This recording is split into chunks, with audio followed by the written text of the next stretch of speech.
Hey, my name is Sammy Siegler. I help with a few things at Trust Records, a label that was formed to give classic punk and hardcore records the home they deserve.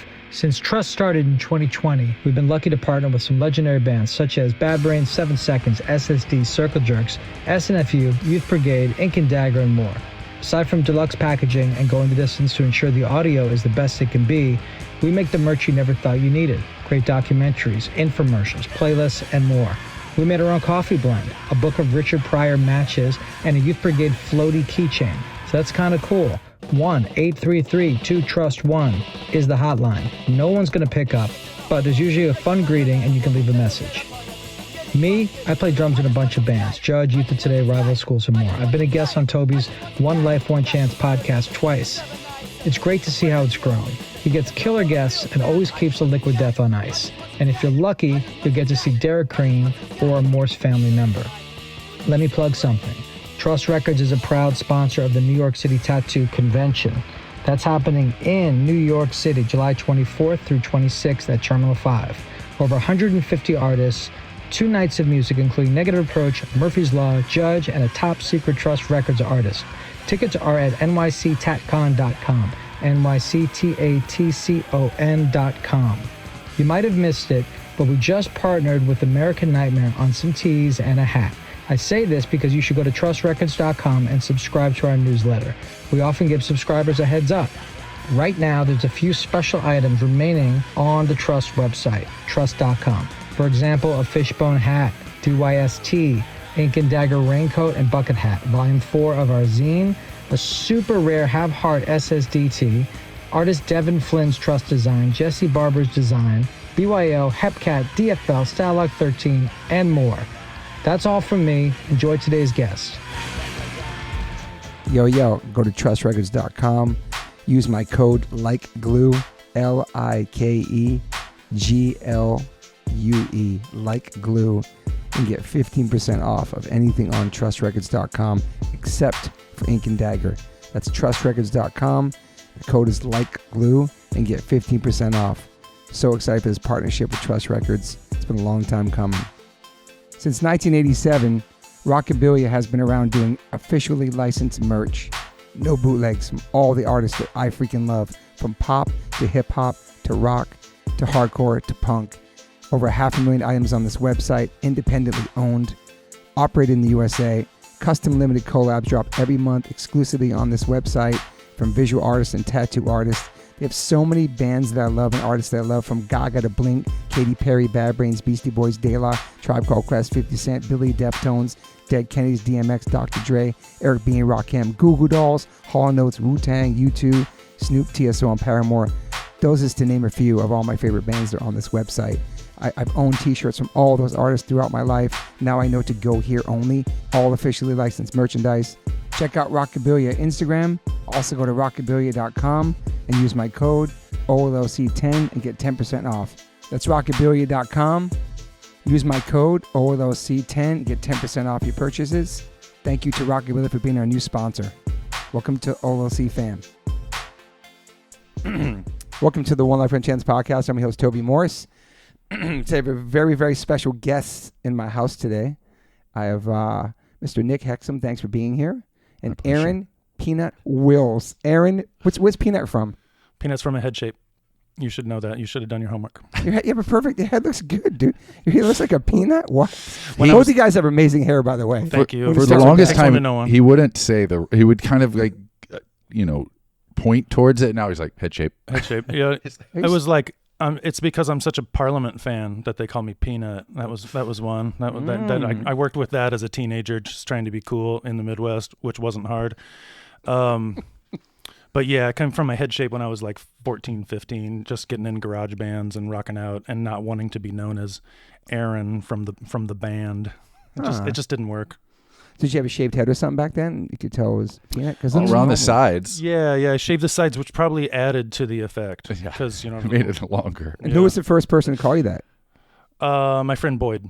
Shout out to Boyd, man. Boyd Cameron. Yep. Good at nicknames. And how old were you when you had this nickname?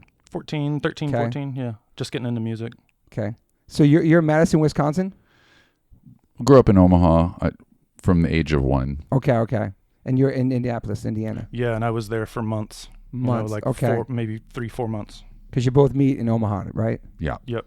And you guys meet in school or before school? Well, me and Tim and Chad went to school together. Okay. And then Essay and Chad were college roommates. Right. And I knew and I've known Essay since I was 12 and he was like 15. He was friends with my older brother. Okay, awesome. It all worked together. So you got to Omaha around the same kind of... And me and Chad were actually dating sisters. He was dating the older sister. I was dating the younger sister. Wow. Right. It's crazy. It was absolutely meant to be weaved into the history of our, past almost tense. brothers-in-law. Pretty much. And you're a middle child. I am a middle child. Yeah. And you're a three child. Yes. Yes. I'm the youngest child, 3. Yeah, Right. yeah. My wife is a 3 child. And your dad's like a professor, right? Neuroscience? Pharmacology, biochemistry. Yeah, doing like super esoteric research on how the body works and amazing. teaching medical students. That's cool. And both your parents divorced? Yep. Correct. Thanks for bringing that up. I'm sorry, but like around the same time though, right? Kind of or no? My parents broke up when I was 2, so that was like 76. Okay. Yeah. My folks were like, I was 12, 13, so it was like 82, 83. Yeah, that's heavy for you. That's heavy, yeah, for your kid, for sure, man. It was just rocked my world. I was like, what? I know. We both been married for a compute. long time too, so I'm thinking about like I can't imagine us. Just celebrated my 25th anniversary. Dude, congrats. On the 23rd. Dude, congrats. Thank you. This week on the 28th, I'm 30 years married to my wife. Wow, so no way. And how about you? How long were you lady for? 17. Damn, man. We're so lucky. Long-term relationships where it's at. It is, man, especially with what we do and traveling and all that stuff and just like being on tour and having that trust and that friendship, Yeah. Well, it's so you key. can't hide. The representative that shows up at the beginning of relationships is gonna fade away, and the real person is gonna show up. Especially with an intelligent partner. So true. You're gonna be called out on your nonsense, and it's a beautiful thing. That's how you grow. That's why people get together instead of running away from reality.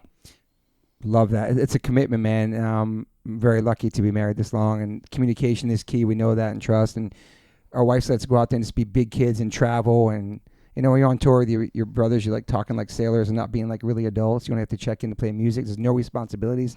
Really? You know what I'm saying? On tour, it's like Just not reality. Show up on time. And then you get home from tour, you play the crazy festival, and you fly all day, get here, and then your wife's like, okay, go pick up the kid at carpool or do the dishes or whatever. It's like... It's 180 from like it being about me and my needs on tour to Yes. I come last at Totally. home, which is how I like it. Service, taking care of people. Keeps you humble, keeps you in check. Yeah. Yeah, that's what it's about. Having a woman hold you down like that. And then your mom's like a therapist, correct? Correct. And she's like she was the president of like the Association of Marriage or something in Nebraska. Yeah. She wrote a lot of books, She's a was book- on the Today Show. That was a verb. Yeah. Yeah. That's Real so proud cool, of her. man. Yeah. You got some PhD. real smart parents. Yeah. Were you good in school? I was such a hellion. I mean, I would do Really? okay, but I wouldn't do my homework. So I would just show up totally unprepared and get a B. Your parents weren't strict about it? No, I wouldn't listen. What about you, Peanut?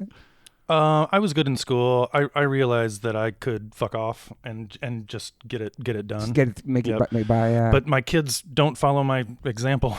They You know what I don't? mean? No, and like if they're listening to this, I don't want them to. How many kids you have?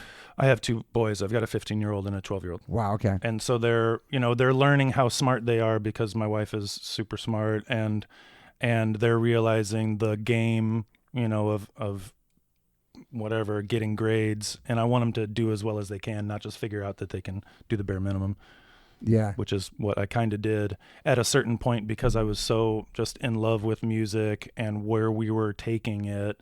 It was like, you've got to graduate early so we can go back to California and get this thing going. Crazy, man. So I was fully, engaged in that dream, and then also had to get through the practical reality of finishing high school, which I just barely did. Did you do like a GED or how did that work? I did it. I stacked everything, English and science, and Smart, dude. and got out a semester early, which Smart, sucked. man. Which sucked a little bit because we were doing shows, but all I could do was barely, scrape by. What about you? Did you barely make it out? I actually graduated a semester early too, so I could move out here when I was 17. Yep. By I had myself. that dream, dude. I know by yourself to LA. It's Yeah. crazy. You're like 17 or 18? 17.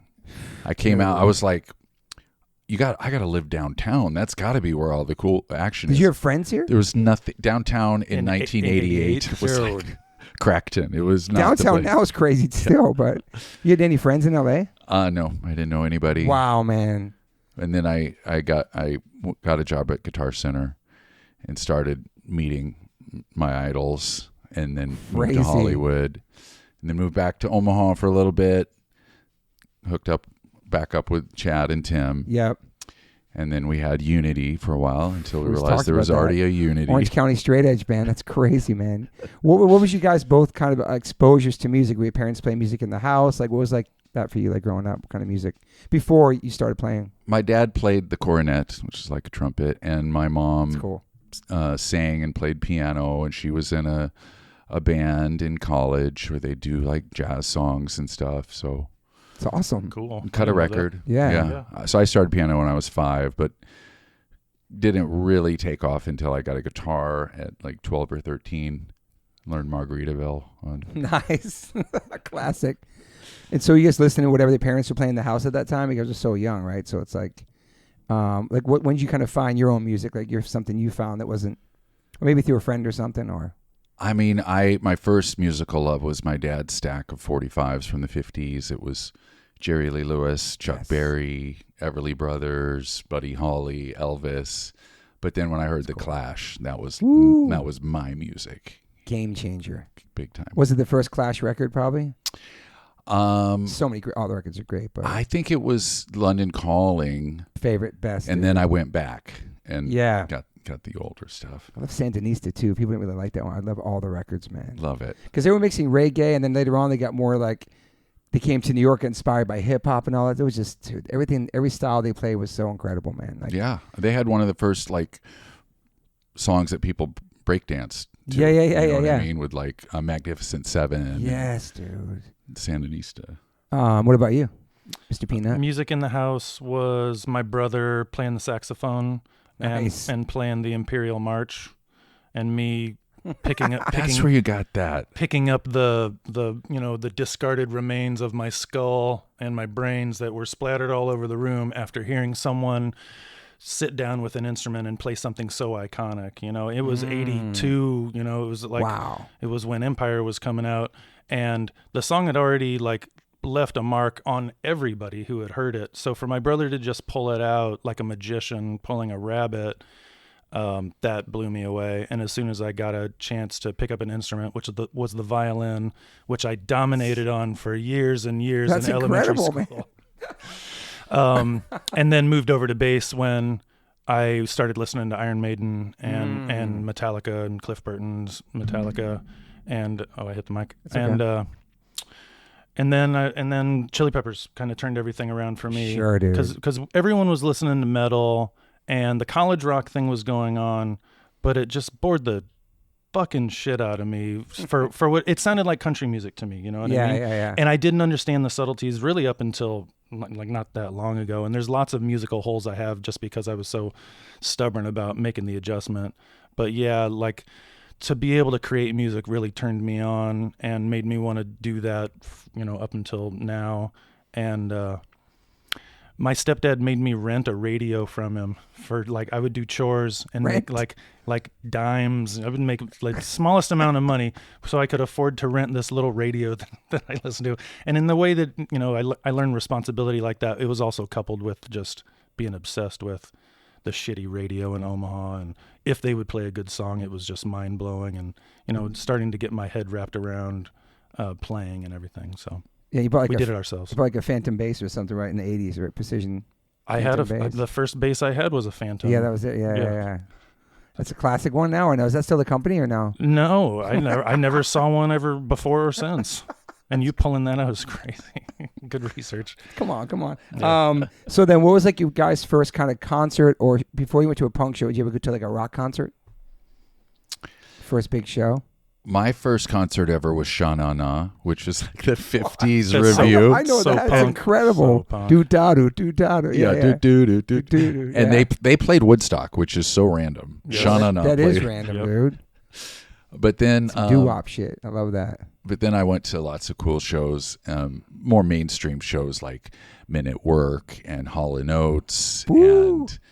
And Love Hall & and then I Oates, saw dude. The Clash in 1984 Where? And in Omaha they came at the there? Civic, Yeah. at the Civic Auditorium. at the Music Hall, which Okay. is next door to the You Civic. know what? I remember reading about this because they weren't just doing major cities. They went there, right? So it's not New York, Chicago, L.A. They went there Yeah. on purpose, I heard, to check it. I don't know. And when Joe came out with his blonde mohawk and ripped into London Calling, I went Dude. weak in the knees.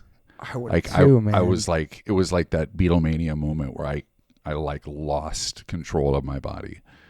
Man, it's so cool. I could see the Clash, man. I saw Joe Strummer when he did the solo stuff. And you did song with him too, right? Yeah, Yeah, that must have been like a dream too. it was the coolest guy ever. So the Clash, wow, that's your first. That's a punk show. Wow, dude. Yeah. How big was that show? It was only like 1,500 seater. Yeah. Damn. You weren't there. You didn't get to see it. No. No, I was too young. What was your first show concert? My first show was the Chili Peppers in '89. Which album? Uplift, right Okay. after Hillel died. Up the Mofo Party. Yep. Right after Hillel died, like Dude. literal 4 months, I think, after Hillel died. Frusciante was on stage. He was 18. He Wow, proceeded to dude. drop his pants and show everybody his ass, which was great, honestly. made the show. I had a friend, Tim Salanitro, had a hat, threw it to Anthony. Anthony caught it, and Anthony threw it back to him in a crowd of 500. Wow. So as punk rock as they started and still were, that was my first show, and it was very punk rock. It was madness. I got pulled out early because there was a snowstorm going on.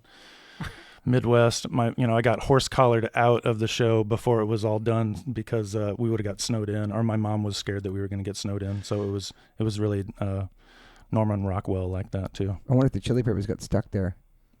I don't know. Who knows? Yeah. Did you watch that documentary, the new one? Yeah, it's great. Oh my God, it's so beautiful, Yeah, dude. I think they did a really great job. I know they had beef with the director because they They didn't know did. where it was going, Correct. but I think everyone's happy with the results. And they did- or should be. It's funny you say that because 2 days after I saw that documentary, I went hiking with a friend and went to a restaurant. There was nobody in the restaurant except Flea was sitting drinking a coffee. This was like a month. I've met Flea in my entire life. And my friend happened to know him because she's a bass player. And he was telling us about the doc. And they didn't want it to be a Chili Peppers doc. They wanted it to be about him, you know? Yeah. It was so beautiful, though, dude. Yeah. So when I said I got to meet my heroes at Guitar Center, the three of them came in: Hillel, Flea, and Anthony. And I sold Flea a Spectre bass Oh, my God. Dude. and just talked to them for so long while Flea was trying out different basses, and then got to see That's what he Chili's. played on Blood Sugar Sex Magic. Was Yeah. Spectre. Great album, dude. Yeah. Best bass sound. And then Dude. then Hillel died, and then I got to see the very first show with Frusciante Wow. at the Wow. Roxy. Did you become friends with them when you were at the store, or no? Just I a mean, fan? I wanted to be, but Yeah. they were way cooler than me. Were you trying to be like I super was- chill about it, meeting them? Were you kind of I was freaking out? straight out of Omaha, and I was like, I've been learning all your songs. And Anthony was like, well, Flea learned how to play bass from learning Led Zeppelin songs. I was like, then you're my Led Zeppelin. So you geeked out on them. Yeah, big time. Amazing though. They're probably like, it's cool, dude. And they're like, calm down. So did both you guys were in bands in school too?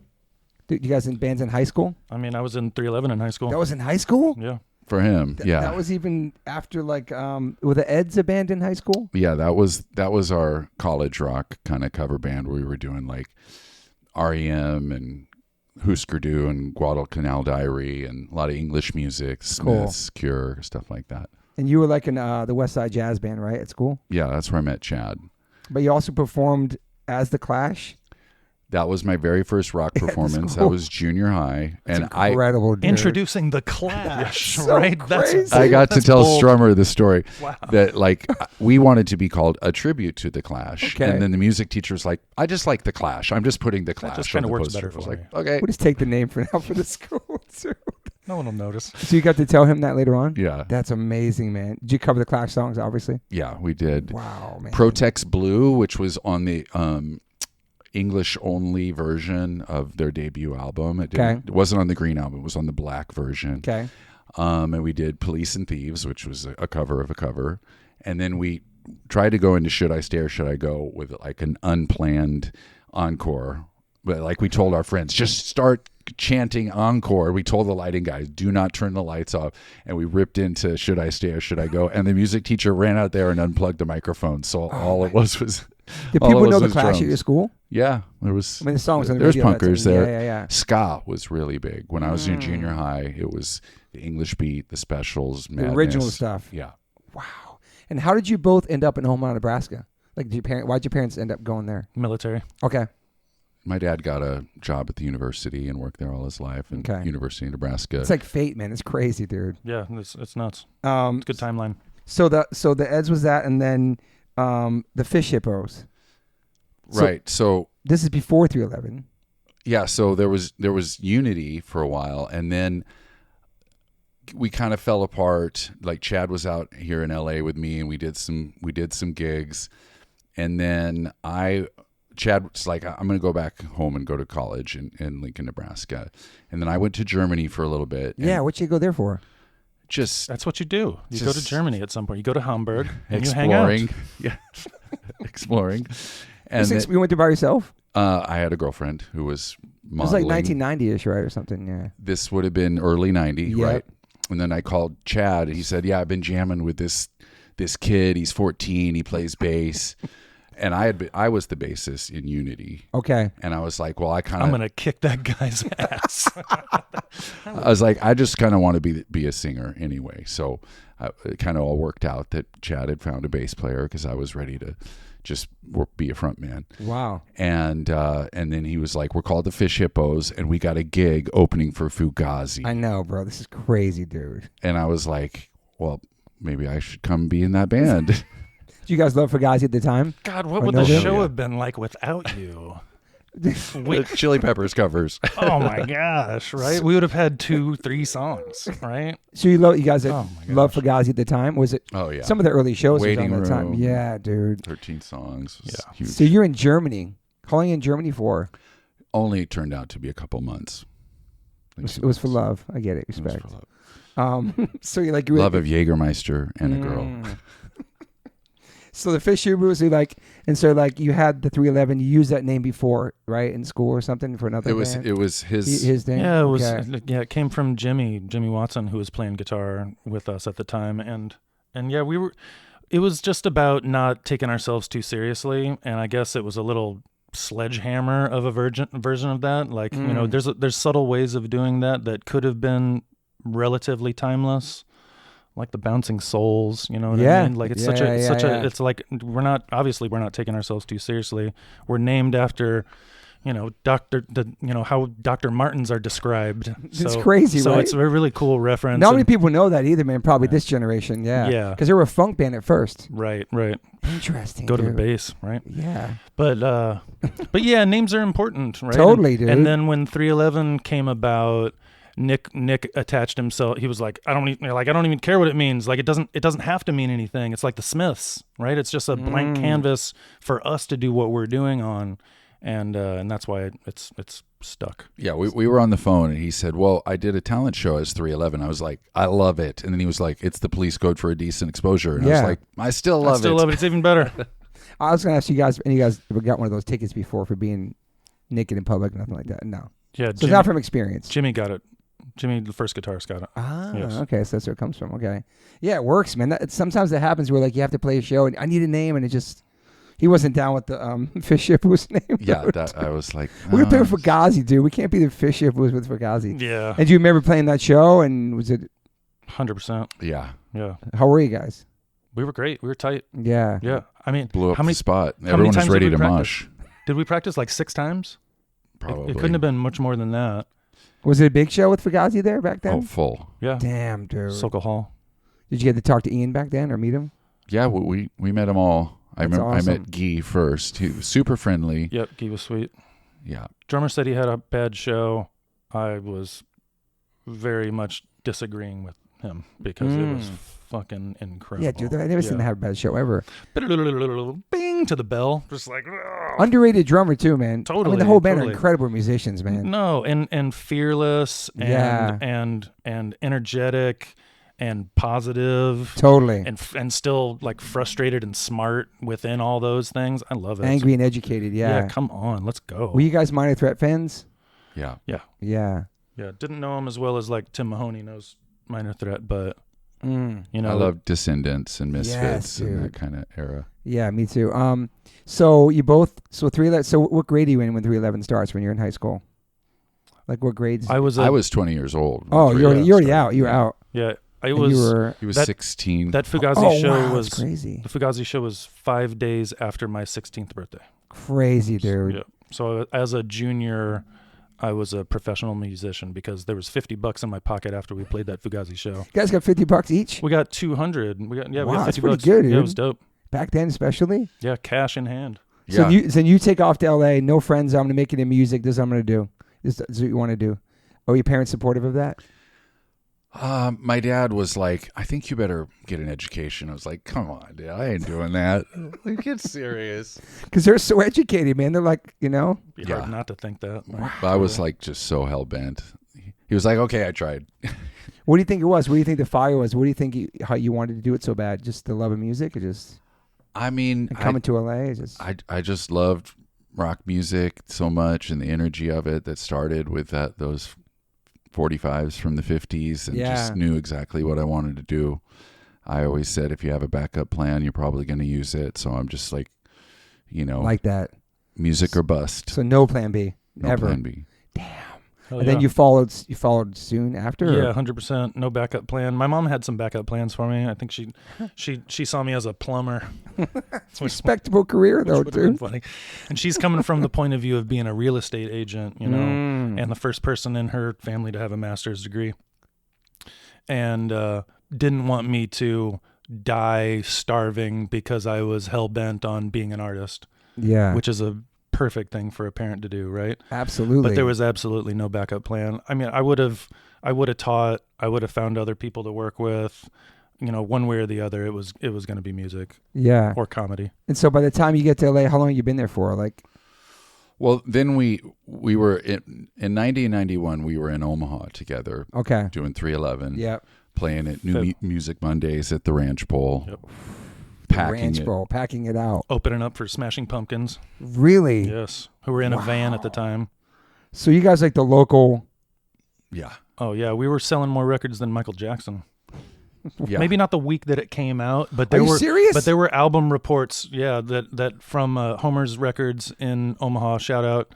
This is real. Still there. Hell yeah. It was one of the things that we sent to record labels being like, check this shit out. Like there's something going on here that we don't even really know about, but read the numbers and sign us to your label, please.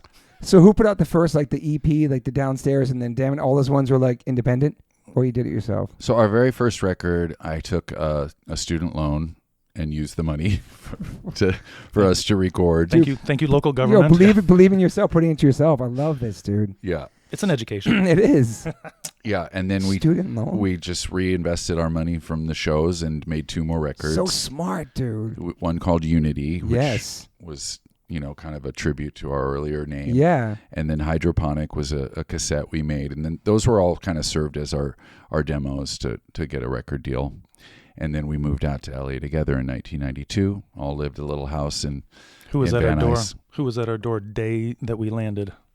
Eddie Offord, the great producer of everything prog, from Yes to ELP to working with John Lennon. And he was like this old school London cat with like so many crazy stories and so much Sure. knowledge of equipment, and he really molded us and helped us get the record deal. The record company said, well, Eddie, if you want to produce the album, we're going to go ahead and sign the band. And he was like, yes. And how old are you guys at this point? 22. 22. He was 18. He's 4 years younger than Yeah, most of yeah. us. And so you guys playing shows at the time, having a following in Los Angeles yet, or no? No. It was only Omaha. Yeah. Yeah. We were And done some tours or like around the country? no, Around Nebraska. Yeah, That's crazy. Kansas dude. City. We made it. Yeah, we had like 100-mile, radius? 150-mile radius. Okay. This is crazy, like man. the Twisted Sister version of avoiding New York, but just by like Jersey and Philly and just that. So we there's were no all New York around. shows at that point. No. That's crazy, No, man. nothing, nowhere. And Nick had the good idea to not concentrate on Los Angeles. Like, Okay. like sure, Smart. it'll come, but I don't want to be like, as I'm speaking from Nick's point of view, like I don't think we should be the LA band, right? Like, what kind of dogfight are we going to be in if we want to be the kings of LA? Like, True. let's go national. Let's go out on the road. Let's have the chicken and light beer only days and survive it, and then we can build up an audience, get radio, and sit down and do podcasts in the future. That's right. Perfect. Because that's the way it's supposed to Because go. you guys made it. So there was like just grinding on tour then, just go out and just play the shows. Yeah. Yeah, we toured by RV and then Damn. caught fire, and we all nearly died but survived. And then played. 6 months in a van before that. Yeah. Right. And we borrowed Chad's dad's RV. And Caught fire. And it caught fire. Were you guys sleeping in it at the time, or? We were. Nick was driving. He actually caught a ride with our tour manager, and so Lucky. it was me and Always lucky. me and the other four, and You were driving? Oh, me and the other three. So four of us. I was driving, and No crew members? I don't think so. I think it's cool you drove, right? man. That's thought awesome. I never thought about Dude, that singers before. don't do shit. It's cool he's driving the van. It's amazing. Oh, I mean, yeah, jeez. Yeah, and He's so the responsible one. I start feeling that I'm losing power, and I look back and I see lots of smoke. I was like, hey guys, something's wrong. And then by the time I get to the side of the road, I could see flames just pouring out because it was backfiring. Bro. And then the backfiring, which is explosion in the exhaust. That's what a backfire is. And it eventually caught the floorboards on fire, and the floorboards caught the gas lines on fire, and the gas lines caught we had just Holy filled up shit, over dude. 100 gallons of gas. Oh my God. So the dude. inferno from this thing was like you could see it for 100 miles easily. Oh It was my like God, dude. it roasted. It turned the interstate to gravel because it was just like such an incredible. Barely escaped with our lives, and I didn't even. We all had shorts and shoes, and luckily our wallet in our pocket, but no shirt. And it was like a roasting hot day on the side of the road out In my between God, Springfield dude. and Kansas City. Yeah. Yeah. The whole thing just went up and does it. Yeah. Holy shit. 40 grand when we didn't have 40 grand to rub together. Yeah. So then we borrowed equipment and played in Omaha the very next night, Next hometown day. show. Yeah. Yep. We didn't make that show that we were supposed to play that night because of circumstances outside of our control. That is insane. But we played man. the next night. What was that? Shark Fest? Yeah. Shark Fest blew up the spot. So much pin up Oh, I'm energy sure, from, dude. like, Stress, at anxiety. a local brewery. The only thing that survived, whatever instrument wise, was the bass that I recorded our first album with. Half and burnt. And it was torched. It was Wow, man. beyond playing. It was not going to get repaired. So as an artifact, that's the word I was looking for.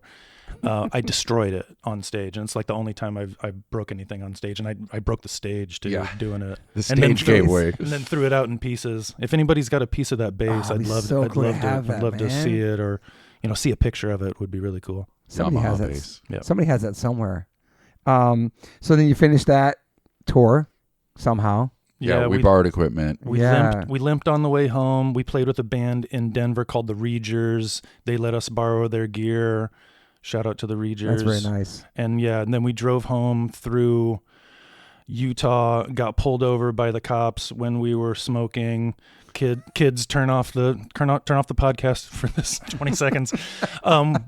We were socially responsibly experimenting with cannabis while we were doing some interstate travel. And Nick talked our way out of getting searched because they didn't have probable cause. We sat there for so long. They were like, "We just going to need to look through your car." I was like, I don't think "Sorry, so. no." And You like the dad figure in the band, right? The responsible one. He it was seems our like. he's our that day. Protective, definitely man. our best manager up until Corey and Adam. Yeah. So no manager at this point, obviously. No, none of that stuff. Just booking it I don't think yourself. so. Really, no booking agent. None of that stuff. Super Keeping DIY. us out of jail. DIY. Damn, dude. Yeah. It was such a surreal experience, like Nick getting back in the car and us just pulling away, knowing that we were fucked, right? We were fucked. I felt like we were fucked. And yeah, it was great. Good job, man. skating through. Thank you. Damn. I wrote a rap about it on the song Offbeat Barras on the Grassroots album. Really? True. And that's the next record. That's 94. Yeah. What label was that on? Did you guys get a deal at this point, or? Yeah, we were on Capricorn. They sat okay. us down when we did the deal with Eddie, as far as his association with us. They were like, you're going to go out on the road, and if radio comes, great. And if it doesn't, you'll be out on the road. And we were like, that sounds fucking great to me. And did you get like some tours with bands at that point? Like other bands to open up for, or no? Our very first tour was opening Support for tour. Oingo Boingo. Oh, what? Yeah, Yeah. on their last tour. That is Yeah. incredible. Yeah. I love Their that's last incredible, West Coast dude. run. And then we just put together our own tours. And the guys from the Vandals had a band called Extra Large, and they were our opening act. We went out with them and learned a lot of punk rock shenanigans from them. I'm sure, too. There Who was else did we lots tour of with? free Zima. Zima was doing lots of promotions before it at was that outlawed. time, and there were barrels of Zima at least one show.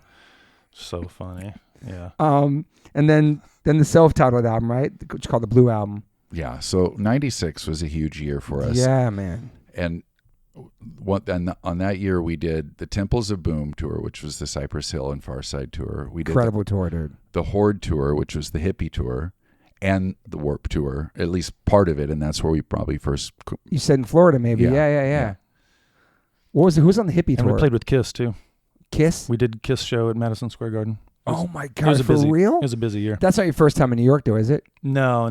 Okay. We had been going since '93. Did you guys play CBs before back then? No, we did Wetlands. Wetlands. Oh, great. Fucking incredible. Legendary spot, Yeah, dude. Unreal. They were so cool to us. So cool, man. Fucking paper straws, fucking vegan, vegetarian options. It was like it was out of the future. It was ahead of its time, though. A million. Because there was jam bands, miles. there was ska, there was reggae, there was punk, there was hip-hop at that venue, man. Always, dude. Right, and cool motherfuckers every night. I'm in the Yeah. Wetlands movie. There's a movie about it. Really? Yeah. Yeah, we're in it for a second. Rest in peace, Wetlands, man. Yeah, Man. so many great shows. So But never cool. you guys never made it to CBs, huh? No. Nope. Wow. Yeah, we man, went so from interesting. Wetlands to Irving Plaza? Irving. Yeah, probably. And I was thinking Roseland, but Roseland. Irving was probably Irving there was before. Next, yeah. Irving, the first show we did there, first good show we did there might have been our second time there. There was half a riot on the street because people were, it's up on a couple stories up where the dressing room is, and we were like interacting with the crowd and Waving to the crowd. built up a little noise. It was really cool. We knew Wow. that was one of the surefire, if you can make it here, you can make it anywhere kind of reflections. That was just Cops on horseback had to come up to like clear away the crowds. yeah, Holy like shit, this dude. is good. This is good. Incredible. I like the way this smells. And you said in Florida, maybe, we talked on the podcast about, so we played with each other there, I guess, right, the first time? Yeah. I have a super sick picture of you from one of the tours wearing an H2O tank top. Nice. The That's right. Thicker than water one. We can't say, I can take it out. You can't say wife beater no more. It's a tank top. Yeah. People, it's a rib tee. That's what we wore in the 90s. It was That's a right. white undershirt. You can't say that word. Assault And shirt. I saw shirt. It's such a silly, crazy name if you think about it. Okay, we can take that out the pot, whatever. And you were wearing that tank, so that was cool. That's right. I love that thing. Everybody loves free shirts. But that was such an interesting tour because I haven't played with you guys since then. You know what I'm saying? It was just brought so many diverse bands together. Yeah. Warped Tour was such an important, stressful, hard, humbling, amazing experience. Yeah. You know? A lot of camaraderie, a lot of shenanigans. Yeah. Backstage, it was like there was no real security, so No. it was just like a It big was a free for all. dude, it was. But for the listeners, you wouldn't know what time you played till the next morning. There was no favoritism. It didn't matter how many records you sold, what stage you're on, what stage you were going to be on that morning. You Yeah. could play noon, you could play last. Yeah. Randomized. Yeah. Total. And 30-minute sets, right? Totally. I remember when Sum 41 had the biggest song on the radio and they're playing on a flatbed truck to 30,000 people. Killing it. Didn't even matter. It didn't be in the main stage, I love that, dude. That's how legends are made. And there's so many bands from that Warped Tour this is interesting. While they're on here, then all of a sudden, next year, they're the biggest band. Interesting, Yeah. Paramore. And Oh, yeah. Biscuit was on. Eminem was on. They're getting booed. I was on that tour. That was crazy. Wow. You know what I mean? There's been so many artists on there. Sum 41s. Katy Perry was on there. yeah. Crazy, dude.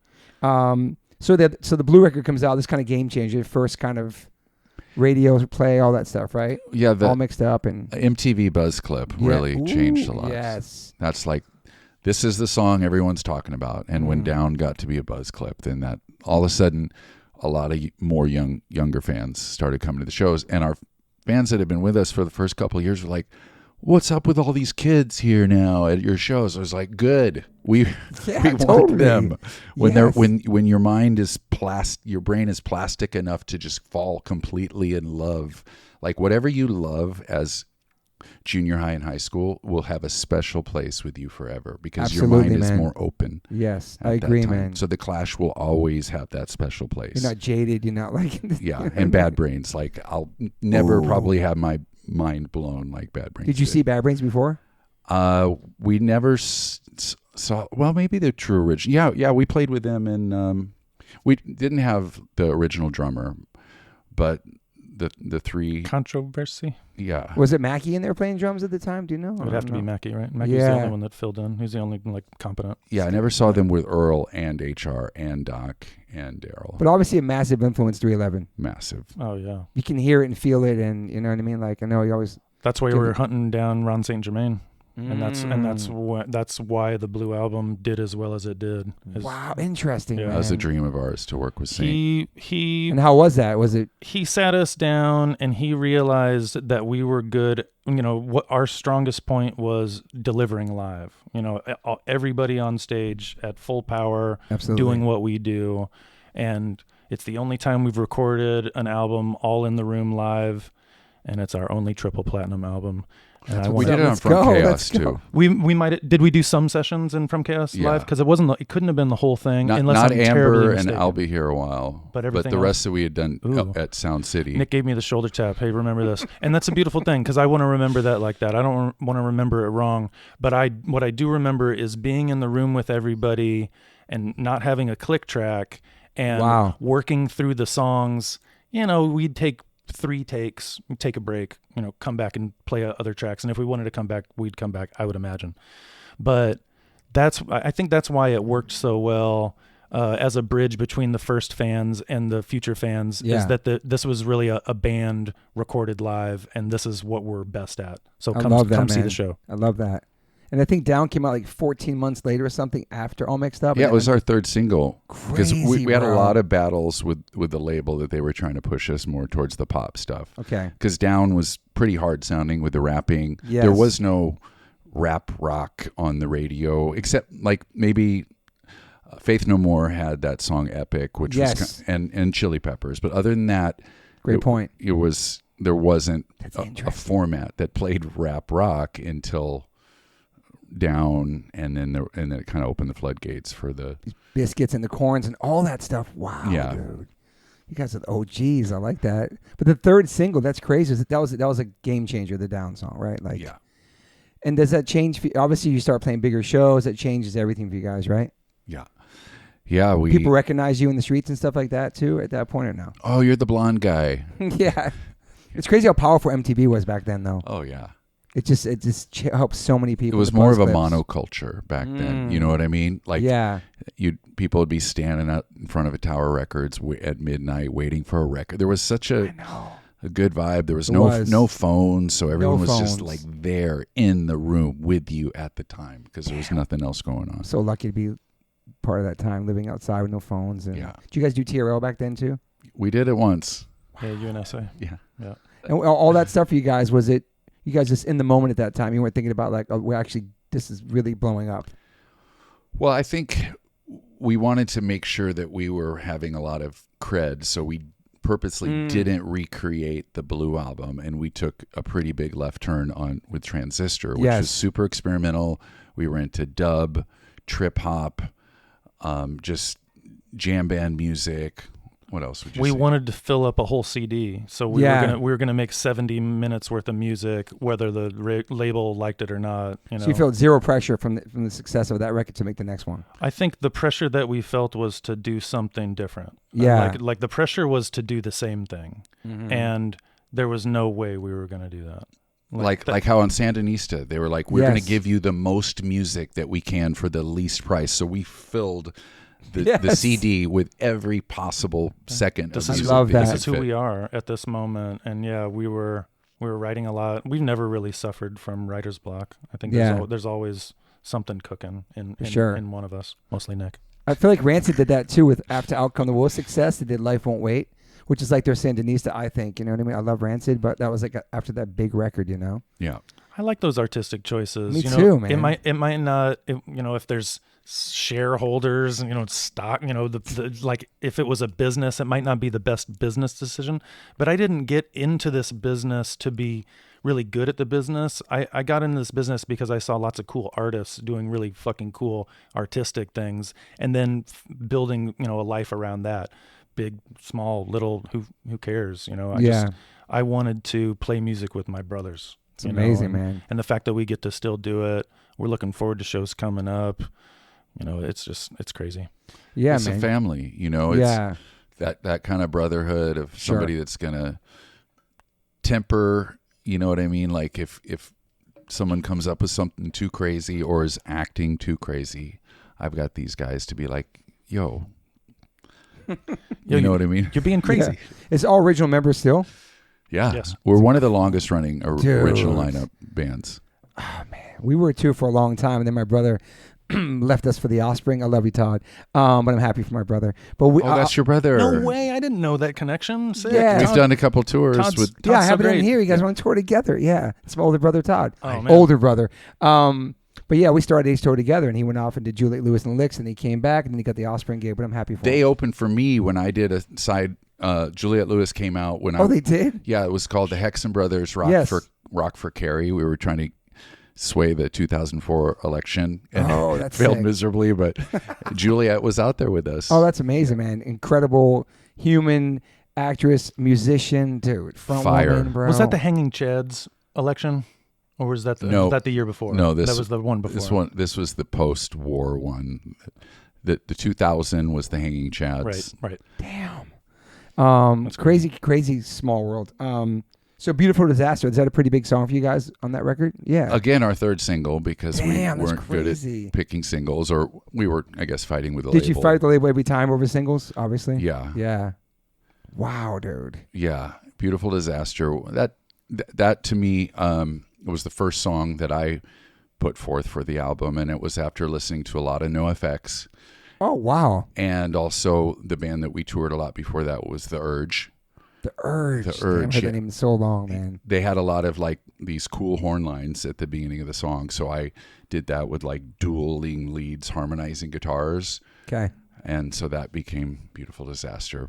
Damn, NoFX has influence on 311. It's crazy, man. That's We shout them out on Come Original. Oh, that's right, Yeah. dude. So that's the next. We did a live album in between that, and then the Sound System one. Come Original. It's that to me that seemed like a massive song for you guys. Yep. Yeah. A lot of dance hall influence, and we were super into the dance hall reggae, but wanted to combine it with rock. Like we're a rock band at heart, Yeah. but then we bring in different influences of some hip hop and some jazz. No, I into love our that, rock, man. And, And you guys have a Hive studio. Do you guys still have that? yeah, And that's your studio back then. 26 years. Crazy, man. And a bunch of artists come in there and get produced in there as well? Or is it just your spot? We should open it up more. Yeah. Hey, that's a really good idea. Really? So it's just yours? Nobody's allowed in there? I mean, we've worked with a few little side projects. I recorded the band Pepper there. Oh, yeah, Pepper. And, Yeah. And the Matches. Remember the Matches? Yeah, I do remember the Matches, yeah. I recorded with Zach there. And we've all done a million little things there. But it's the band studio. Yeah. That's so cool, man. Smart. I did an unreleased jazz album with the horn player from Dakar, which was a symphony, like a jazz symphony here in LA that would have like 20 members on stage. And that's cool. And Apex Theory drummer and Nick's little brother. Maybe I'll release it someday. It's a That's bunch awesome. of improv jazz. Pretty good on the re-listen. So what does your brother play? Is he produce too, or does he play? Well, he's like a saxophone whiz, Yeah, okay. but he plays every instrument. That's cool. And now he's doing soundtrack scoring stuff for TV shows. That's awesome. Doing really well. Won a bunch of awards. That's a cool super gig, man. proud of That's him. cool. A lot of friends do Zach's that. amazing. Yeah. Yep. He's got the home style, don't have to tour version. Dude. Dream of this. Do you guys still love touring? Nick, do you I still do. love touring? I absolutely do. I do too. Okay. I mean, it has its moments. I was like, what is Weena going to say? I know. No, I know. Yeah, We're having families. It's just so different. How are we man. going to color the answer? I mean, it can go different ways. We can laugh about it. We can be serious about it. But it is tough no matter what. Like, you know, from day one to here we are, touring is difficult. What I've come across that is difficult for me is there's a point in tour where even if I'm eating really good food, it just tastes like shit. You know, it just tastes like ash. Because I don't know, you know, whatever is going on psychologically for me. I want to be home. I know. That's kind of what comes up, is that I'm just uncomfortable. I mean, the minute you step on a plane or go on tour, you leave your comfort zone. You know, you're not having the food you want every day, your sleep, everything. So you just got to kind of give into it, I guess. Especially me not eating. I'm vegan and gluten free. It's so hard for me to eat anything. There's more options now, but I just kind of give into the fact like I'm not going to be eating. I don't eat fake meat, but on tour I'm eating processed shit. My sleep's really bad. Like it is hard. And we're not complaining to the listeners. We love to play music still. We're blessed. This is incredible. But when you get older and have kids and you're traveling, and I hate flying so much, and just the airports and this shit. I love being on stage. Everything surrounding those 23 hours. It's just like, it's hard, man, you know? But I'm not complaining. We're happy guys. We love doing this. But when you have kids, it's different too. Yeah, I mean, I heard somebody say you're not paid for the gig, you're paid for the travel and being 100%. Yeah. Santi Gold. That's the real work. Santi Gold has that kind of motto, and yeah, that's exactly where it's at. It's super fun. I love traveling. I love looking. Oh, you do? Love Okay. looking out the window. I really do. I love, you know, I'll go live on Instagram while we're just, you know, passing by, and it's just cool to. How are you going to use the time? You know, that's true. where it's at. You know, if you're not good at it, you're going to self-destruct, or you're going to, you know, just not want to ever do it. So filling up the time in some kind of creative way, or just playing video games is a way to stay semi-sane out there. True. Because it's weeks and weeks on end if you want to make money. And Yes. you know, it's just getting more and more difficult for people to tour at all. Like, it's crazy that So true. we still get to do it, even if it's uncomfortable. We still want to do it. It's still fun. We're still supported. But for bands coming up right now, trying to wrangle the cost and expenses, it's gas, just everything. I can't even imagine, man. It's just, I don't know how we made it through, and it seems 10 times more difficult in this era. I agree, man. So shout out to all the young bands who are out there in a van making it Grinding. work. Yeah, grinding, making it work. Don't stop. Drinking shitty coffee, still gleaning some, you know, energy from it. You know, you're doing the thing. You're doing the thing you're supposed to be doing. Absolutely. You guys like flying? I mean, you do, but you like flying? I don't mind. I used to hate. Do you guys sleep on flying. planes? You can sleep on planes? I don't sleep on planes. I just, now, you know, I can make music on my laptop. That's cool, yeah. What's it called when you like, it's called raw dog in it? My son was telling me about it. We just go on a plane, you don't look at anything, you don't hear anything, you're just sitting there with your thoughts. Right. I don't know if I could do that, man. I'd lose my mind, I think. Yeah, I have a pretty rich digital life. I'll be switching from like different digital things that I'm doing and stay pretty entertained. Like from an audio, I listen to an audiobook. That's cool. might play a game. I'll watch movies on my headset, make music on the laptop. So I keep it pretty entertained. Yeah, we ain't getting bored. This is a random new question, but you ever cry watching movies on planes? A lot of people. Oh, It's something with the fly. It's something interesting. I've been reading about it. I mean, I cry in all the movies. Me too. I'm And- super emotional. And yeah, if it's a plane and I miss home and yeah, you're tired, sure, yeah. It's like the most randomest movie that you wouldn't be I'm really. just like, oh, that's great. I'll control it. I won't let it get ugly, but yeah, and I'm not too shy. You do too. Yeah, I do. There's something with the I agree. elevation or something. They talk about it. I don't know about flying, and it triggers something. I don't know. It's interesting.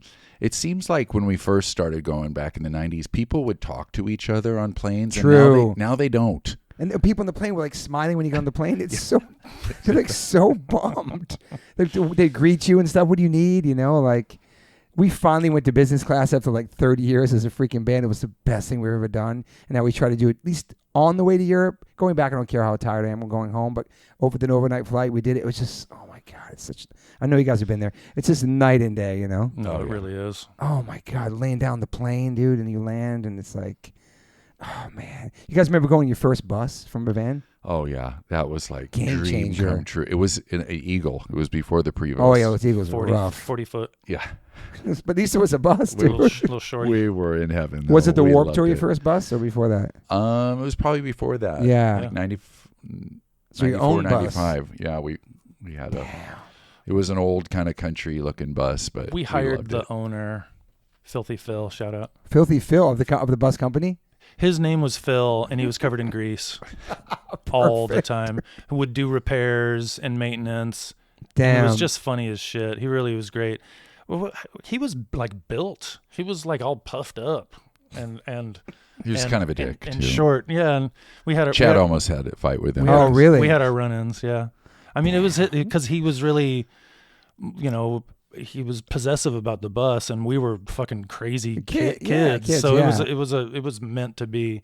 We were gonna clash. Were you guys wild partiers back then? Yeah. Pretty wild. Okay. I told him I was going to break the fucking bus in two, right? We got Really? into an argument. I was like, hey, motherfucker, I will break this bus in two. And get full psycho. Because he was like getting down on one of our crew members, Trevor Cole, also known as Liberal. So you guys would party pretty hard back then.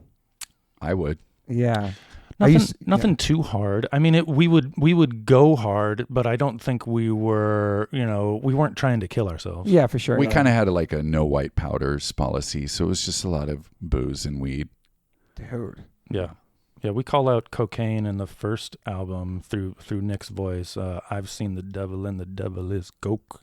Not down with that because I ain't a fucking joke. No white powder and no white power allowed on the bus. I That's like right. That. Fully. I like that. Fully. Damn, that's a crazy rule. That's cool. You can go that route. Then we got Amber Single, which is from Chaos, 2001. Amazing song. Love that song. Thank you. But that was also on the 50 First Dates too, correct? In the movie? It just didn't make the soundtrack, correct? Yeah. So basically, Adam Sandler said, I love the song Amber, and I want that to be the sound of my movie. Dude. And I want to cover a bunch of 80s love songs in the style of Amber. And he was like, I think you guys could crush The Cure's love song. And you absolutely crushed it, dude. That's one of the top cover songs ever done by a band. So I'm giving you flowers. It's Well, thank you. absolutely crushed that. I'm a huge Cure fan. I told you before the pod, I have a portrait of Robert Smith on my butt. I got many Cure tattoos. So yeah, killed it. That's Thank a you. bold thing to say. Thank you very much. Did he hear it? We heard that he gave it the thumbs up. Fuck yeah. But because That's all some you people want. would be like, you don't touch The Cure, man. I That's know, like dude. sacrosanct. And we're like, We hey, weren't trying to. Robert likes it, so You did your own style, though. Just like I told you before, I give you the props. Ocean Eyes, your Billie Eilish cover, incredible. It's like your twist to it, Beautiful, man. Beautiful song, it's just paying homage to stuff we. But you're really not like. trying to sound like it. It's your own way, That's what I like about it. Some people try to do cover songs and try exactly like the artist, Yeah, Um, we did it with Bad Brains too. that's right. Damn. You made HR. Leaving Babylon. Yeah. You won HR Human Rights record, right, or something? You did something with him? Yeah, more recently, and then we cover his song "Who's Got the Herb," Okay. which people think is ours, but it's not. It's theirs. We try and let people know. Like, I love that. This is an HR solo song. "Who's Got the Herb." HR, man. Shout out to HR, dude. He's, man. I feel like HR should be living somewhere, getting grapes fed to him, like somewhere. You know what I mean? It's like he's one of the most influential humans in our world, and a lot of bands Absolutely. too, no doubt, a bunch of bands. But What a like, vocalist! yeah, it's like he should be playing huge shows. I mean, we'll probably never see the Bad Brains again, which is unfortunate. But HR is a friend of mine, and I love him. He's on tour right now, and he's just, he's doing good, But he's just, He seems happy. yeah. He He's got a lady in his life. He's like, But he's had some dark times when Totally, dude. When you get on his bad side, smashing people over the head with a mic stand, stuff like that. Like that was a rough moment. yeah, That was like right after they got signed to Maverick. yeah, That was a crazy moment. The- Guy was the there, pressure signed him. and everything. I know. On tour with the Beastie Boys. yeah, in Kansas. It was like the first night of the tour, maybe. Oh my gosh. Oh my God, man, it was a crazy moment. This dude. is gonna ruin the tour. The tour is over after that. So the Amber single, Adam Sandler hears it, he loves it.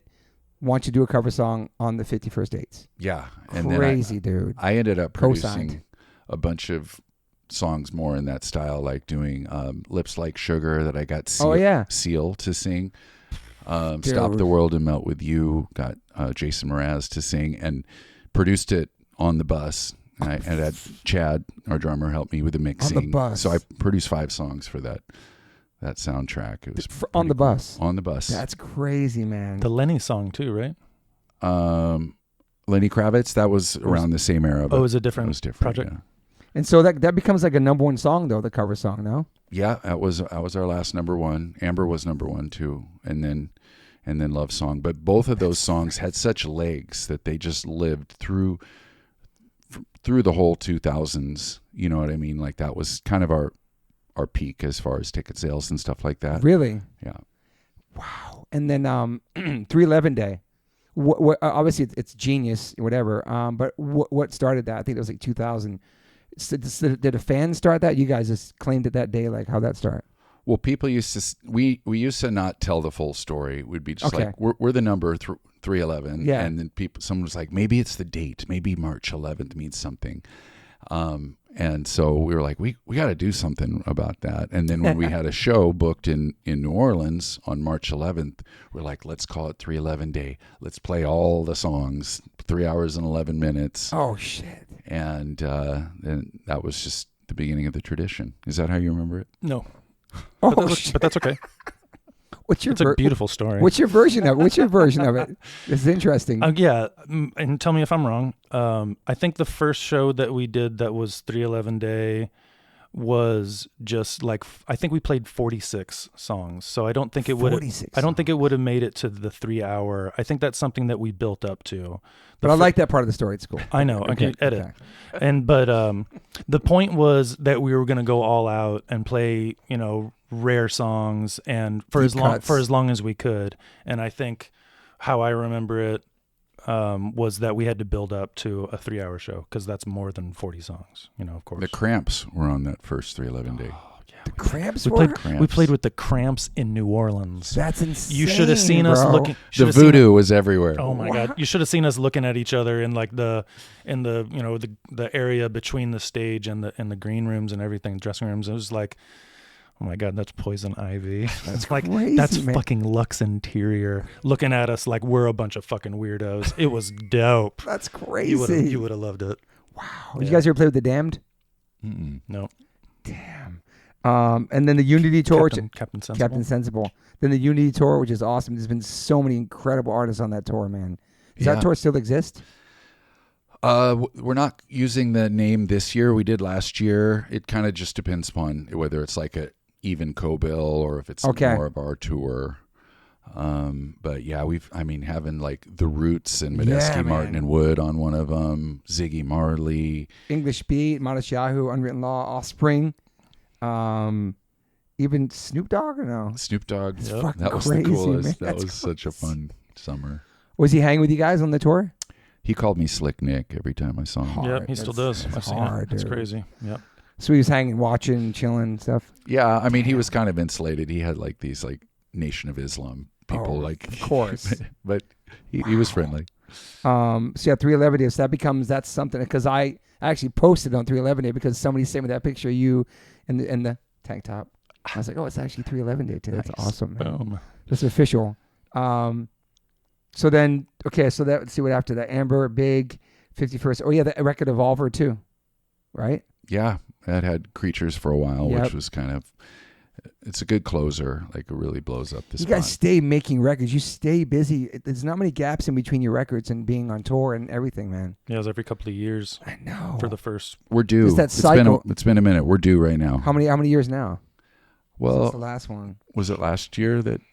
But the thing was with Full Bloom is that those songs were kind of written. For me, the songs I put forth for them were pre-pandemic, so it's kind of been a minute since I've written a new song for 311, just because we had with the pandemic, everything kind of shut down, and we were just kind of regrouping.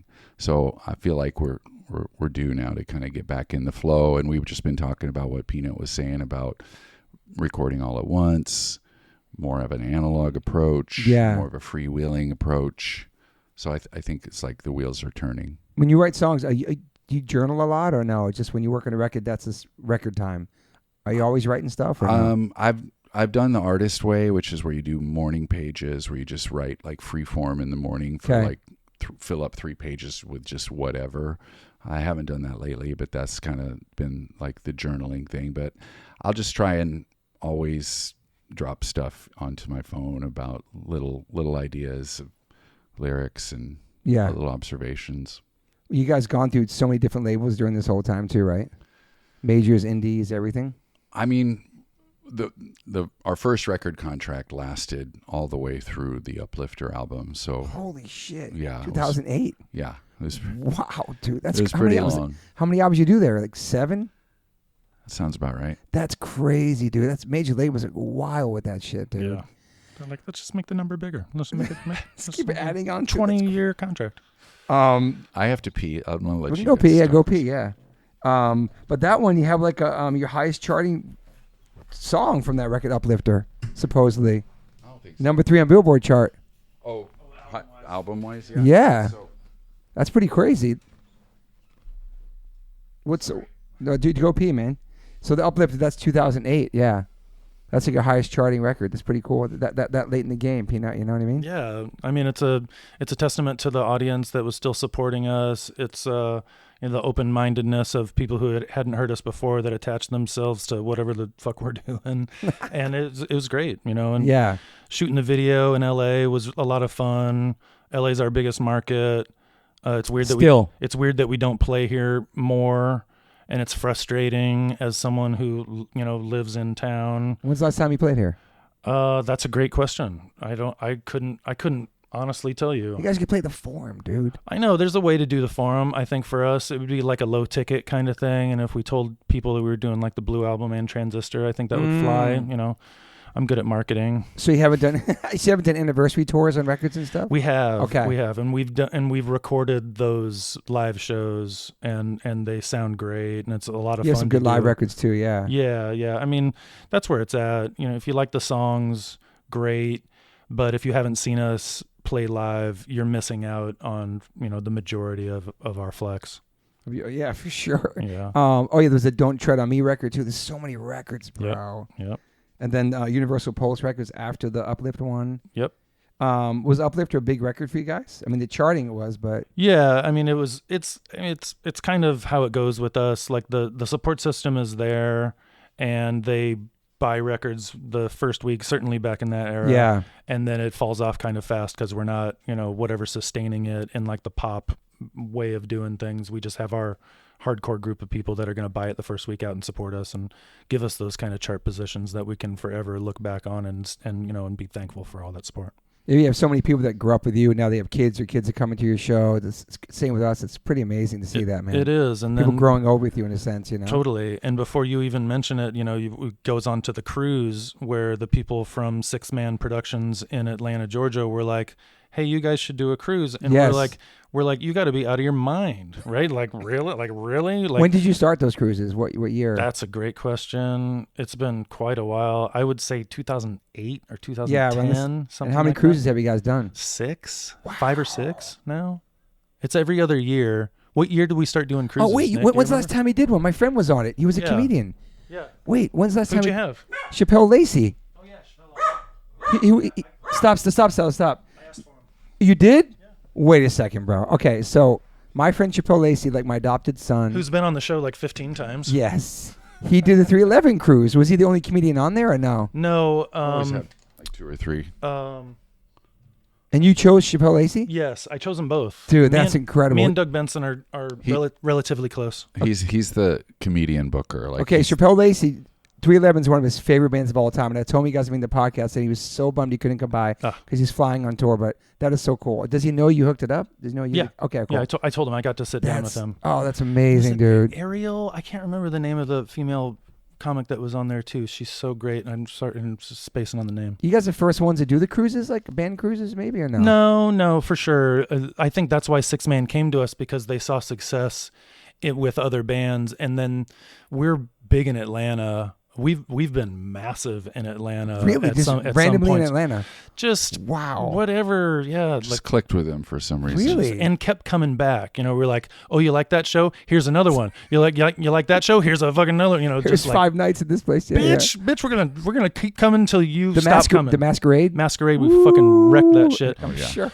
The grassroots or the homebrew video is shot at the Masquerade. Okay. At the heaven part upstairs at the Masquerade, essays part, okay. and the live part is at the Masquerade.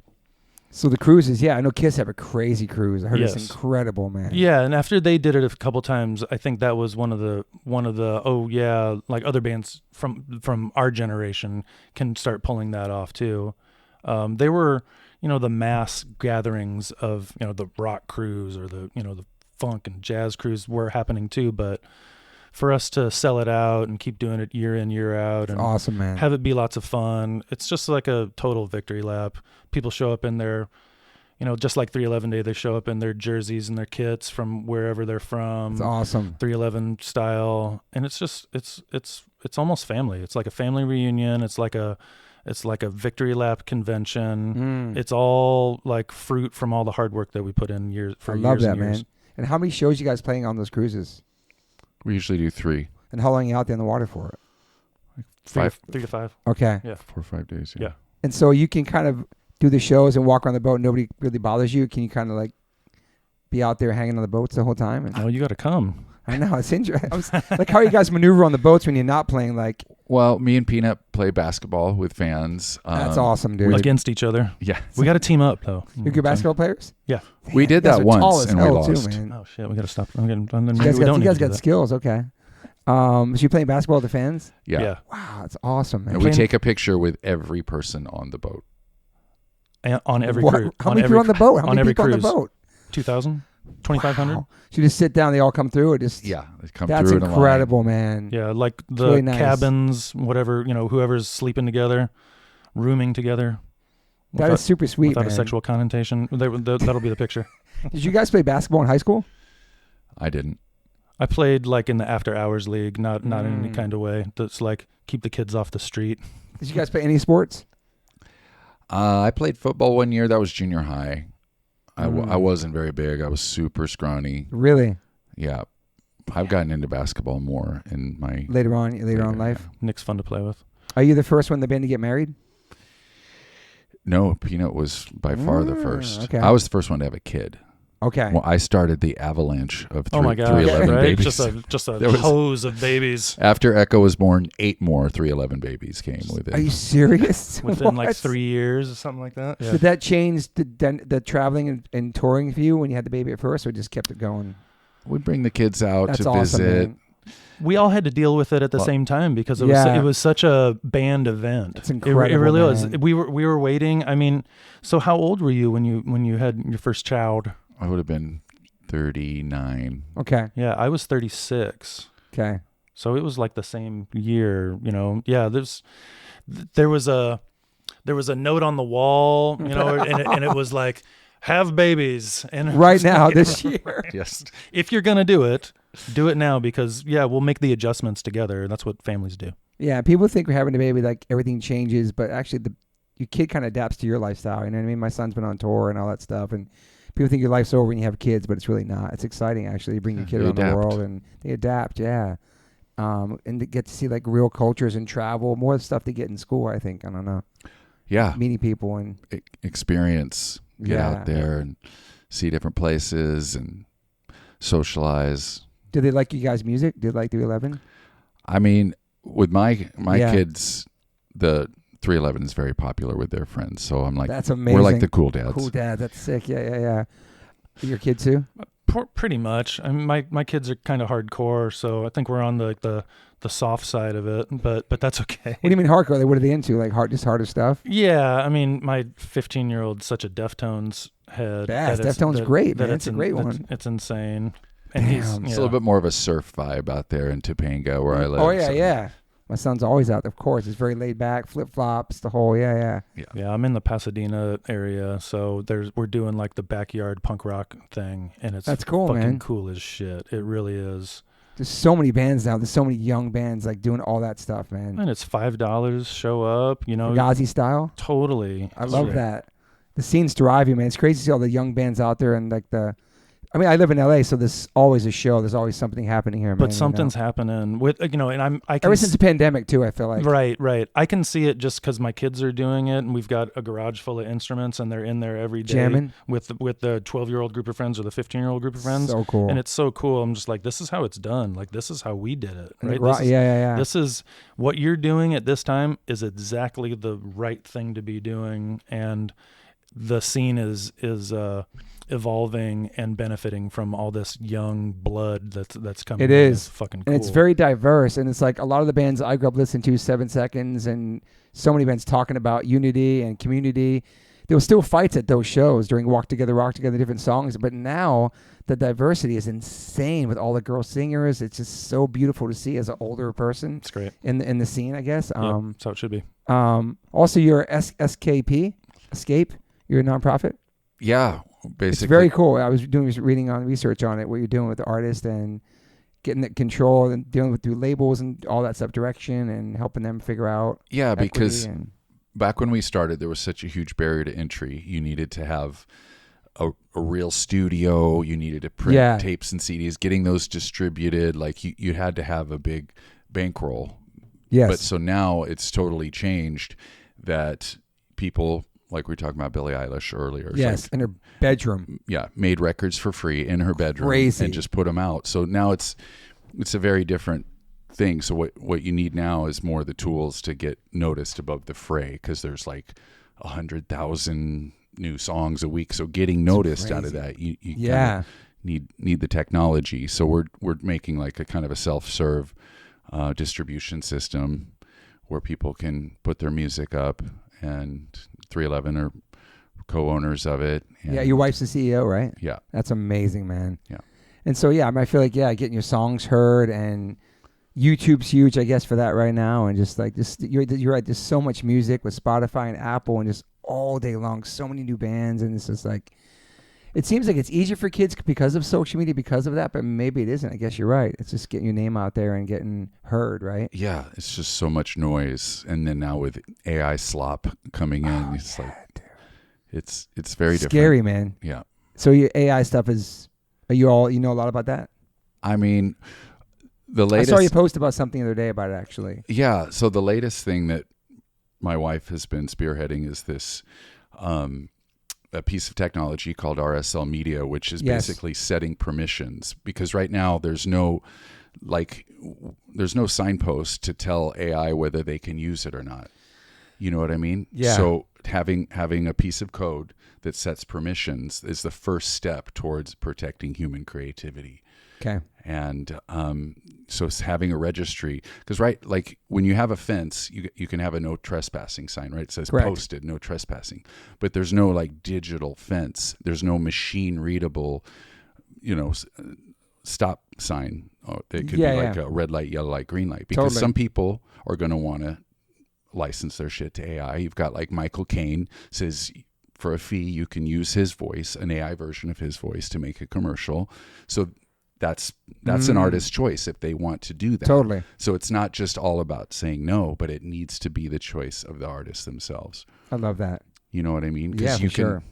I've heard Mike Dirnt from Green Day saying, I know for a fact they're using our music, and certain artists are more concerned with it than others, but to have a permission basis, a machine readable piece of code, and it's like a open source standard. It's not a company that is like a protection racket, like you pay us and we'll protect you from AI. It's a nonprofit open code. Like a standard is something like a PDF or a JPEG. Yeah. It's setting the standard that is machine readable, so AI can see whether you are okay with this or not. I love that, man. Yeah, so it's pretty exciting.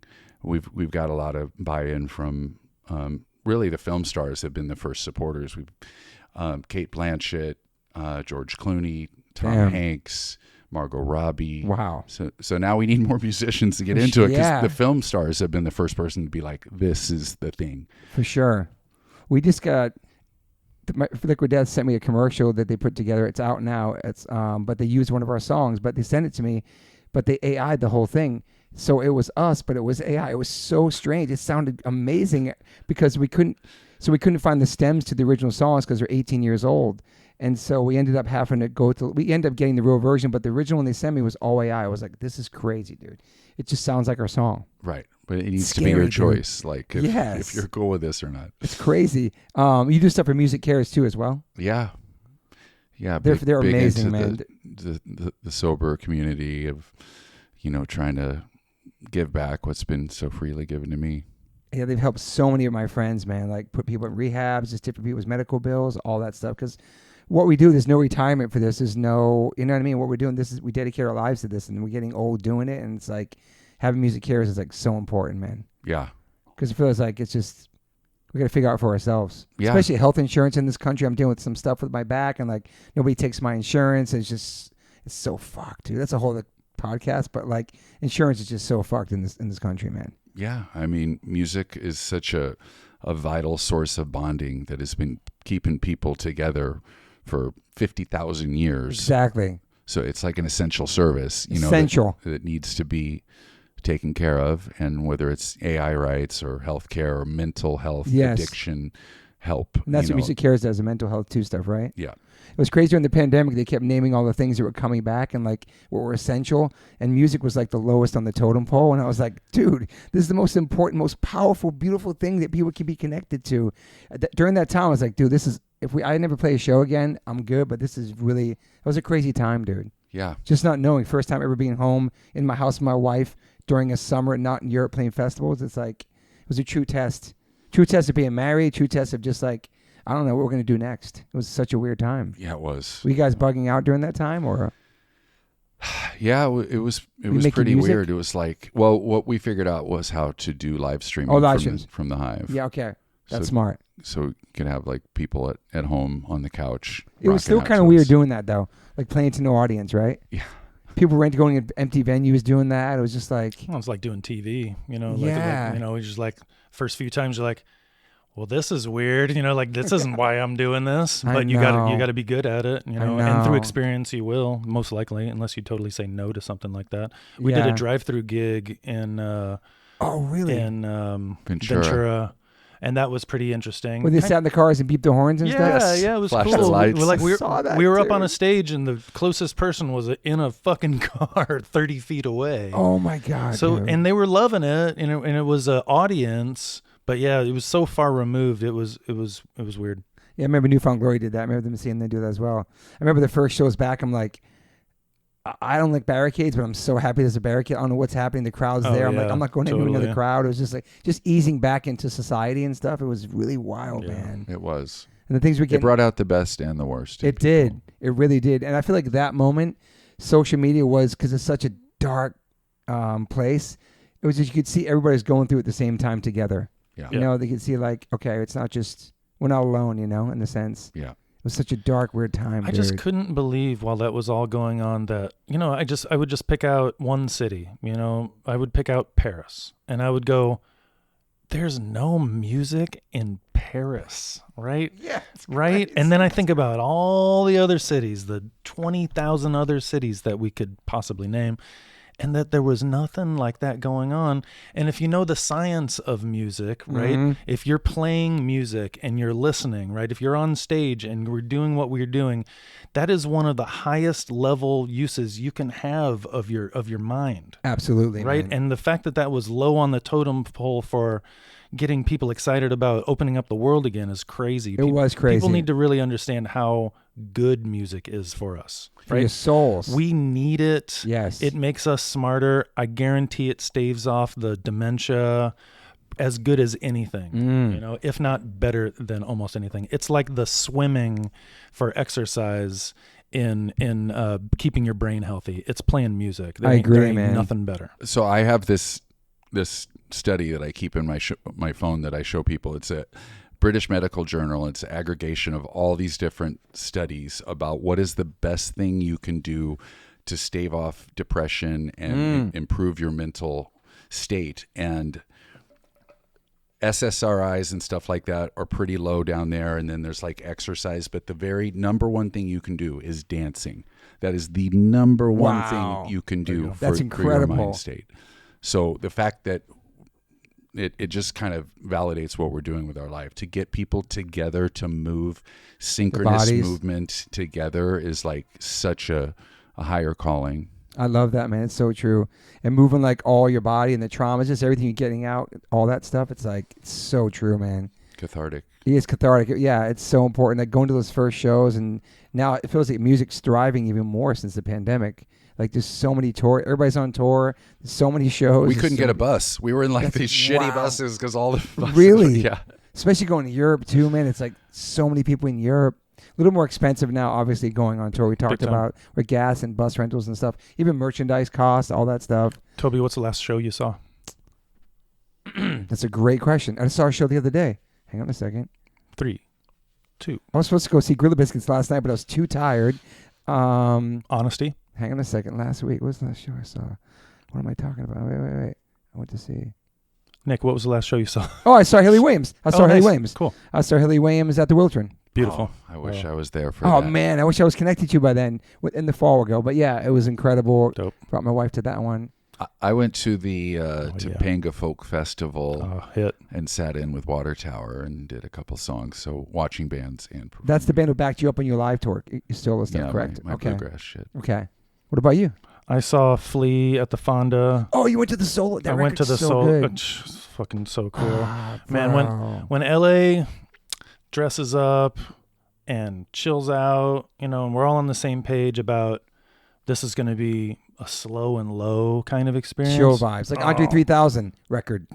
Right. No, 100%. I saw that live. It was so chill. 1,000,000%. Okay. Same thing. It's like, I think there's a contingency here in the city, probably everywhere, where we know we need to slow down a little bit. So we're in that experience that's exciting because we're all together and we're used to moving at shows because that's the genre that we're in. We move people. Absolutely. The job of the MC is to move the crowd. Yes, sir. But to keep things chill and to like play with people's hearts, and just so slow. It was stunning. It was amazing. There was like a little ball of light on the screen behind them, just a spotlight, and it got bigger ever so subtly as the first song, which was like 12 minutes, and they started adding color to it. Color came down from the top. I was like looking at the guys doing the light and sound and just like, just watching them because what was going on stage was total poetry, and everybody was doing amazing work. I love seeing him. Stunning. I saw the footage from on stage with the microphone, doing his spoken word stuff on that record, and like not playing bass, and it's such a beautiful record, dude. Dude, when he picked up the horn, it was great because he started with the bass, and then. Which we're all familiar with, and I think it was a great start. But he picked up the horn, and the crowd kind of was like, everybody. It was cool. It was really great. And then I saw Sleaford Mods 2 days later, also at the Fonda, and that was fucking Who are they? Awesome. They're in English. He loves that band. Okay. Like, kind of rappers. Really? Okay. They're like heavy accented, like so English. Like, love it. That's amazing. Keep going. You know your shit. That's cool, though. That's cool. Yeah, they're like 40-year-olds who really had been making music for the last like 15 years that had real jobs. That one guy's on stage, he just plays the laptop and just dances. I love that. And then the main guy, Jason Williamson, I've heard him described as like a motor mouth, and he's just attacking the songs. It's fucking great. It was super. What's cool. the crowd doing? Is it crowd's moving? Is it kind of like just? We were watching that show from the balcony at the Fonda, which was great. It was just a bunch of 50-year-old guys in Ween t-shirts. So it was these are my people. It was fucking awesome. It really was. And I was there with my 12-year-old. Show didn't even start until 10. Oof. The Flea show was over before 10. I love that. And and I was there with my wife, and we were standing the whole time. So it was good that it was over. But the Fonda Theater is a great place to see shows. Go enjoy live music, no matter where you're at. If you're in Los Angeles, you've got a million choices. If you're in Charlottesville, good luck. I love that Haley's show was at 8 o'clock. It was done by 9:30. I was like, oh Perfect. my God, bro. Yeah. I don't feel old, but sometimes when you go to shows, you kind of feel like, oh man, You know what I mean? This is killing me. Unless you're playing it, it's different. I could play at 10 o'clock easy. Yeah, but like, yeah. Just going to see this shit and getting there. But yeah, you like the Andre 3000 record as well? I do. I love that. Incredible, album. dude. Just waking up with it in the morning is just perfect. I like flying with it. Or nice. just at home. Just starting the day with it's a sunrise. Yeah, you guys are big hip hop heads too, right? Yeah. Yes. You still pay attention to like newer rap stuff, or I think we're both really into Kendrick. best? Yep. There's kind of one answer. I got the same one that toured last year with SZA. Did you guys go to that tour? No, I've never Did seen him not. live. Oh, never seen him live? No, I'm dying. Oh, I'll to. put that out in the atmosphere. I'm going to take you to one. Please. Someday we're going to go. Yeah. I got to go to that pop-out show Mhm. a couple years ago at the Forum. He's just prolific, gives back to the community. He's just so positive and awesome, dude. And the whole battle with Drake was crazy. But you guys are more... He won that. Yeah, of course. You guys are more older hip-hop heads? Like old stuff? Yeah, we loved, like, I saw you got a De La Soul carpet. Let's go, bro. What? Yes. That is Stick so aside. cool. Love De La Soul, dude. Yeah, De La Soul and Tribe, Best. Far man. Side. Yes. That was You guys like the our positive Public shit. Enemy. Punk as fuck. Public Enemy, dude. The best, dude. Played with them in Glasgow. Really? Yeah, took De La Soul on tour. You did? Yeah, we were out with them What? for a couple weeks. Around Stakes is High era, probably. Played 97. basketball. On the with Stakes is them. High record? Yeah. Maybe. Oh, man. Maybe it was a little right It before was that. my This Maceo was like- my dude. That's so cool, man. Why didn't know that? Yeah, they were great. They were a lot of fun. And then what's his face in the Gorillas as well, right? Yes. Mm-hmm. Yeah. Yeah. The hip hop stuff back then, Public Enemy when it first came out, bro, game changer, man. Yeah. I mean, Ice Cube was something that we bonded on, Dude. before we left Omaha. The Death Certificate, Lethal Injection. the fuck this dumb shit, right? This is what's going on, around me as Ice Cube. I'm gonna call it out. America's and that Most Wanted. So punk rock. So punk rock. Those Yeah. 4 solo records are incredible, man. Yeah, just NWA dumb. obviously was just so punk. First song on my first solo ride in my first car was "Fuck the Police." Hard, dude. Yeah, it's just like that's where we're going with this one. Did you guys like Gangstar stuff like that, or Wu-Tang, or Essay was more in the Gangstar guy, Gangstar? but yeah, Yeah. DJ Premier. Oh, dude, I did a song with Essay. So during the pandemic, I was with Derek from Sepultura. He's like, "You want to be on the song?" I'm like, "Okay." And so they covered She Watched Channel Zero by Public Enemy, Right. and I'm on there with Essay. I never Yeah, met him right. before, but when the video came out, I was like, "Holy shit!" And the 2 guys from Faith No More and MC Surge Was and that the- Sen Dog, Was that the Kings of Quarantine. 2 minutes to midnight or Kings of Quarantine? Okay. Yeah, Kings of okay. Quarantine. Yeah, I don't even know who put it together, but they asked me to be on it. It was super cool, man. Awesome. It was I fun gotta doing hear shit that. like that. Yeah, I love Essay style too as well. Yeah. With you guys, it works perfectly with you guys. Yeah. He's from Cal. He's from here too. No, he's from Omaha. We're all from Oh, Omaha. holy Yeah. fuck! I didn't know that. Yeah. Wow. Essay's our seasoning. Is your seasoning? Yep. So what's the next tour you guys have? What's going on? We're gonna go out with Dirty Heads in a month or so. And then what's the next LA show, man? Nick, everybody wants Wow, to you know. just passed over that tour so fast. Oh, Like no, it's not a big deal. No, it's a big deal. Let's go.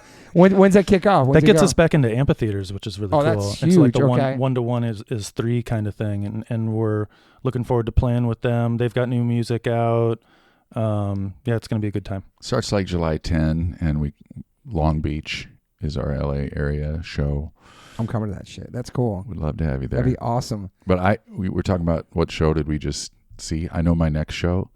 I got to brag. Seeing my daughter play Carnegie Hall. Let's go, man. Let's On- go, Hey, man. Practice. on his birthday, June Dude. 5th. Sick. Let's go, Dad. Let's hear it, man. I'm gonna be my Falcon's got a show. My 15-year-old's got a show on my birthday too. So I'll be doing the same thing. Oh, that's incredible. Shout out to the kids. Shout out to the Right? kids. Fuck yeah. So Carnegie Hall. She won a contest. She Kind of a entered big contest. deal. Dude, it's insane. So she won a contest? Yeah. And what is she doing? What is she performing? What is she doing? It's a really sophisticated jazz piece. So cool. It's like really, really deep. Like she's just smoking on piano. Cool. That's incredible, Wow. man. Wow. And you're a piano player too, though, so it's cool. That was my first. Yeah. I can get by, but mostly guitarist. And your kid plays what kind of music? I mean, he looked me dead in the eye, half a year ago, and was like, "Dad, I need an 8-string guitar." And I go, 7 is not enough. I go, Falcon, 8 or more. we're going to Guitar Center right now. You went? Totally. That's totally. amazing, Let's find dude. one. Got a like $300 8-string guitar. Wow. Sounds. What like inspired that? What inspired that? Deftones. Ah, Yeah, Carpenter. okay. I didn't realize that. Okay. Carpenter all day. And he's teaching himself more or less through learning songs that he wants to play. Definitely cool. the same thing I did, but I was taking lessons. Now they got YouTube to walk you through. Totally. 1,000,000%. But Totally. but Falcon's taking voice lessons and guitar lessons at a local guitar store, like a mom and pop guitar store by me. That's amazing, man. All of it just rings so awesome to me. And my 12-year-old's just playing drums all the time.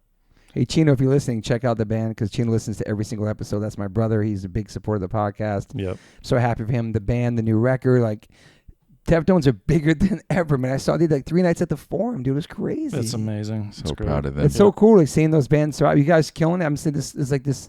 People love like you said, these memories of when they were younger, right? Yeah. And these bands are still here, and when we get to grow with these bands, and our kids get into these bands, and I mean, Limp Bizkit's bigger than ever. It's so crazy, bro. Dude, the shows in South America in December with Limp were nuts. Just mind-blowing. Oh, especially the last one, but if any one of those shows had been a one-off, I'd be saying the exact same thing.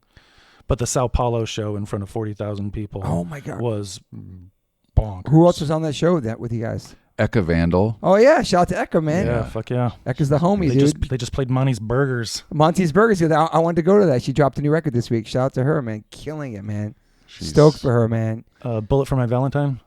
Okay. Yep. Slay Squad. Squad. AFI was. Oh no, I saw AFI. They're with somebody else in South America. Do you know Slay Squad, local band? No. Check them out. What do they They're sound like? from Inland Empire. Oh, It's Inland. like- Oh shit, the IE. yeah. They Wow. call themselves ghetto metal. Yeah. A It's new like genre. hip hop with like crip walking, but like metal What? going on. And a little, Cookie Monster voice every once in a while. Great drummer. Great band. And Ghetto metal. think about it. Like, we're in South America. We're in Peru, right? We're in Lima. Yeah. And the show's going to begin. It's 1 PM. It's hot as fuck. And there's 20,000 people there.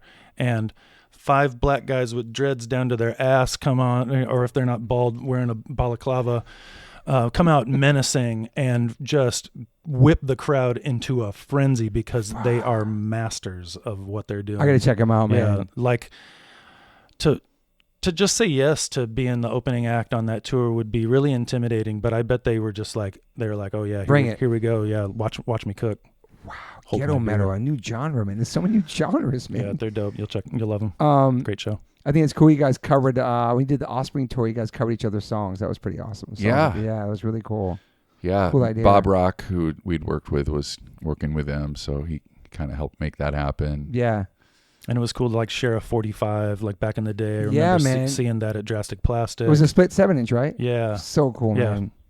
That's awesome. That's the way it's done. It's Unity. Unity comes in different forms. It does. You guys did like a Unity Orchestra album, right? Yes. Yeah, 311 Day one year we had an orchestra, and this last one we So had cool. the Blue Man Group come out and jam Oh, with us really? with the big drums and Yep. all that's in costumes. amazing, man. It was Yep. dope. Alien Orchestra. I love that you guys always try different things and stay creative and not trying to make the same Gotta do thing it. over and over again. So many bands just make the same record over and over again, and it works for some people. Yeah. You know what I mean? People just like to hear what they hear and they're used to it, but it seems like you guys always took chances with things. Yeah, you got to explore. I think the best thing an artist can do is just follow your curiosity, because people can really feel it when it's novel, when it's like a new combination of things. So just Totally. forever being explorers. And when it's real and it's not forced, Yeah. people can feel that, There's a reason why you guys are still together and making music.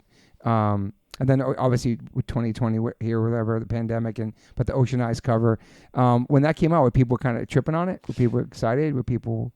Well, it was because since the band, it was before we got the live streaming thing going, and Yeah. nobody was doing anything. So I started live streaming on Twitch, and I would just jam on guitar, and sometimes I would do like I called it. What did I call it?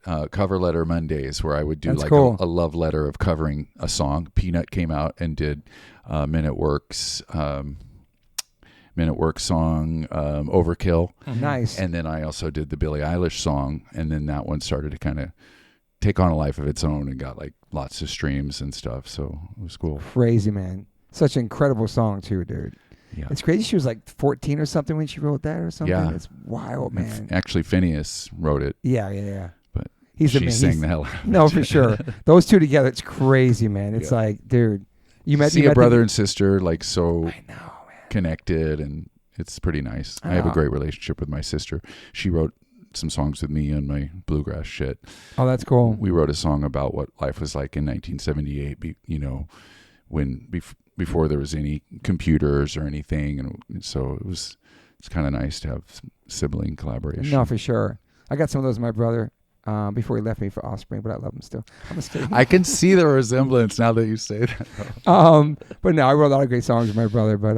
But you did the quintet too. You did your own solo stuff. You did all kinds of things. And you left the band for a second. Is that true? I wanted to. Okay. I wanted to replace everybody in the band, including myself. On the interwebs, it said you left for a second. You took a time out or something. He was going to. What that's from is I went on Twitter and said that after like whatever show I'm going to take an indefinite hiatus, but it never happened because we had enough break in between time. Whatever, I self-therapized. To carry yourself. I got on stage and I realized how important playing with these guys were, whether or not I agree with every single one of them on every single issue really doesn't fucking matter. I agree. It does sometimes. Yes. And it bothers me, but the wash that clears everything out is that I love my guys in my band and I will do anything unconditionally for them. Yeah, there's an unconditional love, and to have that challenged because of political differences, if I can just be honest about it, now, for real, is a really interesting place to go. Yeah. Right? How deep is your love? Right? That's true, yeah. How pissed are you about whatever? Right? Yeah. Is this really what you're mad at? All the thing, the perspective, the point of view is pretty heavy. And then I just, I look around on stage and I look off stage and I think about all these victory laps that we've done and all this, just hard work and amazing music guys made together. Great, yeah, man. Yeah. The fact that we've made hits being kind of an obscure, from my point of view, like our mission statement is to keep exploring, and our tastes are so eclectic, and they really are up in front. Each member of the band has their own kind of raging influences, and the way that they come together is such a beautiful thing, especially in the live format when we've got the songs worked out. It's just, you're going to be challenged by whatever, and if you make it through, if a relationship makes it through, it's a testament to both involved, or everybody. I love involved. that, man. Yeah, it's like there's really no genre for 311. I feel like you created your own lane in a sense. I feel like you really can't put you in a box of one style. Do you know?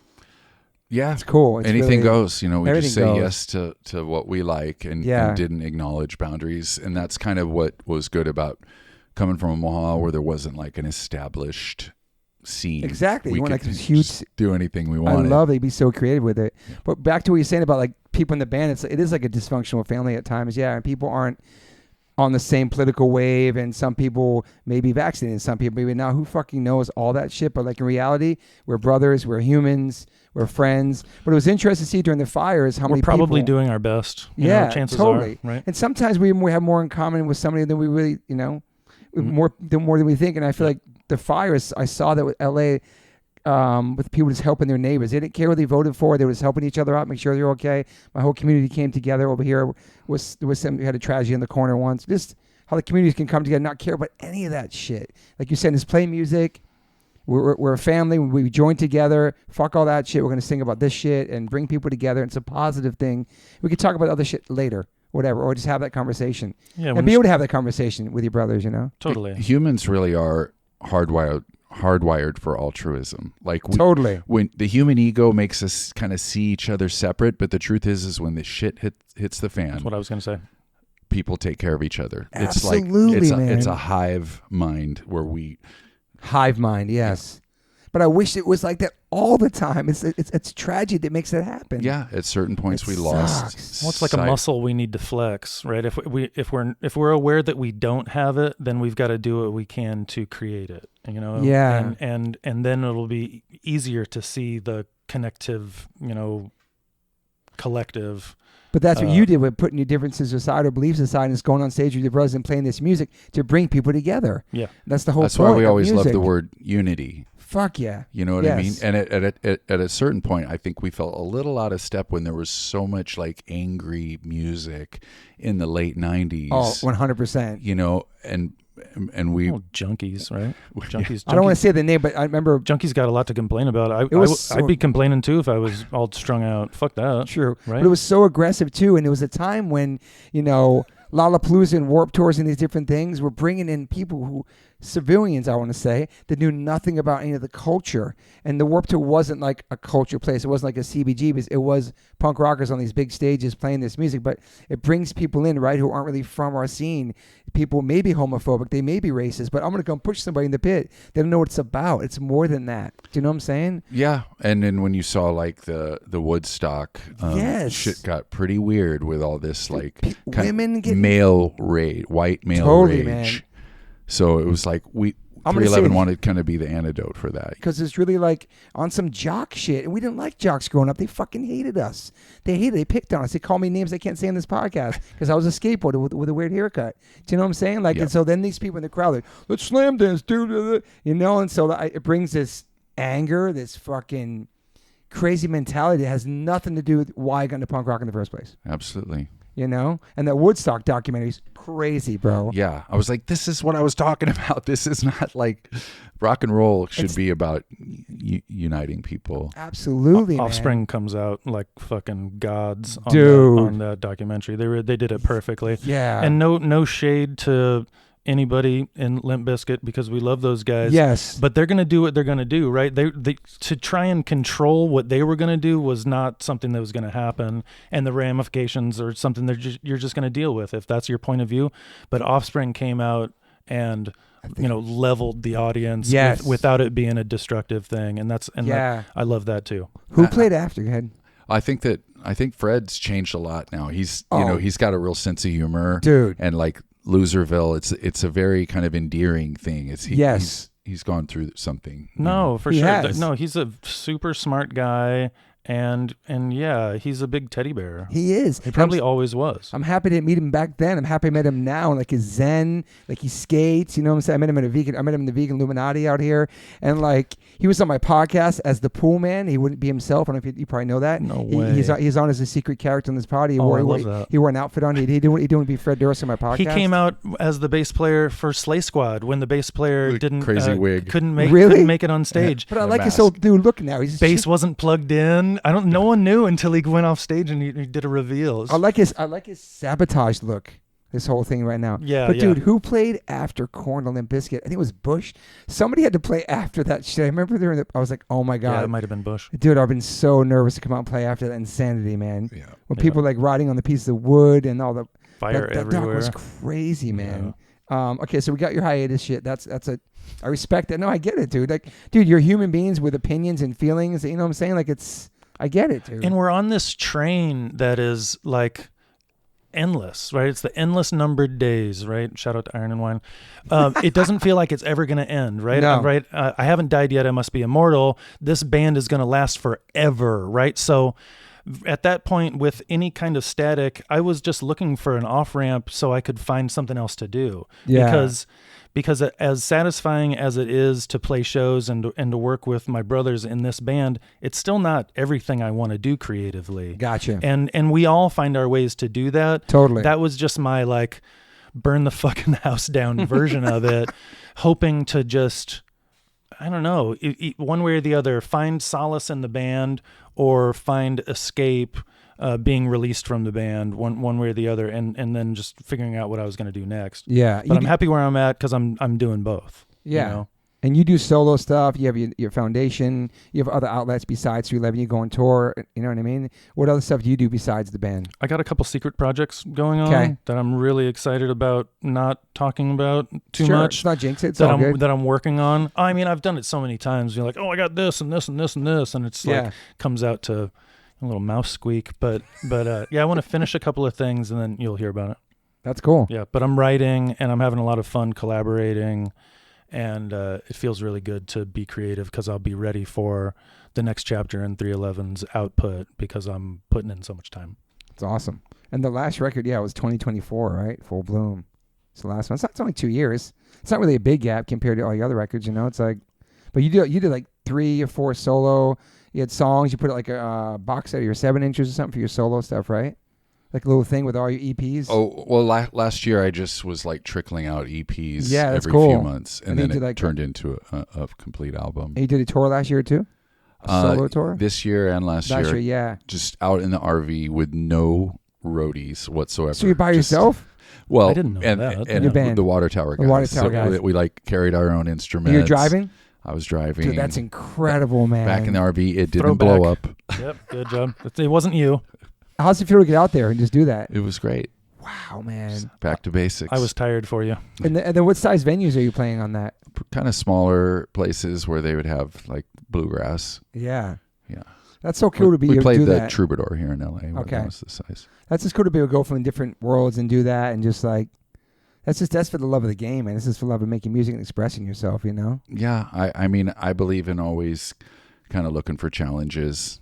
I kind of started toying with the title of a song like Looking for Rubicons, because like a Rubicon is like a mental thing that you don't cross, but there's a lot of growth by crossing that. So to make this really, emotionally revealing, bluegrassy kind of old-timey sounding music was something that scared the shit out of me. So I was like, let's do that. You know what I mean? So I just want to keep, if you avoid fears, they become stronger and stronger. Absolutely, man. And the more you go towards your fears, then the more free you feel. No, I love that. Who's George Clanton? I thought it was George Clinton at first. You did split with him, right? Yeah, it was. It's an interesting name. What a beast. He's a beast? He's a total beast. Okay. Yeah. His sound is really blowing up since we did music really together. right now. Yeah. Oh, Vaporwave is like this. It's retro sounding kind of trip hop. It sounds like early 90s, kind of lo-fi. Dreamy. So that's like a new kind of genre right now. Yeah, it is. Last a little bit. They were playing him on KCRW last night. Really? I was like, what the fuck was that? Right. First of all, the teenager DJ was killing it, and I'm like, who is this kid playing this music? And then she's like, that was George Clanton. I was like, fuck me, that ruled. So that's what I do when I'm doing dishes. I love that. And at Full Bloom, do you guys tour a lot on that record or no? Yeah. We basically tour every summer, yeah, except the pandemic year. And then also 98, we needed to take that year off because we were like so burnt. We were like, we need to go and get homes to live in and stuff like that. But other than that, we toured every summer since 93. Holy crap, man. So you remember buying your first home? Oh, yeah. What record was that from? What was that moment like that changed as far as, obviously finances change and crowds change, but actually having some money, dude. Blue Album / Transistor. For a while, we all lived within a mile of each other in Laurel Canyon. That's amazing, man. I mean, and we were selling a lot of albums and we were playing a lot of shows, so we weren't home at all. And our tastes were so, miserly. We didn't need anything, just like, give me a burger, right? Give me something. Just give me what I'm used to. Yeah. We didn't know how to spend money until we bought houses, and then that's cool, man. I think we got dogs. We got dogs. That was like our big put roots down. Dogs and houses. Yeah. Yeah, but it was cool. We sat down with our first business manager. What's his name? Neil Levin. Neil Levin was like, I'm going to be there when you buy your first car. I'll be there when you buy your first house. Oh, that's so cool, man. I was like 17. I'm like, really? We're going to do this? Like, sweet. Let's buy houses and cars. But he trusted him, obviously. He got smart with your money and all that. I mean, with Nick's leadership, he made sure that we had a lawyer, we had great management, Papa Nick, and we had business management. That's so nice. That's so sweet. It's crazy. Man. Yep. So you've been guiding these guys the whole time, kind of like. They guide me just as much. I can't take. You guys seem like you're smart with your money. Like you weren't flashy, not materialistic. You're not like fucking. No, I got kind of crazy for a little while. Did you? I owned a private island. Nick bought an island. Hang on a second, bro. Yep. Podcast stops. Are you serious? Yeah, so you got. He bought a fucking Florida key. He had a key. During that time. This was like 2003. That's a good investment, though. That's an investment, though. It was. You'd think so. Until the year of Katrina, it got hit by 4 hurricanes. Oh my God, bro! Yeah, that's horrible, man. Fucking clown car of hurricanes taking out his property. Serious? Yeah. Damn, that was a good investment. How long did you have it before it get wiped away? There was like 4 good years before, and then I still had it for a couple more years. And had What to made you buy rebuild. something there? Like, how did they even happen? Like, how do you even? I just went on vacation and loved it. and rented this place and noticed it was for sale. I was like, Oh, this is so killer. I could just catch fish right off the dock and dive for Wow. lobsters and crab, and it was a lot of fun. But then started having kids and priorities changed, and just And hurricanes. But besides that, you're not too crazy with with your money. try not to be. Do you guys I'm get- pretty risk tolerant. Our business manager has gotten mad at me a few times. And are you sober or no? I am sober. How long? Well, I haven't drank in, it'll be 20 years in October. Congratulations, amazing, Thank dude. you. But I went back to smoking weed for a while, and that led to me kind of messing up. So now I'm back 4.5 years full sober. It's California sober. That's what they say, whatever. Yeah. You mean messed up like from weed to maybe drinking again or something? I didn't drink again, but I started doing all these different Okay. mind-altering things Okay. that just... Which is natural. It and got it's- me back into that bad self-loathing that I had gotten into, and I had some missteps. Okay. So I needed to make amends and clean my act up again. Fortunately, the guys were supportive, and Amazing, dude. as was my wife. And now I know I'm happy as full sober. Good, man. That's incredible. What about you, sober too? No. Okay. What's your deal? What is your deal? I have childhood trauma I'm still processing. Okay, why don't you fucking get out of my life. I mean, I like a good whiskey every once in a while, but it's pretty rare. Do you ever have Four Roses before or no? I haven't had Four It's Roses. from Kentucky. That's my wife's favorite drink, dude. My family's from Kentucky. My grandfather ran the Seagram's distillery. Oh, really? Drank himself to death in his 40s. Oh, Jesus. Something I'm avoiding. Okay. But also being indulgent within. My mom's really good about it. She's like, she just has 1 beer a night because she knows if she has more than that, it'll My be folks bad. are that way too, just Yeah. super moderate. Yeah, I know how much I can have, and I know how much is too much, and I've taken some breaks here and there, which were really satisfying. That's nice. Yeah, it's an ongoing journey.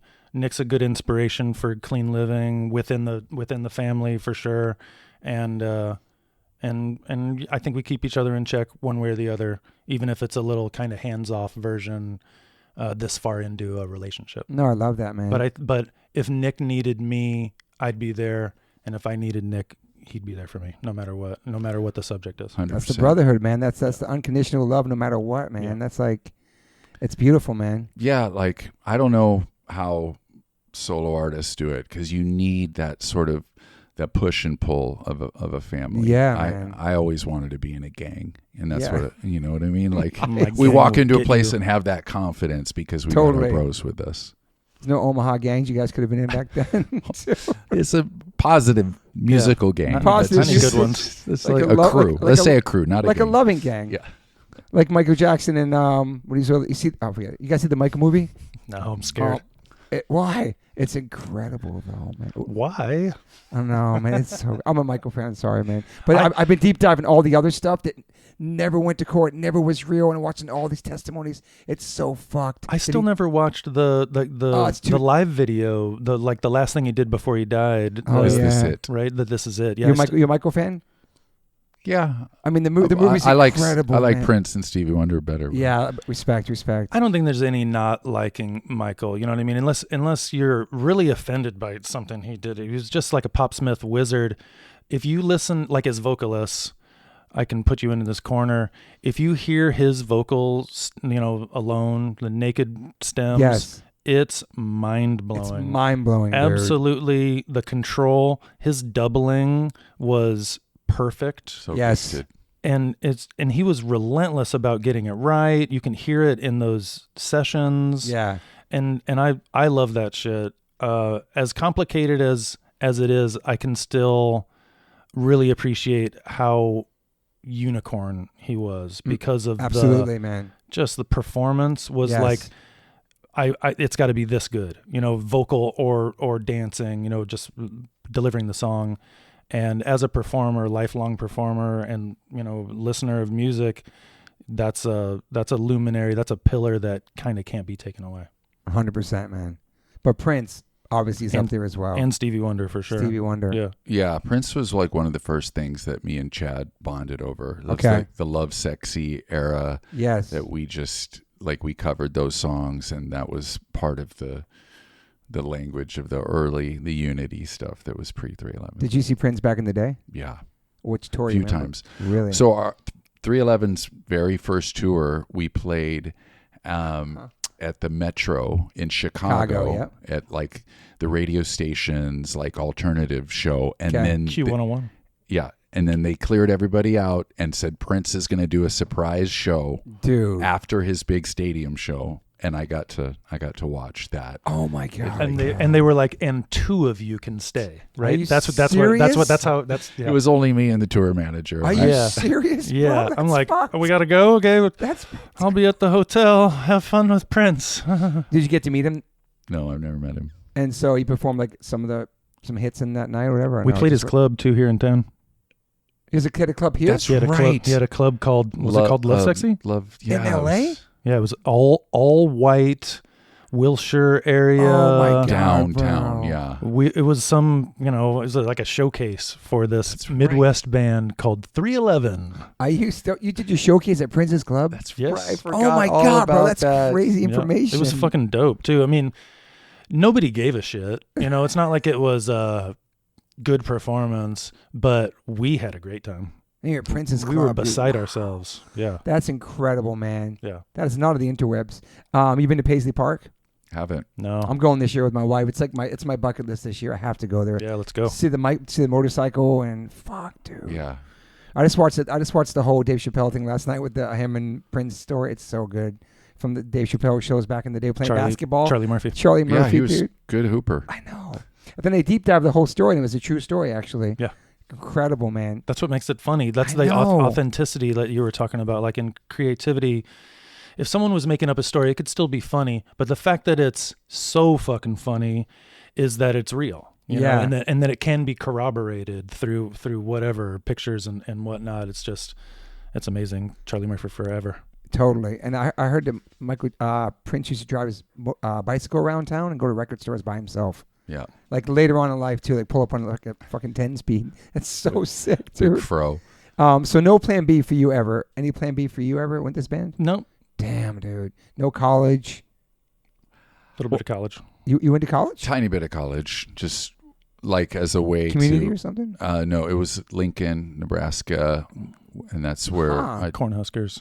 Chad and SA were going at the same time. It was basically a way for my parents to pay the rent while we were getting 311 going in Nice. 1990. But and Chad, I remember you telling the story. Chad was like, "I'm going to go home and go to school," right? Because that was probably what was being expected of him, even as having like musician parents. Chad tells the story better than me, and it's so great. Not to ruin it, but he drove up to like his first day of college and parked the car, looked at the building, took the keys out of the ignition, thought about it for a second, put the keys back into the ignition, started the car up, put it in reverse, and fucked off. Oh, my God. He was like, dude. I ain't doing this. Wow, man. Right? Even as a return, right? It was Yeah. pretty crazy. So yeah, it was meant to be in the For way sure. that we're here. And there were Yes. many, many factors that if they had happened, we wouldn't be here. Yes. There's the trillion things that could have happened. And it's amazing. We're still doing it, talking about it. Do you remember your parents coming to one of your first shows or the first time your parents saw you guys perform? Yeah, well, we rehearsed in my dad's basement, Okay. so he was always super I mean, supportive. after you made it, after you like on the radio and stuff. Yeah, well, they came to a lot of shows. Like Peanut's mom was our fan club person, No way. Yeah, for years. answering every letter. I mean, Really? Yeah, and then the message boards when the internet those went up started. in the mid 90s. we were one of the first internet communities. It was on AOL.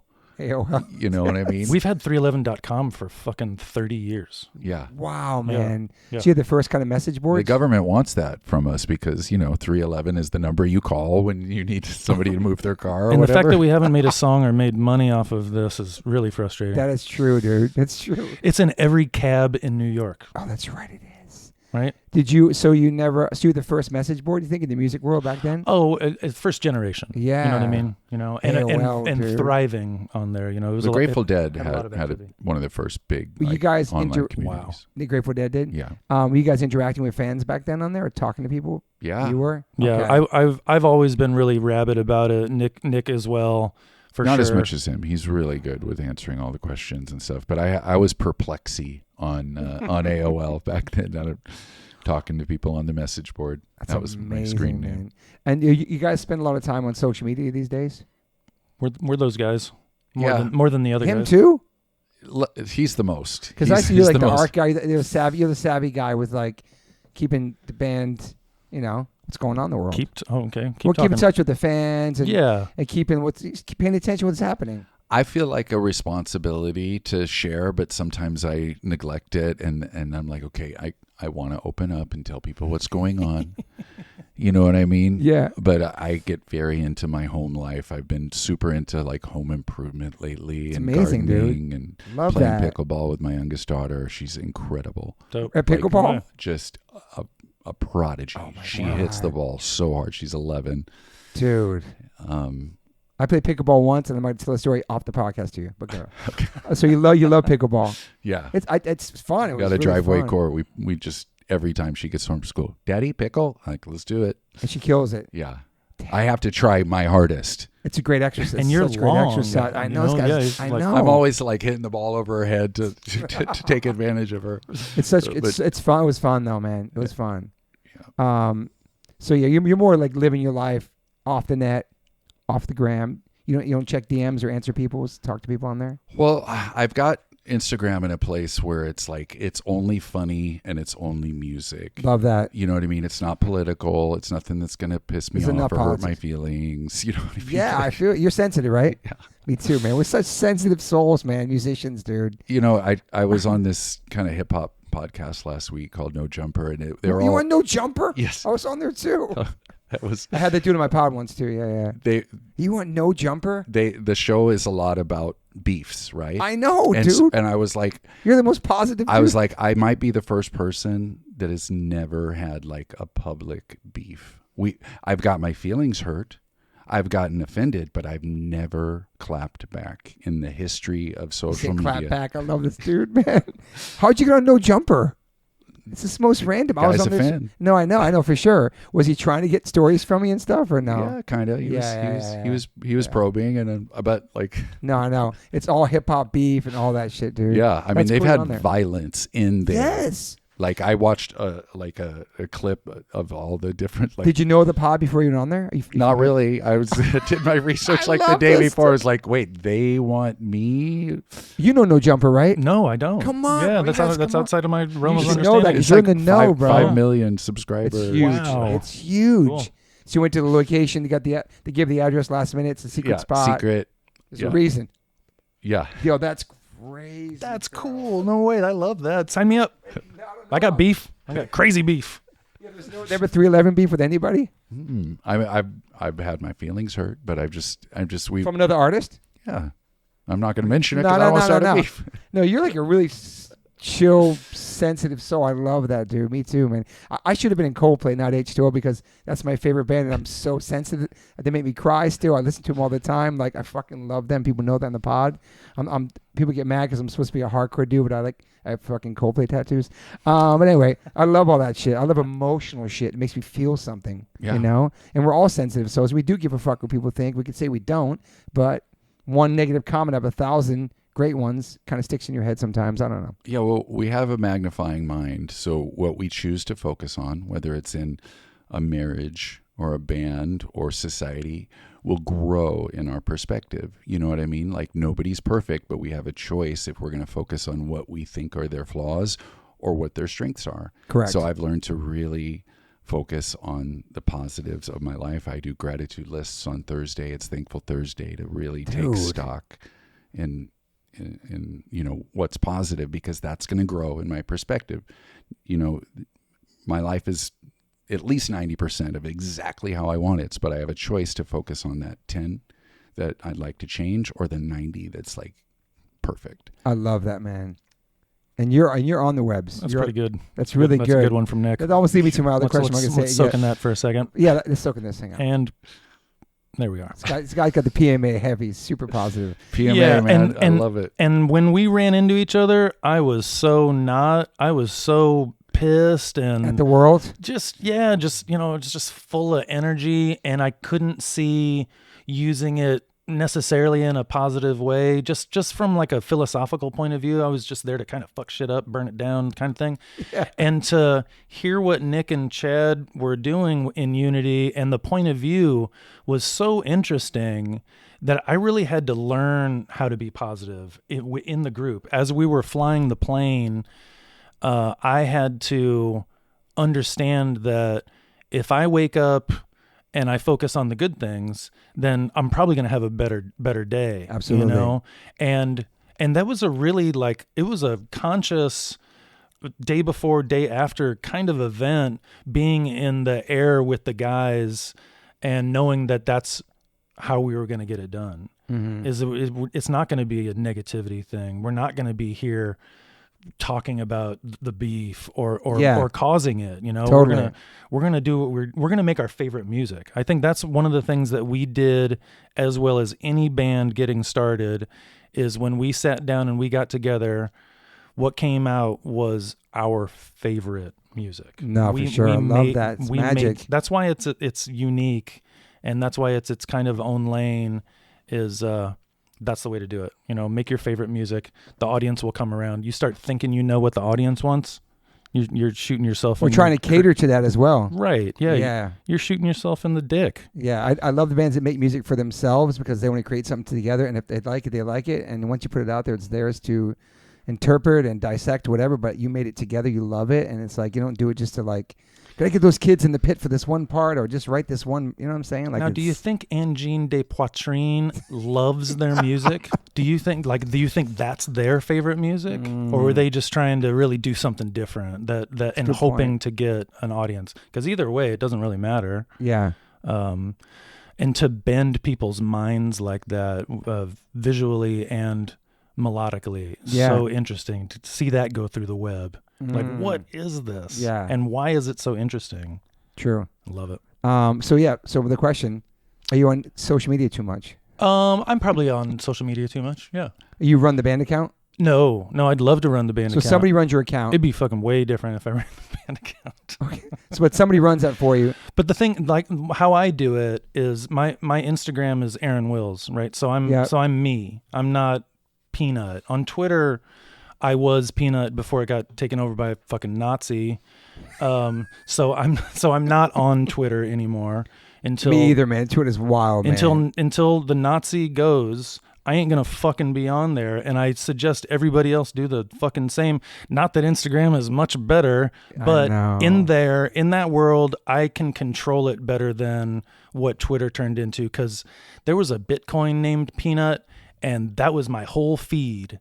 And I was like, then it was like X-rated shit that was fucking gross. You know what I mean? God, like, dude. Not that, whatever. This isn't what I'm here for. And then I see the Nazi salute, and I was like, okay, here we go. Oh, dude. But I love being personal on Instagram. Like I said, I like going live on when we're out on the road as like a band guy, but also like there's just something in me that likes talking with people and interacting.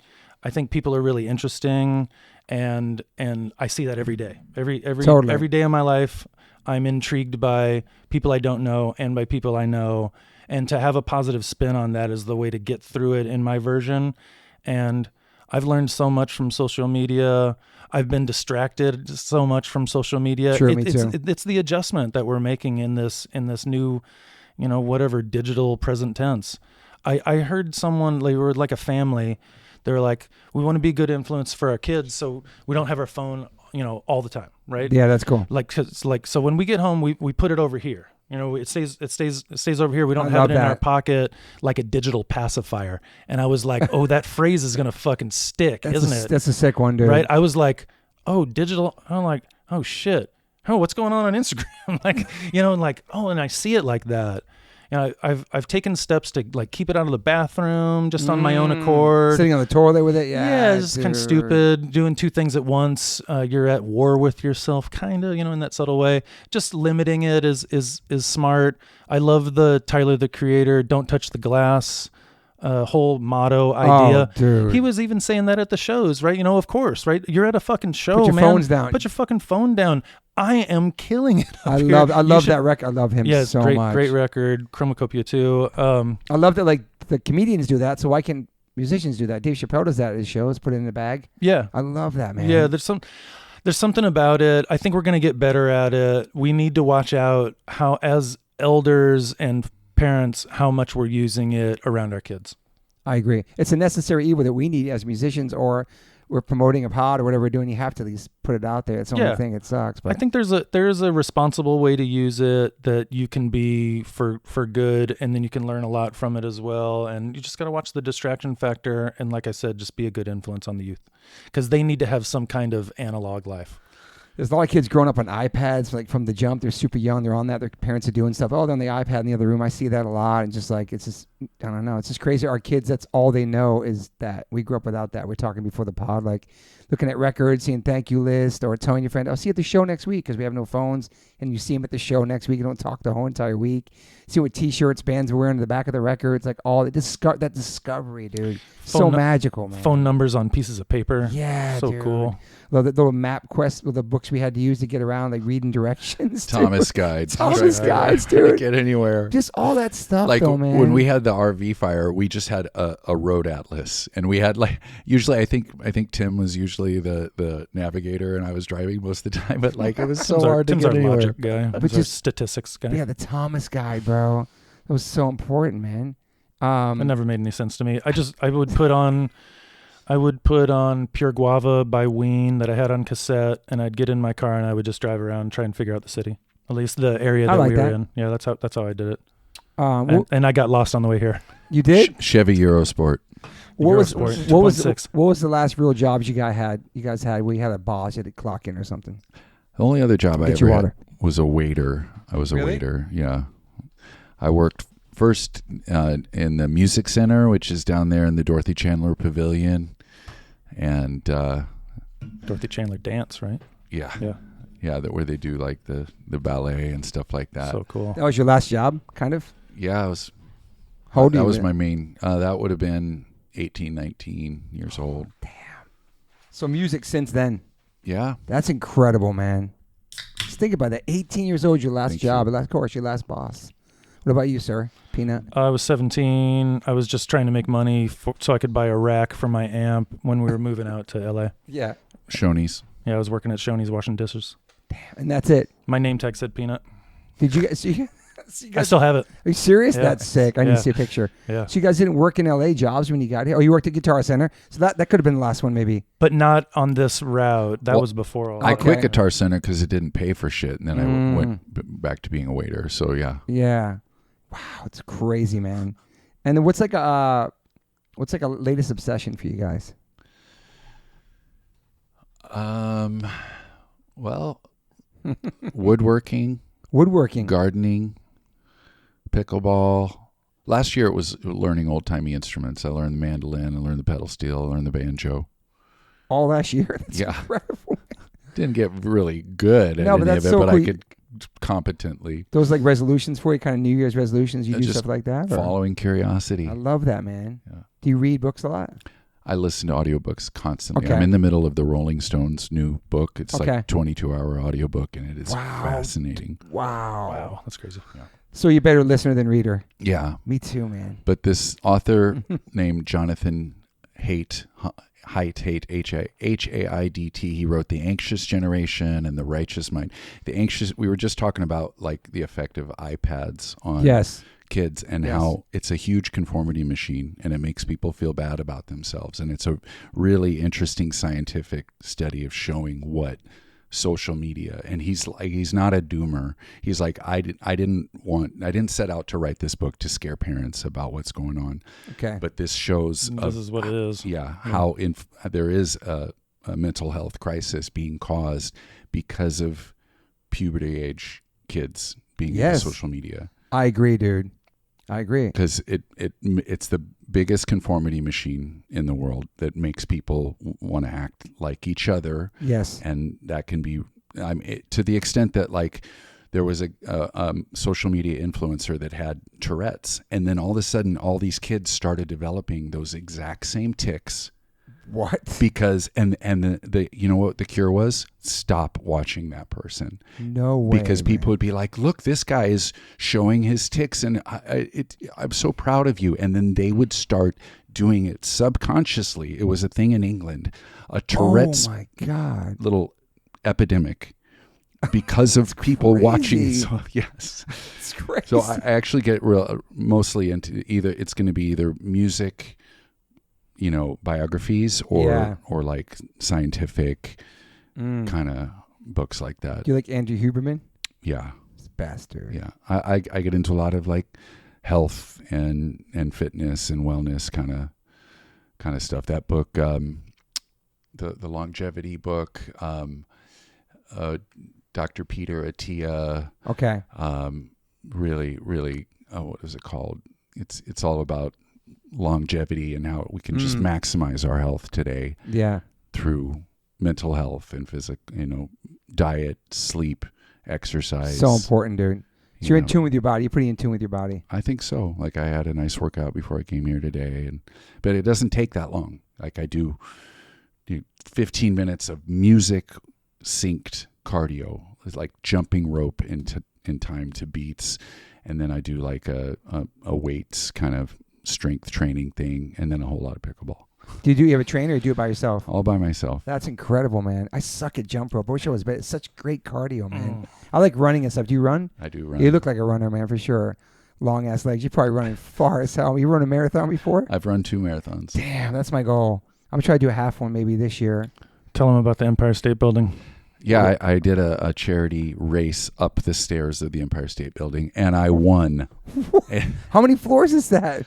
It's not quite 100. It's like 90. I can't remember. How long did it take you to do that? Are you serious? Not that long. Like the secret is a little under 20 minutes. But it's so hard, going all the way, running upstairs. The secret is, and you're using your hands on the railings just as much. Okay. That's not cheating, right? Throwing yourself up. It's part of it. Like there's a whole world of stair racing people, and you wear like this is a subculture or something. Yes, they're fucking tough. You wear wide receiver gloves, the really sticky gloves, so you can grab the railings and you're pulling with your whole body. This is crazy. And how many people did the race? Hundreds. Hundreds? So and you were number one? No, I won in the charity. Okay. In there's like serious professionals that like did it in half the time I did it. Okay. But I won the charity. Were you there with the other musicians too?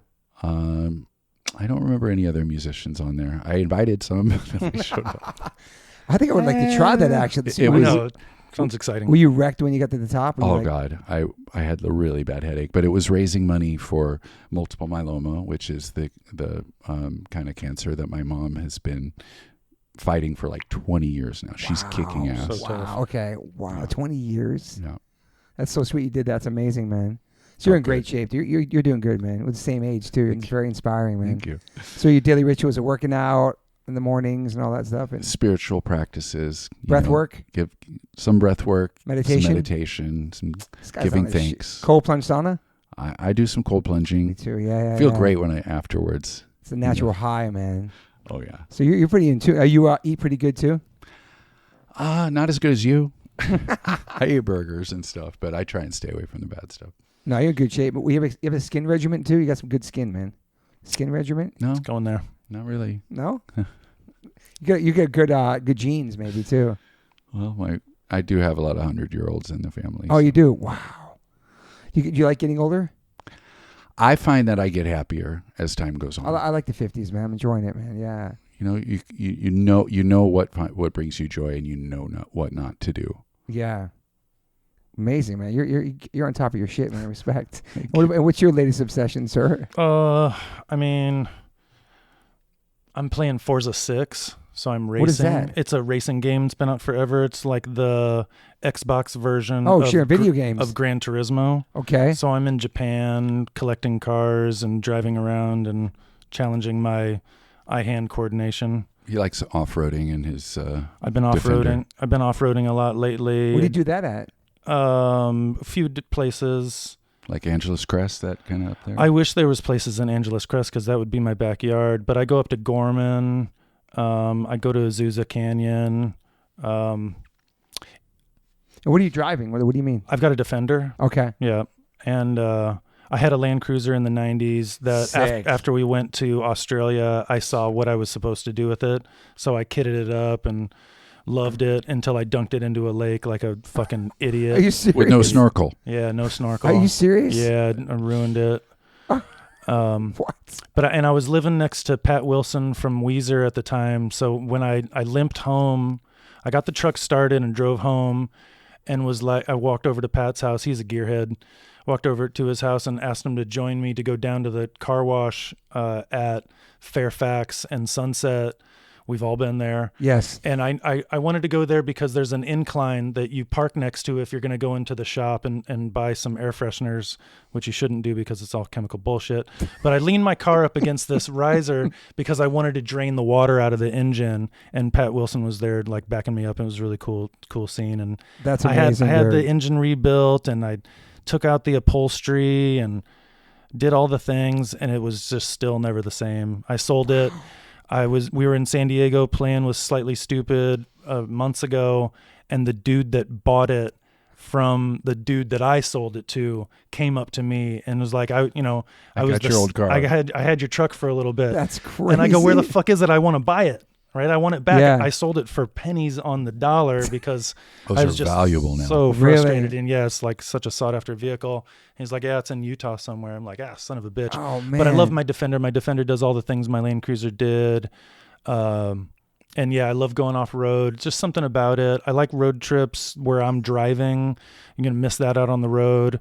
I'm going to pull something off. I think I'm going to drive up to San Luis Obispo and say hi to the people at Ernie Ball. They've got a base waiting for me. Nice. They're celebrating their I think 50th anniversary. Yeah. And I've got one of 50s. Amazing. And man. I'll do that just cuz I love to, I don't know, be out on the road. And You love driving. I really love driving. I Okay. really do. And not, not in like a traffic kind of way. I want to be free on the road, Yeah. the American dream version of it. So being in Northeast Los Angeles, there's lots of good road trips, and I'm close to the Angeles Crest, and that's just driving heaven. It's amazing. I'm man. up there a lot. And you work out too? I play basketball 2 times a week. He was really into Soul Cycle. I was really soul Me too. I was too. soul cycling forever. I loved it, man. Full body exercise. So man. great. The first time I went, I brought Nick one time. And I cried. I had a great time. Well, that's what I was going to say. The first time I couldn't went, do it? I cried. No, it was just like It's hard. our instructor was so like, like, here you are, you did it. You're here. You're doing it, and then the heightened emotions of being out of breath and us being sensitive. And Totally. syncing to music. It's like a Yeah. concert. Like, we're all doing this together. It's pretty intense, man. I mean, Radioactive from Imagine Dragons hit really fucking hard. They do play that when in it the first episode. when it first came out. That shit was powerful, right? Yeah. Super In those classes, you powerful. mean, right? Yeah. Yeah. Just man. the whole thing, what they're creating. I think they get the shit end of the stick because they're so good at what they do. And honestly, in that position where you're being force-fed music Yes. that you might not like. True. I fell in love with those guys in that situation because That's amazing. it was such a desperate. I was just like, I'm gonna pull this off, and this music is really helping me. And honestly, being exposed to music like that has blown open my cage of desire of music. Like So let's open your mind going to I Soul can listen to Cycle. anything. Yeah, I really Yeah, can. So that's much more than I interesting. was in my 40s or late 30s, and I'm really thankful for that discipline to open me up in that world because I'm a better musician, I'm a better writer, and it's nicer being alive. That's cool, being man. able to take in other influences. Shout out to Soul Cycle, man. Yeah, it's fucking crazy. Why'd you stop going there? Why'd you stop going? My favorite instructors left. Mine did too, man. Yeah. It was so fun. I brought me and my son used to do it together. It was like, he killed it. I had to keep up with him, but it's really, you come out of there so drenched. It just feels so good though, dude. Yeah, it's And it's amazing. mostly women, so it's like, you could have fucking, and they're killing it, dude. You have to step it up. So here, you said you're interested in running. Yeah. There's a style of electronic music called hardstyle, which is about. It's called hard style. Yeah, it's 150 BPM, and that's the pace that you run at. So if you listen to try running with hard. Go on Apple Music or Spotify. Hard style playlist, and it's like boom, boom, boom, boom. And that's boom, how you do boom, it too? Boom. Yeah. So when I run, it's synced to music because that's dancing, and that does, like I was talking about, that steady. Yeah, I'd love to do that actually. Wow. But it'll keep you motivated too. You know, you won't slow down. You'll keep pushing it. The Soul Cycle thing. You can't slow down. You can't, if you do, you got to catch back up. You know, and if you miss a beat running, you do the same thing. If you've got a click track in your head or a kick drum in your head, and you do like the push-ups on there and the weights on there, and they're little teeny weights. They're just so heavy. I know. It's crazy. Like, what did you work out with today? I'm like 5-pound weights, and like, yeah, and it was really, really hard. Dude, people made fun of me for going to Soul Cycle. I brought some of my big tatted big dudes, and they could not do it. They're all about weights and like no cardio. They were dying in there. Yeah. I like it. It was fun. So it was hard for you. Yeah. Damn. You do cycling too? That's like riding bikes and stuff? I got into my mountain bike for a while. Right. I feel like you've done everything. You surf too? Surf. Still surf? Yeah. I went skiing last week. This guy, man. Outdoorsman. Bungee dude. jumping. Bungee jumping. Snowboarding?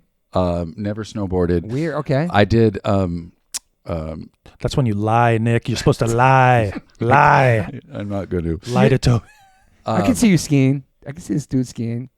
Seeing him surfing would be pretty sick, though. Did you jump out of a plane? Yeah, didn't you? You did tandem out of a plane, right? No, what? I'm blanking on the name. What is the thing where you run off a cliff in a kite?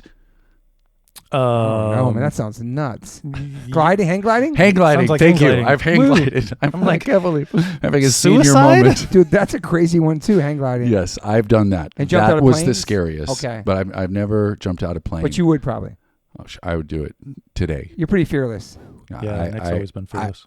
I'm not risk tolerant. I crave risk. I enjoy. I need to have something, and so now I've learned Natural to channel high. that in ways that are not destructive. Like my buddies from Water Tower said, well, when we do band practice, we do it on the side of the road on a freeway off ramp, go busking. I was like, that sounds terrifying. Let's go. What's it I've done it called? like busking. You know, just playing on a freeway off ramp. Heard of that, dude. Yep. It's so punk rock. Why, You it just is so, you just yeah. go play on a freeway off ramp for tips, and it's so weird. People are like, aren't you the dude in 311? I'm like, yep.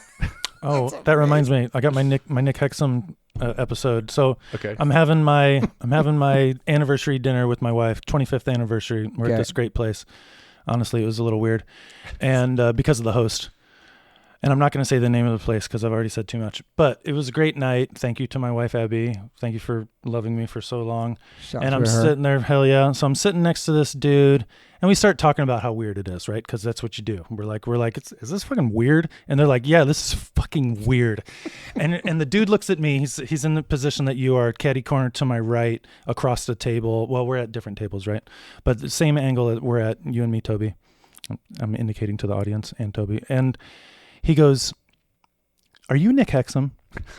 Right out of the fucking blue, right? Not, and I wasn't like, "Oh, I'm in 311." It was no indication of nothing. He goes, or something like, "You look a lot like Nick Hexum," one way or the other. And I didn't bat an eye, although I was super surprised he said it. What? But I'm good in the moment, right? I'm even if I'm surprised, I'll still have, something loaded up to say. And that second I was like, yeah, we've been slowly like turning into the same person over the last like 15 years or so. Like, I think we're dressing more and more similar. Our hair is like, I think I'm copying Nick's hair, and I think Nick dresses a little bit like me. That's my point of view. Yeah. Yes. You can ask him on that. I followed him in the athleisure.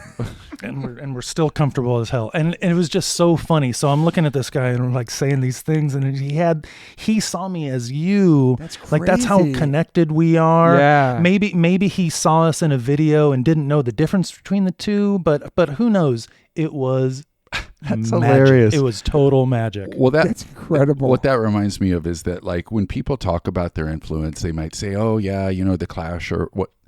Those are my earliest influences, but my biggest influences are the guys in my band. Oh, that's amazing. dude. People say you are what you eat. Well, you are who you surround yourself with. We are all naturally learned act like each other. So it's important sure, to pick man. wisely, whether it's in your band marriage or your marriage, you know? Yep. Yeah, your band you're- marriage, man. And Well, band- and you can't choose your family, but you can choose your chosen family. Totally. You know, and that's a really important relationship, you know, especially as transplants from other cities. Yeah, We're having a That's- kumbaya moment. I love Yeah, that. we And are. you know what? Kumbaya comes from the Cajun. They're saying, come by here.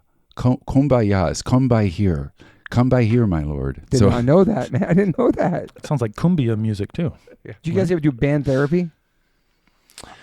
We've had it out a few times, Oh, but okay, never yeah. with like a I therapist. know bands do that now. It's like Yeah. pretty normal. Well, you know, we had a guru, like a when we were making the Blue album, there was this energy worker that would come and yeah. hang out, and he would do Reiki. No and, way. Back then. back then, and it did something to us. Wayne, Okay. Yeah, Wayne, the energy worker, would come by, and That's cool, man. he would clear us out and tune us up. also like- Bob Rock really helped us Bob a Rock, lot okay. with the Well, interpersonal communication, because it was right after Some Kind of Monster, and he had learned a lot from right. the Metallica stuff. So he would be like, this, that sounds boring. He'd be like, that's a very triggering word. Don't call your friend's part boring. You know what I mean? Wow. Like let's make Yeah. it more constructive. Yeah, Bob was very helpful when we ran into him, and That's cool. He left us with jewels that will, you know, forever be around our neck. That's crazy. I remember Metallica was the first band I saw going to therapy. I was like, wow, man, that was crazy in that movie, man. Yeah, Incubus used to do it. They did? Yeah.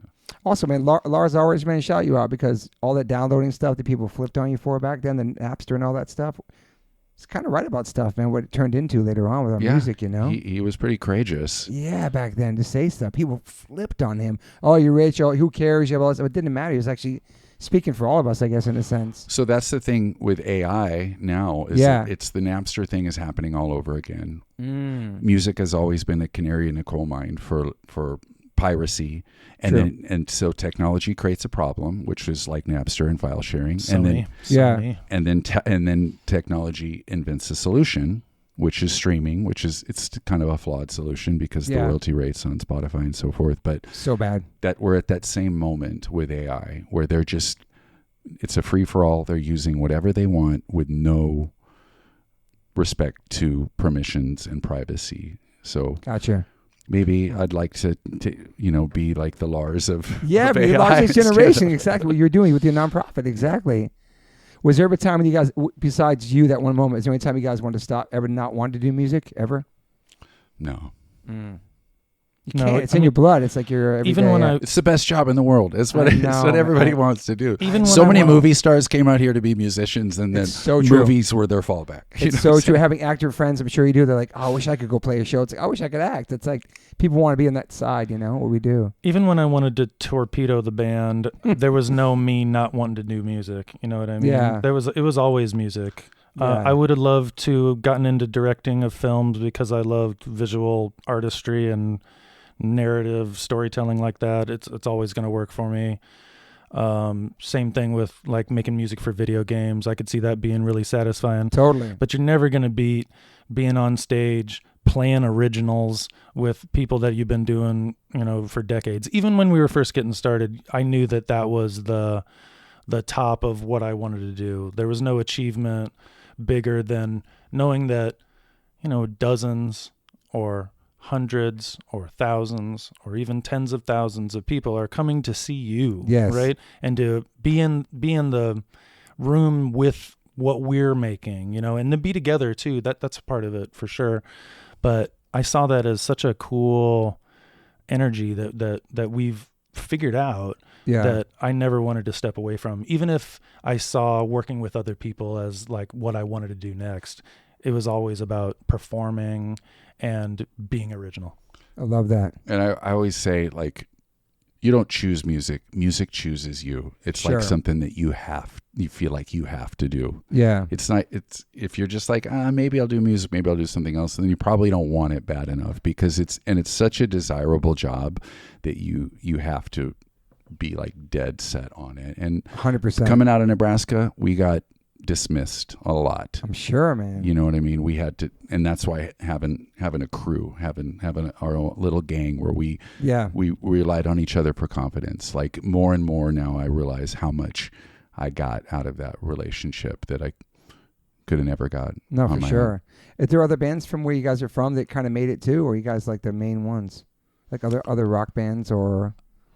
There was like the Saddle Creek scene came about 10 years after us. Shout out to Saddle Creek. Okay. Yep. But that was a long time after. So you guys like the main ones that came out of there and actually from Kinda, there. yeah. It's crazy, dude. Who writes your set list? 'Cause you have like so many records. Who's in charge of the set list? And is it hard to like? that's try to such play an a important song? thing. It has to be totally. We sit together and work it out. After we do sound check, then we have set list meeting. Set list we meeting. Talk it out, Damn, and that's we smart. make one, and we trade off who's the scribe. Like Who writes it? who writes it. What? Yeah, Pencil to paper, pen to paper. Yeah. And do you change it up every tour? yeah. That's incredible, man. I heard that it's true. Lars from Metallica. We change up every night. every night. Yeah. Wow, man. Yeah. It's Fresh set list every single No, night. I'm so sick of playing the same songs over and over. I gotta change it up, dude. For sure. You have so many records to choose from too. Are there some songs you don't play ever off any of those records? yes. Like never played? yes. There's like this when we get ready for 311 Day. Is it that's- one certain album? No, we sorry. go the really deep cuts on 311 Day, and it's almost like learning a new song because it's Okay. been so long. There's since we only played so it. many that haven't been played. Live. There's really just a few at this point because we've dusted off everything for the special events. And That's I think, incredible, And I think man. the audience really appreciates it. And it's fun Deep for us cuts. too because we fucking recorded it and learned it. And might as well play it live, No, it's true. even if it's just a one-time thing. I mean, when we get to the end of a tour, sometimes we're like, "Wow, we've played like 150 different songs this Holy this crap. summer." Yeah. That's so cool. Yeah, I guess Lars and Metallica writes their set list and they'll never play the same song twice. And this, if they come back to the city, they won't play the same song twice. The next city, do you know what I mean? I think that's genius. Yeah, we man. will reference the previous time we played there to make sure it's somewhat different. Yeah. Outside of what we think the audience wants as far as known songs, we'll mix up the stuff from visit to visit for sure. You have as to much as possible. You have to relearn the songs too, because like relearning the words and stuff too, or no? For you, Yeah, sometimes That's like crazy, it's been a man. long time. you forget words on stage sometimes. Have you? There's a teleprompter. Oh, you have that. Yeah. Oh man, respect. That's what one of the That's things. amazing. One of the things we learned from Danny Elfman. Danny Elfman had a teleprompter Really? back in the day. How long have you So had many that? lyrics. But how long have you had that for? Honestly, I don't pretty That's much. crazy. I only look at it maybe for 311 Day because there's such deep cuts. Of course. But it's kind of nice to know it's there if in case I Really? get like anxious. Like, oh, okay, that's what's next. You still get nervous going on stage? Not lately, but I went through a pretty heavy period of that. Like- As we started to get really big, I was like, oh, I might freak out, and like, and that's kind of when the drugs came in. Yes. And okay. it kind of became a crutch. And then coming on stage sober for the first time too might have been different. It was right? scary. It was scary. I needed support there with me. It's kind of cool. You still get nervous this late in the game of your career. That's a good thing, I think. You get excited. You get like little things. I still do too. Yeah, because it means you care. Yeah. Did you ever have to piss in a bottle under the stage? Piss in a trash can during the drum solo sometimes. Are you serious? It's crazy. That's why the drum solo's there. That's why. Or it's a side effect of the drum solo. I know the answer to this question. Optimist or pessimist? Optimist. Yeah, all the bro. way. You're so posy, dude. You are too. You're such a positive, like posy aura, man. Thank you. Like a good energy. What about this guy, Peanut over there, man? He was a pessimist. And Until then he met you. he Yeah. became an optimist. So I had my friend Ben. Ben walks up to me at basketball on Thursday. I'm playing basketball with Ben. Ben, we've been playing for months together. He's really good. He's about 10 years, 15 years younger than me, I'm guessing. Just figured out that I'm in the band 311. Tells me the story. That's so cool, though. Grew up in Colorado, and when his stepdad would leave the house, they would put on our music, and it was because their family was like against rapping. Like rapping was like devil. verboten. You guys were the safe rap? Like, what? Yeah, well, we were the forbidden fruit, and I thought that was so cool. That is pretty cool. So he walks up to me and goes, "Peanut, why are you so positive? Like, how are you so positive all the time?" And I'm looking at him like, Like, are we talking to the same person? And I go, I mean, I just decide, like, I'm not going to be an angry person. Like, I can be an angry person. I will still be a positive person. I'm pissed about a lot of things. I know, I can tell. But I am not. No, I can tell about politics. I can tell. But I am man. not going to let that overshadow the warmth that I want to share with the people around me. You know what I mean? Even if I disagree with you, you know, I will find a way to, if I've got to work out frustrations, do it in a semi-positive way, one way or the other. I mean, I'm upstairs playing bass an hour or two a night. I'm playing basketball. I'm teaching the kids the best I can, keeping the relationships going. You got a lot to balance with your family life and there's stuff. no room for that kind of negativity. Yeah. It's already heavy lifting. I think I just met you, but I can already get vibes. I feel like for you, it's the politics, it's the world. You feel empathy for what's happening, and and you're on social media as well, which I am too. And it's really dark, and there's a lot of shit going on politically, and the world's divided and all that stuff. And I feel like I'm more similar to Nick, where I kind of stay in my little PMA bubble, where like I stay with my family, I do my things, I don't look at the news a lot. You know, I definitely want there to be world peace and all this positive stuff, which is not reality, but I stay in this little world of mine. And you're watching the news and you're fucking frustrated. I can tell that's your vibe. Am I right? Yeah. And I try and arm myself with knowledge that you know, if I'm frustrated about something, I'll try and learn about it. Yeah. Try not to stay on one deep diving shit particular point of view, although it is pretty good versus evil in my mind. And it's complicated, and of course we don't want to get into it. But yeah, I like getting in the weeds with it and testing my own sensibilities and morals within this crazy world that we're in. Now that we can like know so much and so much is going on and we can be aware of it, it's a lot to carry around, and I like wrestling with it. Yeah. You know, it's a fight that I'm okay with fighting. Even if it hurts a little bit, even if I say something stupid every once in a while, I think the general, you know, protect women, protect kids, stop being a white supremacist piece of shit. Yes. You know, these are all real easy things. If you love black music, support black artists, you know, go see live shows. Yes, man. Support mom and pop shops. I mean, it's really a grassroots Midwest kind of thing for me, where things get distorted when billionaires get involved. I think that's the only minority that we really need to be worried about is the billionaires. Mm-hmm. Because if you look at how big that number is and you realize how many people have to be squashed for someone to make that much, it's really an unfair reality that some people are living in that we've all got to kind of fight for. But everything you said is everything we grew up on. It's the punk ethics. It's that mentality of being open-minded and unity and community and looking out for each other. And that's the ethics we carry within us as adults and as parents and as people in this world. But at the same time, you may feel like the heaviness of the world and politics and all the shit that you're thinking about. The music you're making is so fucking positive and it makes people so happy. It brings so many people together. So that's how you're releasing it. You're making this beautiful music with your best friends for like over 30 years and you're contributing to the world to make it a better place. So you're doing your part. You know what I mean? Whether you feel like maybe you're helpless at times because you can't fix the world and go fix the wars. We can't do that. We can do a post about it. How much is that really going to help? And people are like, oh, use your platform, use your voice, speak your truths. Okay, we don't agree. You're canceled. So it's like a lose-lose sometimes for people. You know what I'm saying? So like you're out there making this fucking music that brings so many people, to make so many people happy, dude. Like he says, dancing and shit. So like you're fucking doing it, bro. Yeah, cheers. You know what I mean? So you're an optimist. Yeah, I'm definitely an optimist. I'm a hopeless optimist. Yeah. I'm just real about the negativity, and I want to be in the ring. I want to be in the pit. You know, if someone falls down, I want to pick them up. Yeah. And if someone's on the wrong side of reality, I got gloves for that. You know, let's go. So you're not afraid to have a conversation with your friends face to face about all this stuff and talking about, because that's something that's missing, having these conversations face to face with people and talking about differences, you know? Right. Yeah, that is tough. I don't think in this world there's that many people who are having that difficult of conversations. I think we've all kind of tribalized. We can hide behind our phones. And yeah. And that's not great, because we would be doing some good work if we were sitting down and trying to relate with people that we, endlessly disagree with. But could have more common with. We don't even know until we have that conversation. We'll figure it out. I think we'll make it through. I think the divide feels bigger than it is right now, just because we're dealing with it in a new way. But I think we're going to get through it and get back to, a more positive lifestyle. It's coming. It's got to. And it's got to go up and it's got to go down. Totally. Where do you get your news from? Do you check out the news, Nick? Yeah, I like trusted news sources. Yeah, but you look like a newspaper guy. Like you'd read the New York Times or something. Yeah. Or Yes. Yep.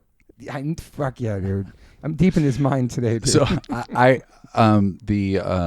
the Wall Street Journal did like a profile on me and what cars I've had, and the amount of fact checking that they did, like they called Peanut to ask it, because I said, oh yeah, my man Peanut had one of the first electric cars, and then so they called him and they had to check every last thing. So there are trusted news sources out there that get really into journalism is crazy important. Yeah, and protecting it is just off the chart important. You had one of the first electric cars? I had the Tesla Roadster number 311.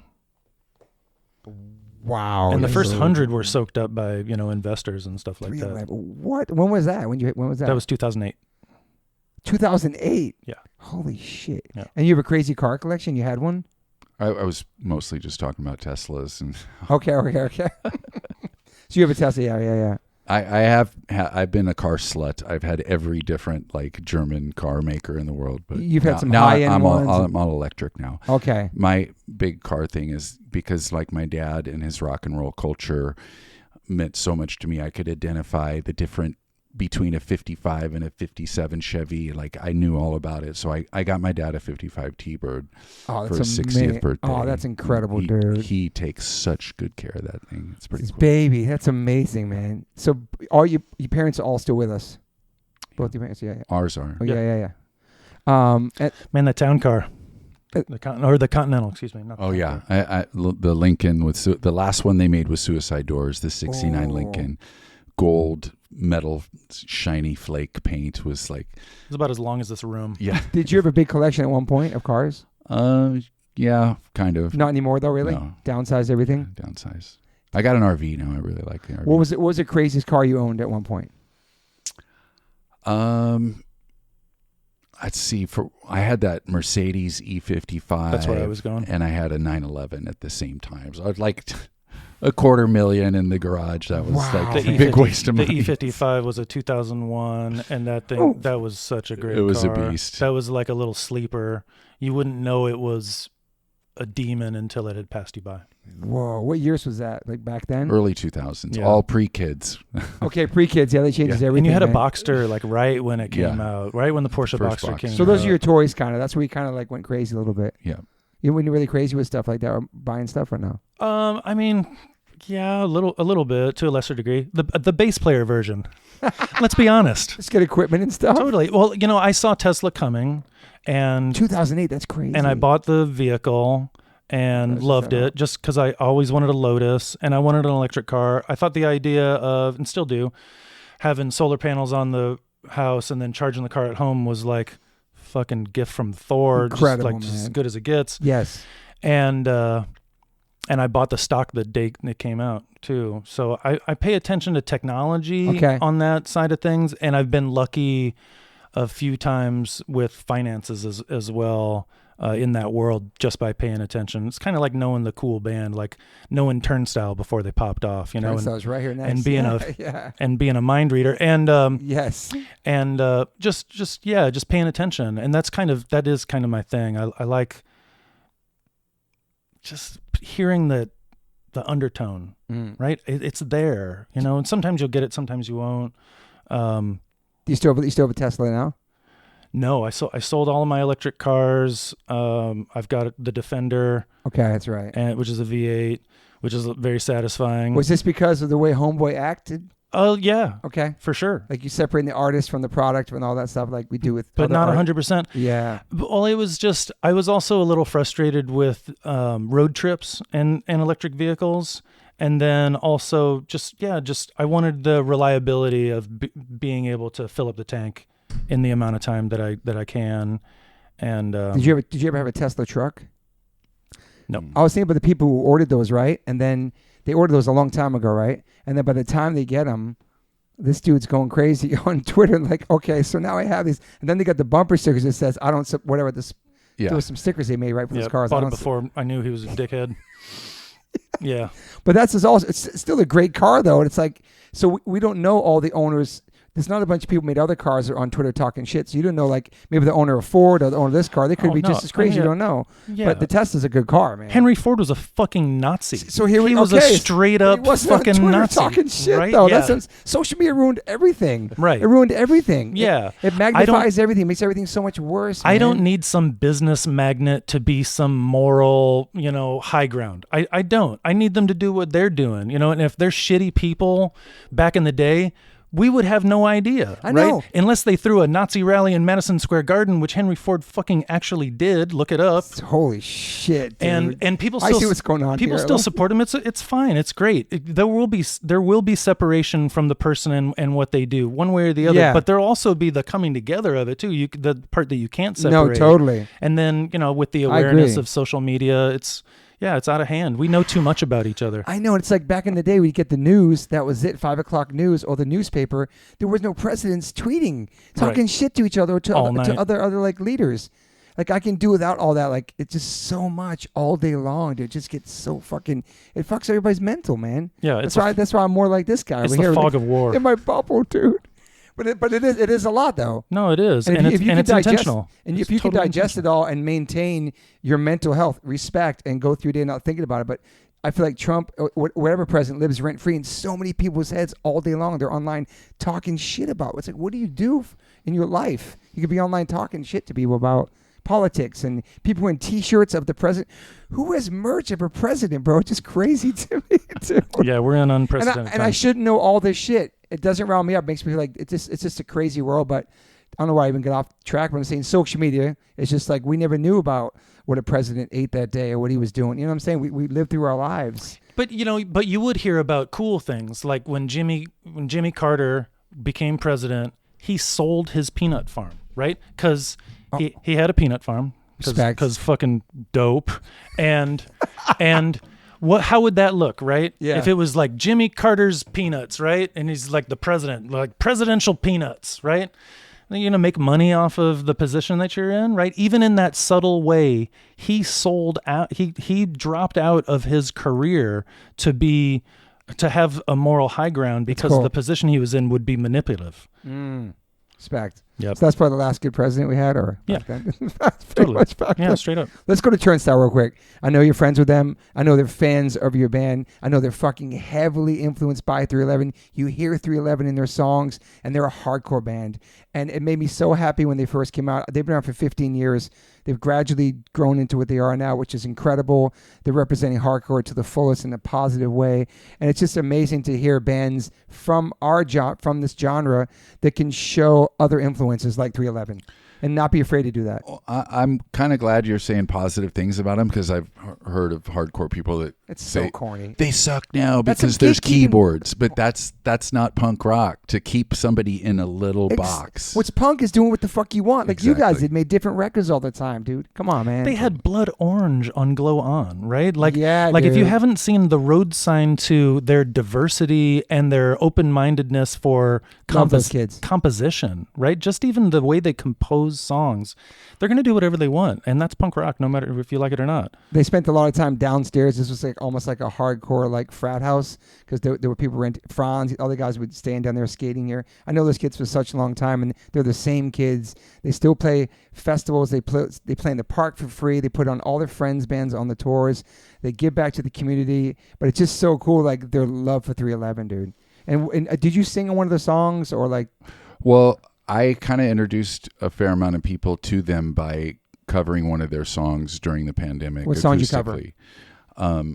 Blue by You. Okay, yeah. Okay. So I did that acoustically. Dude. And it's like their most 311. So you did. You blew them up, dude. It's you. No.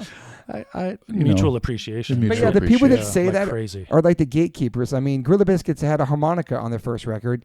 Nobody said nothing about that in 1988. It's like, I hate you country motherfuckers. Yeah, dude, I hate the gatekeeping. I hate all that shit. Like, there's no blueprint to this music. Nobody owns the rights to punk or hardcore. It's nobody's place to say what is punk and what isn't, because everybody came in to the scene at a different time. Blink-182 is so many people's gateways to punk. Do you know what I'm saying? Like, Right. It doesn't matter. Yep. And so when people say that shit, I hate it. And the people saying that, if they are in a band, they haven't made a record since the 80s, so shut the fuck up. Unless you're making new music, which you guys continue to do, which I think is so important. So many bands just get stuck playing their catalog. Myself, I'm about to make my first record in 11 years. I'm getting inspired by the new Quicksand and all my friends. You know what I'm saying? It's time to make a record with my son. Sergio. But yes. But you guys continue to make music and grow as people and humans, and I think that's beautiful. And so back to Turnstile. They fucking love you. It's awesome. So cool. And they sound like a lot of the parts from you guys. It's awesome. I would talk to Brendan during those times as they were blowing up, and I'd be like, so, how are you navigating all this? And he's like, I always just knew opinions are going to vary so widely. That you can't, so smart. you can't get so caught up in pleasing everybody. So he seemed to always have a good realizing that you can't please everybody. I'm just happy they're 10 years older than they could be blowing up, because then it could be a like crash and burn, lose the mission statement, you lose your point of view. But they're so solid in their 30s that they're going to handle this really well. They're so young, dude. They're still young, but they've got it. They have, what is it, their 5th album? You know what I mean? It's more pretty, than that. Yeah, More than, it's amazing. Their it's live really, show. It's really cool. And for the punk rock gatekeeping, let's go. My mind, I'm pointing at you. My whole thing that blew it open for me with West Coast punk rock, more than anything, was the Minutemen. Right? Wow, never mentioned on this podcast once. So Minutemen were coming up in the scene, right? They were playing with everybody in town. They were at everybody's shows. But D Boone was wearing like slippers, sick. And playing a Telecaster with the bass turned all the way down and the treble turned all the way up. Mike Watts doing the opposite on his bass, which probably cost $200. I saw Mike Watt play in Firehose at the Ranch Bowl where we came up. Oh, the shows were legend. He kept breaking strings. He broke 4 bass strings in one show. That's crazy. And proceeded to restring the bass during the songs. They do a drum solo while he was. Yeah. That's hard. It was so cool. But nobody gives them enough flowers, man. But like no uniforms, right? Like, I'm supposed to wear a motorcycle jacket, right? Are my jeans ripped enough, right? That horse shit. My hair's got to be a certain thing. Like, that's not punk rock. It's not. You're just copying people. Now you're a conformist, and that's anti-punk rock. Let's fucking go, man. Yeah. And the dude from Knock Loose wearing penny loafers on stage, fucking killing it. Like, I love it, and I love Turnstile that they don't give a shit. They don't respond to anybody on social media. They do their thing. They give back. They know their roots. They know the history. They give props to all the bands that inspired them, and they're just doing it right in a positive way. They're bringing the community together that I wanted for 40 years to see. Like, so much diversity. Their pits are crazy. Like, the young kids, people on the parents' shoulders singing along. Like, I went to their headlining show last year. It was like 13,000 people or something, dude. Dope. In the park. I'm sure you've seen them a bunch of times. Yeah. But their live show is phenomenal, bro. Yeah. Yeah, it's insane. Epic. But the gatekeeping shit, it's so embarrassing. It's embarrassing even to say the word gatekeeping and talk about, but it is a real thing where like people online talking shit. But they're not hardcore. It's like, okay, what is hardcore, dude? What does it mean to you? You know what I mean? You probably even heard the Bad Brains. So yeah, Turnstile, the best, dude. Wonderful dudes. And so I'm thanking you for that because you are a major influence in that band, dude. Super cool. I'm serious. And it's so cool that it's a hardcore band, dude. I don't know. It's interesting because this generation, just like the hardcore dudes, they love 311. Like my time when H2O we covered Madonna in 2001, people flipped on us. I have a Madonna tattoo. I love Madonna. I've seen her a million times. I met her. I'm in a Madonna book. She's my shit. Get out. Yeah. So I was like, I don't give a, to me, I like Madonna, so I'm going to cover a song. I don't give a fuck. But back then you couldn't let people know like, I listened to the Cranberries and the Sundays and U2 and all these bands because that's not hardcore. You got a Cure tattoo. Exactly. But so props to you for being a true rebel. Thank you, man. But now it's cool to like, I fuck with 311. I fuck with Paramore. I fuck with all these people. And I love this generation because they're not afraid to show their other influences. It's not a guilty pleasure. It's a fucking, you love this music. It's okay to say that. We love the Smiths. We love, It's cool. It's instinctual. That's why we're here in the first place. I'm going to keep chasing my interests till you put me in the ground. Yeah. Are you guys listen to new bands, like new punk bands, or you pay attention to what's happening out there or no? This guy's gardening and shit. It might be different for Nick, man. Well, I went in that whole bluegrass thing last year, that's so I cool. got really into Sierra Farrell, Okay. stuff like that. So But you like more mellow stuff too, right? I like pretty stuff. I've been kind of been interested in getting back into jazz, but more like the mid-century stuff back when in the 40s when like jazz had like these big hit songs and stuff like that. That's cool. But I'm all over the place. A phase will only last. Did you for a listen to few music weeks. today in the car? Like what you listened to today? I was listening to your Haley Williams. Oh shit! Thank you, man. Edition. Awesome. Just Thank you, I was like, I love her, dude. She's the best, dude. Shout out to Hilly, my friend. And before that, it was the Rolling Stones book. That's just so interesting. That's cool. And what about you, sir? New bands? I'm listening to tons of new stuff. Not that hard of stuff. It just doesn't come into my world because I'm in like a jazz funk You guys are both in the jazz shit. That's kind cool. of thing. You like Jazzbataz Guru? Yeah. Oh yeah, of course. Oh my god, of course. dude. That Yeah, was been a while. Maybe Yeah, I'll listen to Brand it New later. Heavies was an Brand New influence on Heavies. us. There's something going on in Australia, like the Tame Impala kind of shower down of just incredible musicians. There's a band called Early Eyes that I love, that I play one of their songs called The Basement pretty much every night, and it's a challenge every time I play it. It's something that we would have written as kids. Yeah. That's kind of like it's just a blazing piece, you know. That's cool. You could listen to it as an instrumental, but with the vocals on it, it gets sublime. What do you guys? You have top 5 MCs? In the hip hop Yep. world, Yep. Rakim. Let's go. That's my number one, dude. Chuck I got a D. Rakim tattoo too. Wow. Chuck D. Okay. Chuck D, Ice Cube. De La Soul. We took Souls of Mischief on the What? last 93 to cruise. Infinity? Yeah, on the last cruise. Oh, that's right. With Chappelle? Yes. Yes. Yes, Yep, because you with told me. Lacey. Yeah. Yep. That's cool. Yeah, That is cool you did Ariel, that. right? Ariel's the female comic. Okay, that's 3 for 3 right now with you guys. You got one West Coast, no West Coast with this guy yet. Oh, that's Souls of Mischief. They're from up north, yeah. Yeah. What you guys got, man? We already said Tribe. Who we get Rakim first, though? How about like KRS-One or Biggie or Nas or Jay-Z, Tupac? Damn, none of that for you, okay? I mean, that was all. It was all after like the Godfathers that established what was going on. So the Biggie stuff didn't hit me that hard, and until absorbing it through the culture, seeing him as a kid spitting on the side of the street. This is Crazy. pretty, In front of the bodega? yeah, Oh, my God. It's legendary, dude. just amazing. So yeah, I didn't appreciate it in its time because I was busy doing whatever. You were but- rocking around the world, dude. But yeah, I'm just happy there's footage of whoever coming up. If it's Bed-Stuy or if it's young Prince in Minneapolis. Oh. The fact that there's footage of these performers doing I know, man. early work is crazy. mind blowing. I heard a Miles Davis track today. 100th birthday of Miles Davis. Happy today. birthday, Miles Davis. Happy birthday. Probably changed music a little bit. Has three distinct eras, right? He's one of the only musicians that really has 3 epochs that he worked within. I can't tell them all but that's what I've read. He was born in 26, right? And his first recording was in the 40s, like the early 40s, and he's on a song with a guy named like Crazy Leg Williams. He's like backing him up, and there's recordings of it that people have gathered. It's amazing. It's like early Miles, and you'll see all this stuff in there. It's just That's cool. record your shit while you're young is a really important thing because you never know how far it'll go. Yeah, I need to You hear could some- be Miles Davis. I could- Did you ever rhyme on stuff? Like, do you ever just rap solo stuff or no? You? Not much. I mean, there's some raps on the George Clanton stuff. Which they really wanted to be an MC back then. More of a rock, more of punk rock. Yeah. was my, You was never my shit. break dancing or doing graffiti, none of that stuff. No. But loved hip hop. But I think did you get hip hop through the Clash kind of? They kind of opened your mind to that in a sense? Definitely. That's cool, man. Yeah. That's so Fab Five Freddy, all that stuff. Yeah. Damn.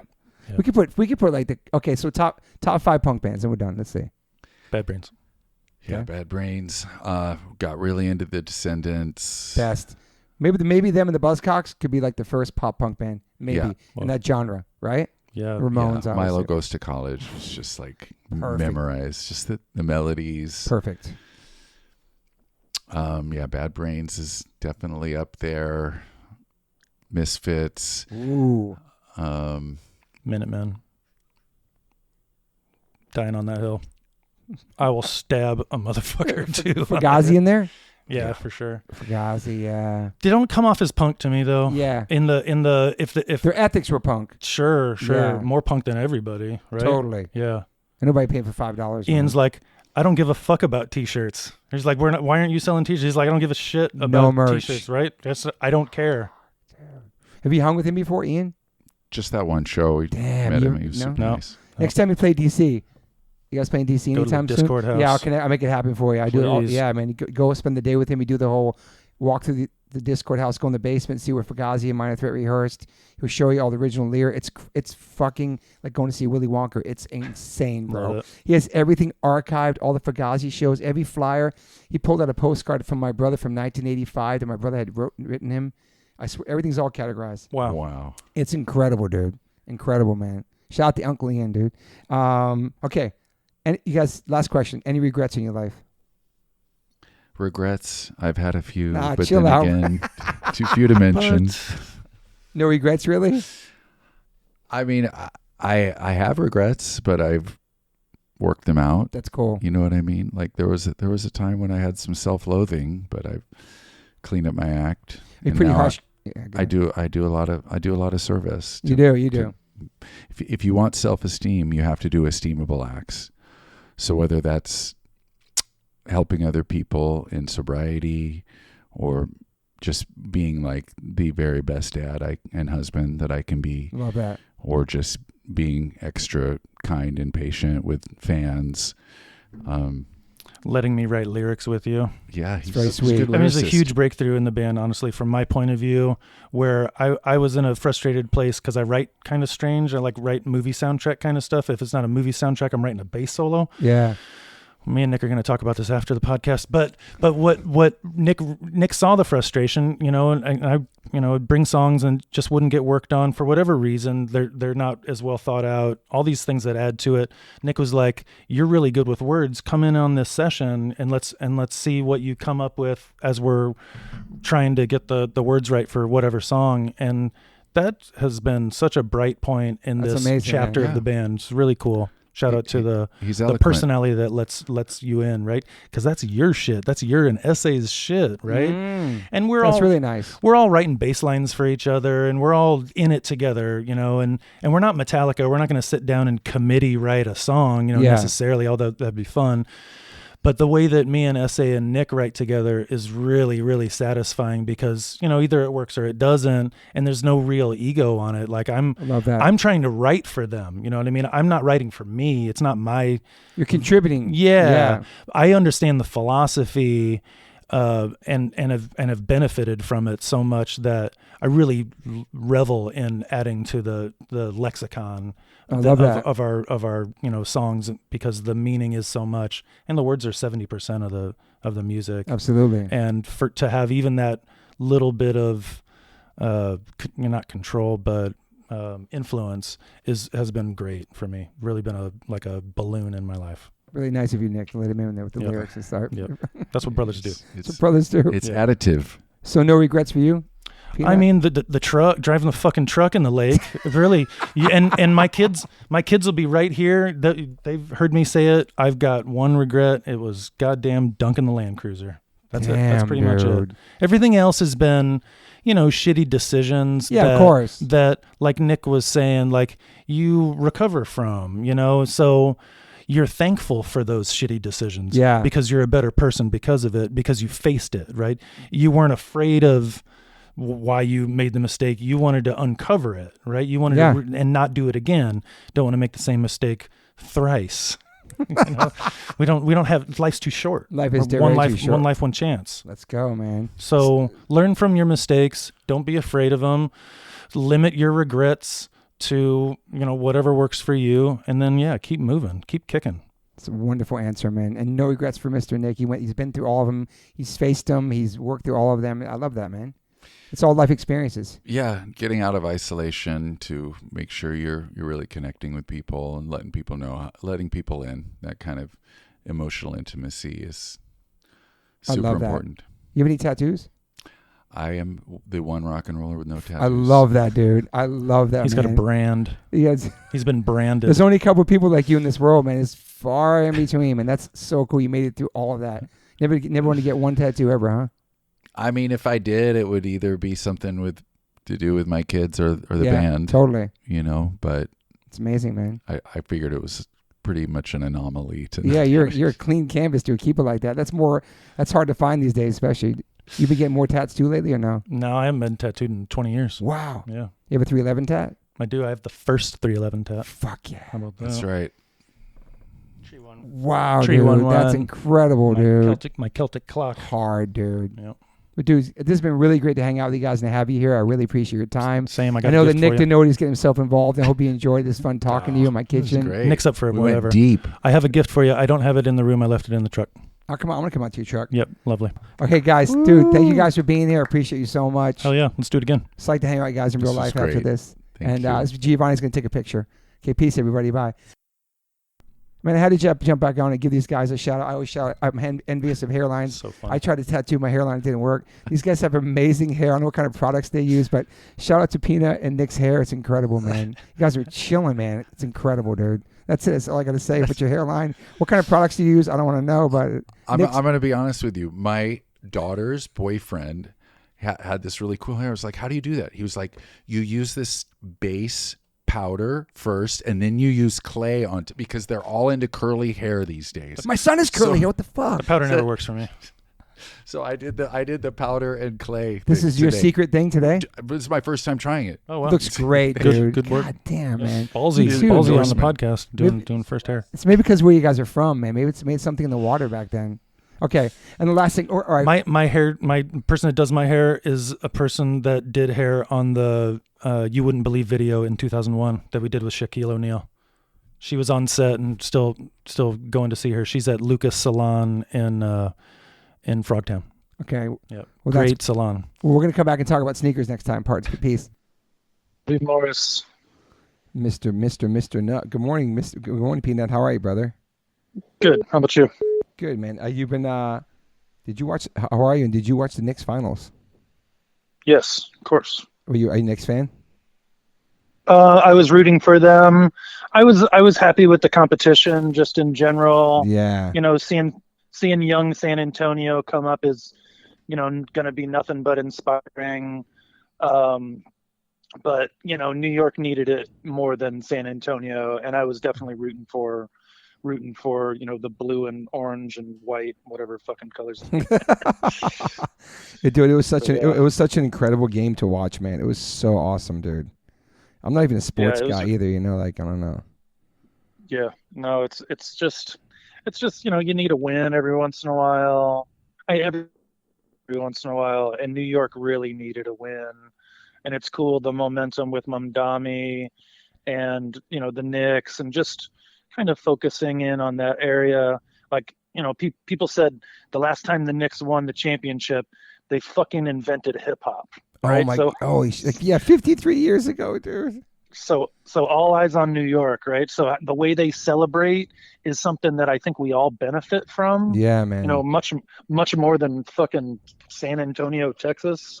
Yeah. Just because the conglomerate aggregate nature of New York, it's everybody, it's all of us. Yeah, man. It's the real melting pot of America and Los Angeles, don't get me wrong, and for sure tons of other cities in America, but New York, it's easy to focus on because they're doing the project on such a large scale. And yeah, I'm serious, like we're all going to benefit from this joy that they created in this, what is a passing athletic competition. You know what I mean? Yeah. We're all going to benefit. Yeah, I saw that. I saw something online about that. It wasn't just for New York. It was for the whole world. It was for the country. It was just so much unity, and it was a beautiful thing to see, and everybody coming together and just so happy, and just people crying. It was just a beautiful moment, seeing so many people that waited their whole lives for that, or generations of people waiting for their favorite team to win.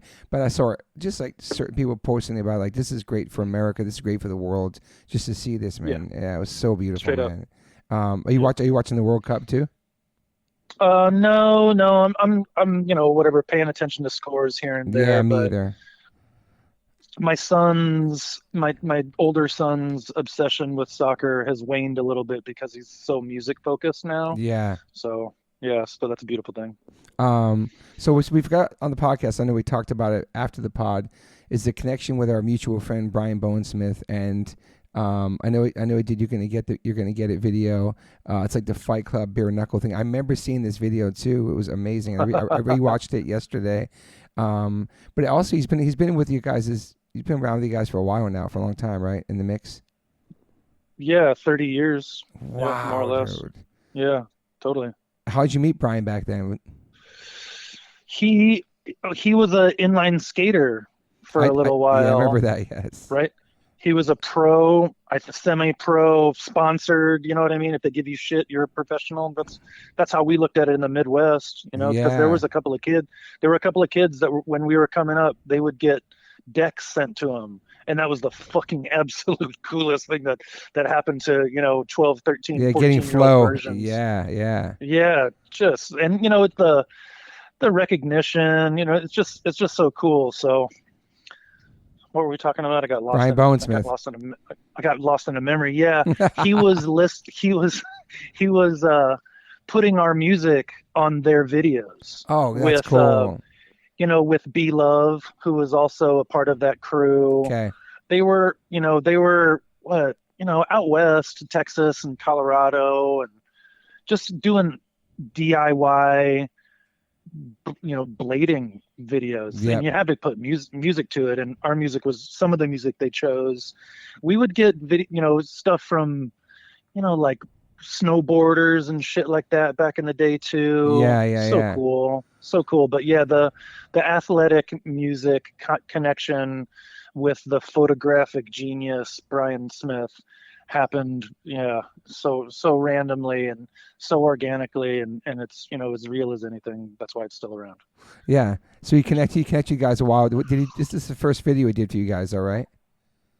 No, we did a video for 5 of Everything. Okay, he did that too. Okay. Yep. Okay. Yep.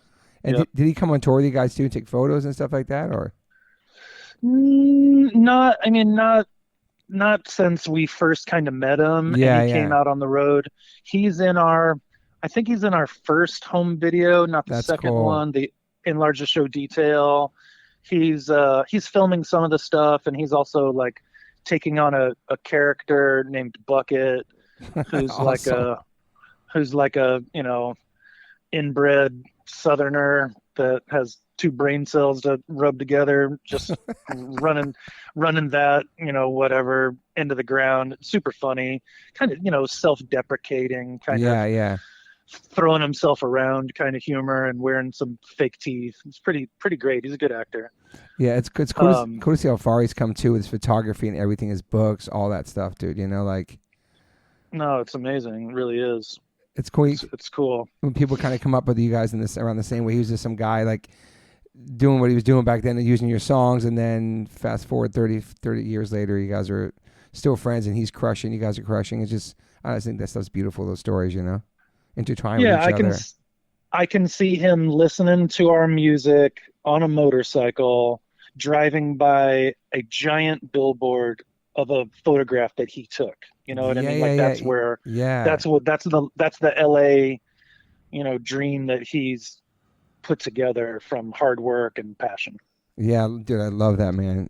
And so you guys have shows coming up. When you guys next shows for the summer coming up? It's about 3 weeks. Okay. Something like that. We did a little weekend thing in Bend, Oregon. Oh, nice. It's not Jump, Oregon. It's not Stretch, Oregon. It's Bend. It's Bend. And we did Reggae Rise Up there. That's cool. It was a lot of fun. They took good care of us. Dude, me and Evan, our tour manager, went and saw Backrooms. Oh yeah, how was that? Oh, you asked me about the other day. Yeah, dude. Oh my God, it's so fucking great. Okay, I need to see. You said it's a really young director too. That's cool. Yeah, he's 22. Damn. And you saw Obsession too? No, I haven't seen Obsession. Oh, I'm gonna see that. I'm gonna see that next. That's next. Oh, dude. That kid made that movie for $750,000, and it's made about $200 million. Are you serious?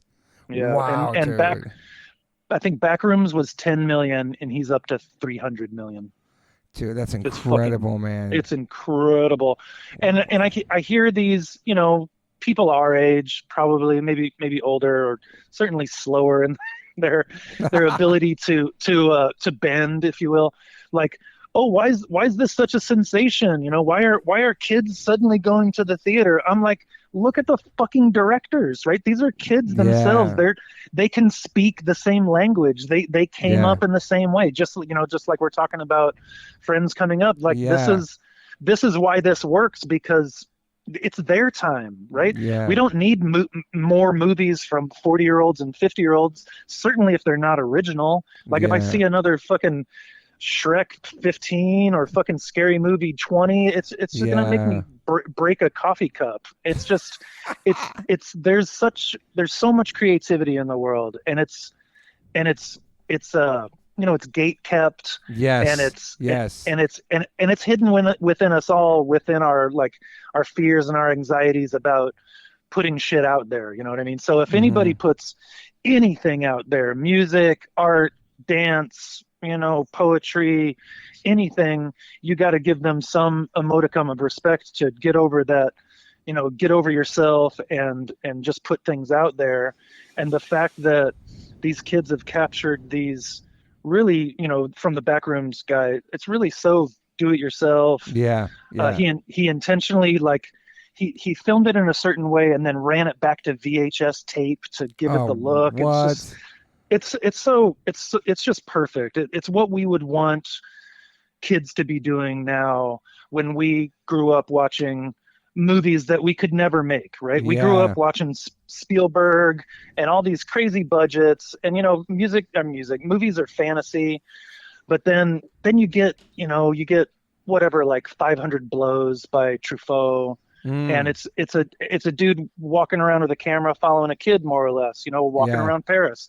And then you got the Blair Witch Project, which is this found footage thing. You're like, how much did this fucking cost? Like, this was like free 50. and I got goosebumps, like, thinking about, right. And it's like, I saw it in Hollywood when it was like kind of hot still on the theater, and it was so much fun watching it in the theater with everybody. And I think the kids are really getting that experience with these two movies, and obviously I'm thrilled about it. Yeah, it's really cool to think about that, like the younger generation going back into the movie theater. Since the pandemic, it's been really weird with movie theater stuff and people like picking and choosing, everything's streaming.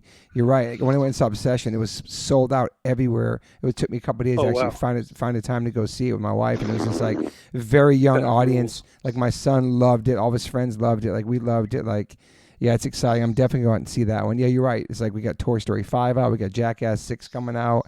Like, we need some. We got a Mandalorian movie nobody gives a shit about. This kid is slapping Disney around, like with just original ideas, right? It's you know, it's a riff. You know, it's an idea of a song that he's turned into this composition that we can all enjoy. And the fact that it's visual and audio is incredible. He did some of the music for it too, and it's stunning. Watch the kids cook, man. Let them go. Yeah. Right. Stop holding them back. Stop telling them that they need to do this, that, or whatever. Right. Give them. They've all got cameras. Right. We've all got cameras. Yeah. Yes. And we've all got the same 24 hours. Right. What are you gonna do with it? You know? I love that. You always been like a big movie fan? Oh, crazy big movie fan. If I wasn't a musician, I would definitely want to be in film. That's cool. One way or the other. Yeah, like writing, 100%. Producing, directing, something like that, or? Yeah, that's 1,000,000%. Cool. Wow, that's awesome. I've got a bunch of, you know, half-ass ideas that are, you know, decent, and I've brought them to CAA. Oh wow! And there's a person at CAA that's you know, in the position of helping other artists, you know, get glued together, and me as a musician who's writing movie ideas, I got to sit down with them, and it you know, it didn't go anywhere. I think with agents, you have to kind of call them 1,000 times to get some kind of movement. And even though I was in the room, it was kind of like a pat on the back, like, oh, that's nice that you're doing that. Yes. and then nothing really happened. But you know, every once in a while, these movies come out that are so motivating and interesting, And if my ideas never leave my notebook, I'm okay with that. I'm spoiled with my success for sure, and I'm thrilled with the life I have, and I can do, I can sit and write a screenplay if I want, and I can still pay the bills because I'm a musician. And it's an interesting place. It makes me want to keep going at it, even if it's just for me, like just to be creative. If it's a, if it's a riff that nobody hears, that's okay. That's still going to be some of the motivation that keeps me doing what I do as my, like day job, no matter what. Because I think our biggest jobs as elders in any scene is to stay motivated. Sure. And the littlest things can set me off. And then when I see this cultural shift happen, like we're saying with like the Knicks and these youngsters coming up, it's pretty amazing. I have to stick around. All the bullshit will hopefully wash away. Yes. Or at least some of it. The version that we're used to will slide off, and we can really revel in this creative time that we're in and accentuate that. Yeah, not to get into politics, but I did see that the war is supposedly over now. Yeah, but it's also we've been there, we've been here before. True. Yeah.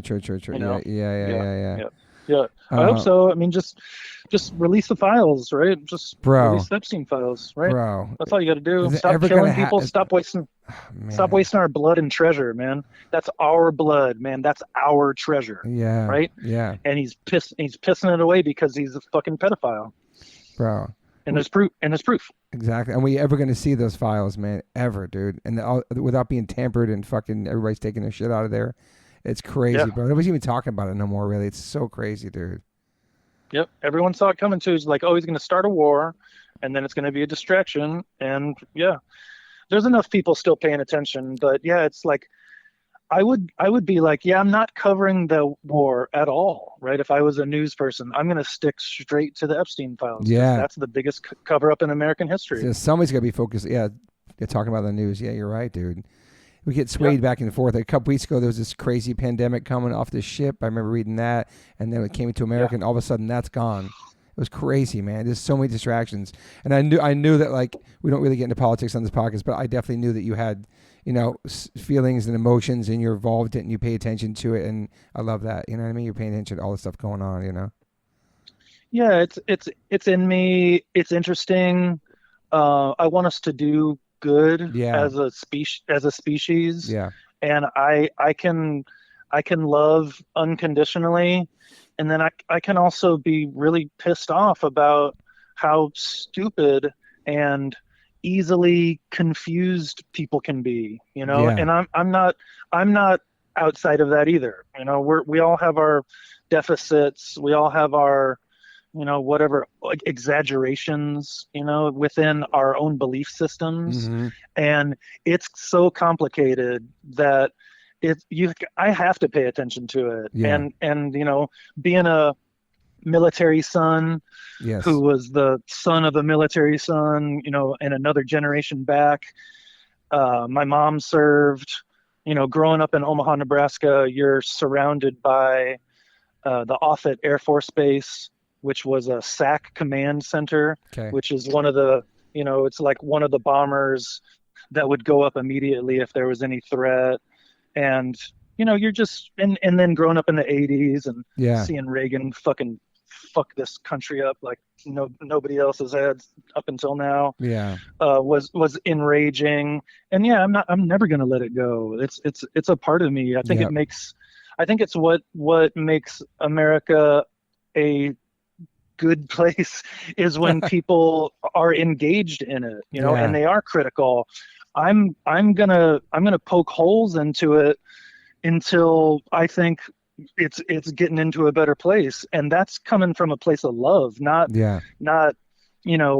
hate. I'm not gonna leave because I don't like what's going on. I'll certainly think about it, and I might even say it, but the hands on deck, we all gotta be involved in this democracy, is really, really like a now event. And I think it's coming together. I think the midterms will hopefully sway left and blue, and we can stop this steamrolling of the Constitution, where Yeah. we've got masked agents and coming into people's houses Fucking without crazy, a dude. warrant, right? And then Yeah. putting people in secret prisons, sending them to countries. The killing of these drug dealers out in the Caribbean is a fucking war crime, like straight up.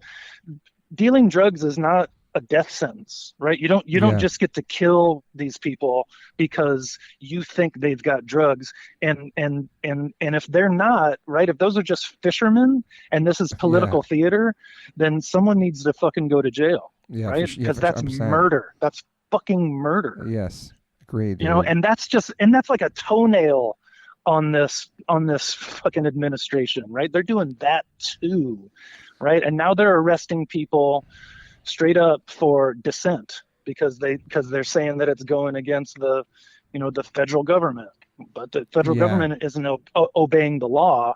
There's some Nazi shit going on. Oh, hell yeah, 1,000,000%. 100%, right? dude. Yeah, Henry Rollins warned us. Fucking Jello Biafra warned they us. did, dude. They did. Right? It's crazy. Yeah, man.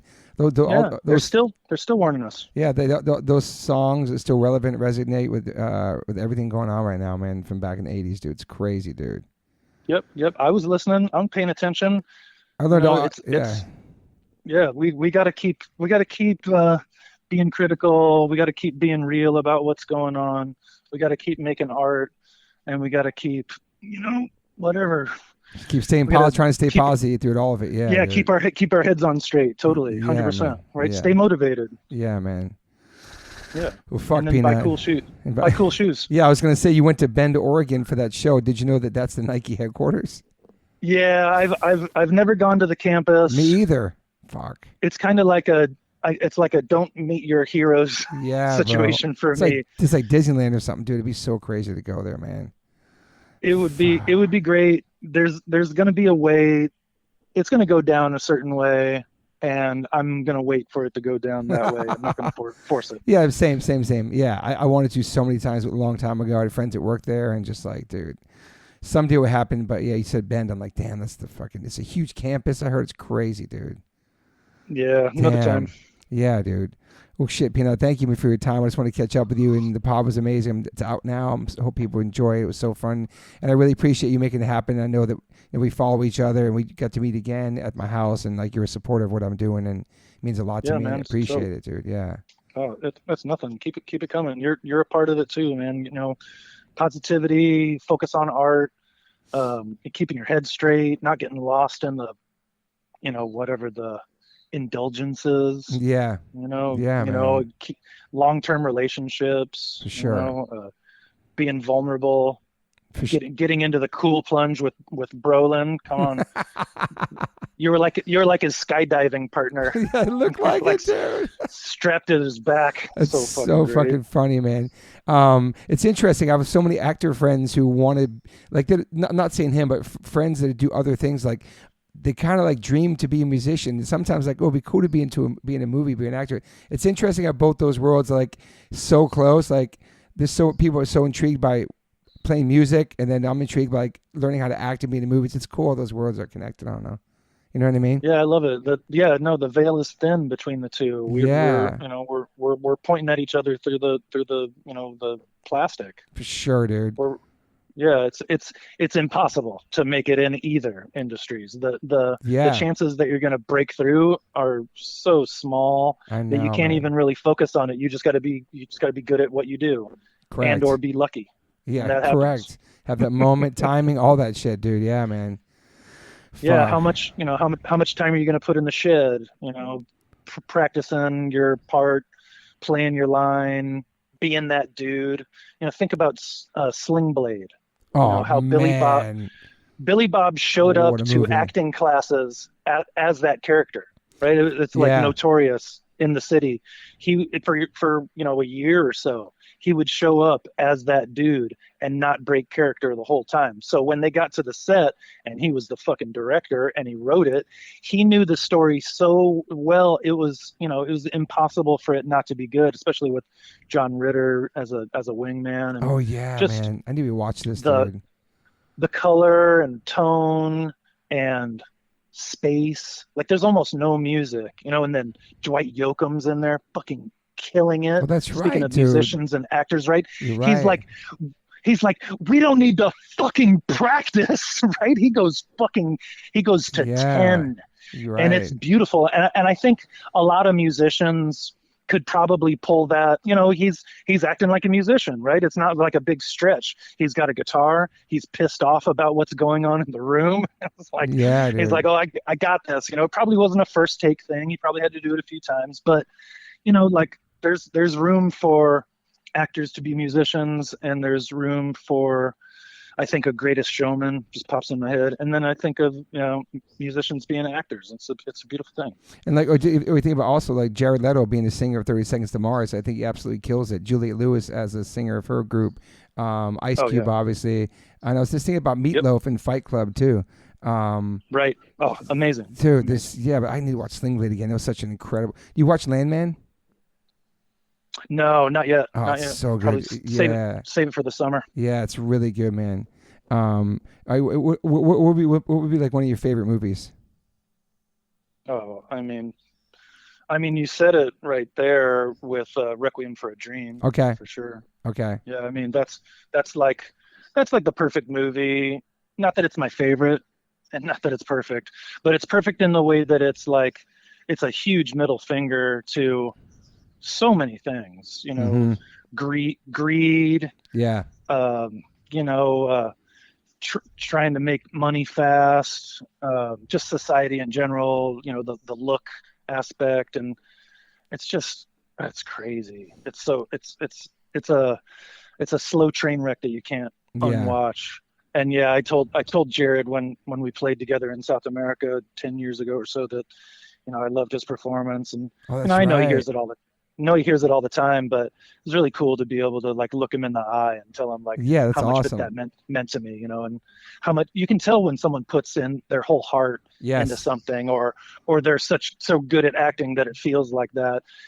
That's one of the ones that really jumps out at me. But you know, my eldest son's middle name is Kubrick. Oh wow. I'm Kubrick obsessed. That's amazing, dude. We went and saw Project Hail Mary yesterday. Oh shit. Because we hadn't seen it in the theater yet, and it was mind blowing. We had to drive like 40 miles down into fucking Orange County to go see it. Oh really? And it was it was great. It was great getting caught in traffic with the lads and going to see a movie. It was wonderful. Who's in that one again? That's what's his name from Driver? He was in the Barbie movie too. Ryan Gosling. Oh yeah. I need to see. I heard about Ryan's that. amazing. Yeah, I gotta see that. It's like I'll see anything Ryan's in. He's so versatile. Although I haven't seen the Barbie movie yet, and I need to see that. Project Hail Mary is like sort of he's in space, kind of. Is that the one? Yeah. Yeah. I want to see that too. That's amazing. It was smoking in the theater, but you can watch it on Apple TV now. Okay, yeah. I mean, E.T. is one of my favorite movies of all time. Yeah, E.T. all day. Saw it in the theater. Me too, a bunch of times in the theater. Yeah. I mean, I saw Star Wars when I was 4, when it originally came out in the original release. So that's kind of where it all started. And then, you know, Omaha is a great town to see movies in because there isn't a ton going on. Yeah. And it was a regular-ish event for us, and it was really special when we would go out to the theater and see movies, and just the whole experience. You know, the smells and how loud. It's just amazing. I like to see masters at work, and I don't like you know, whatever sequels and remakes and everything. That's what's going on with the fresh blood. I know I said it already, but you know, we didn't have to deal with that shit when we were kids. You know, we would have, you know, if it was a Raiders of the Lost Ark second story, like that's okay. You know, there's nothing wrong with running that back. But the original idea, like to see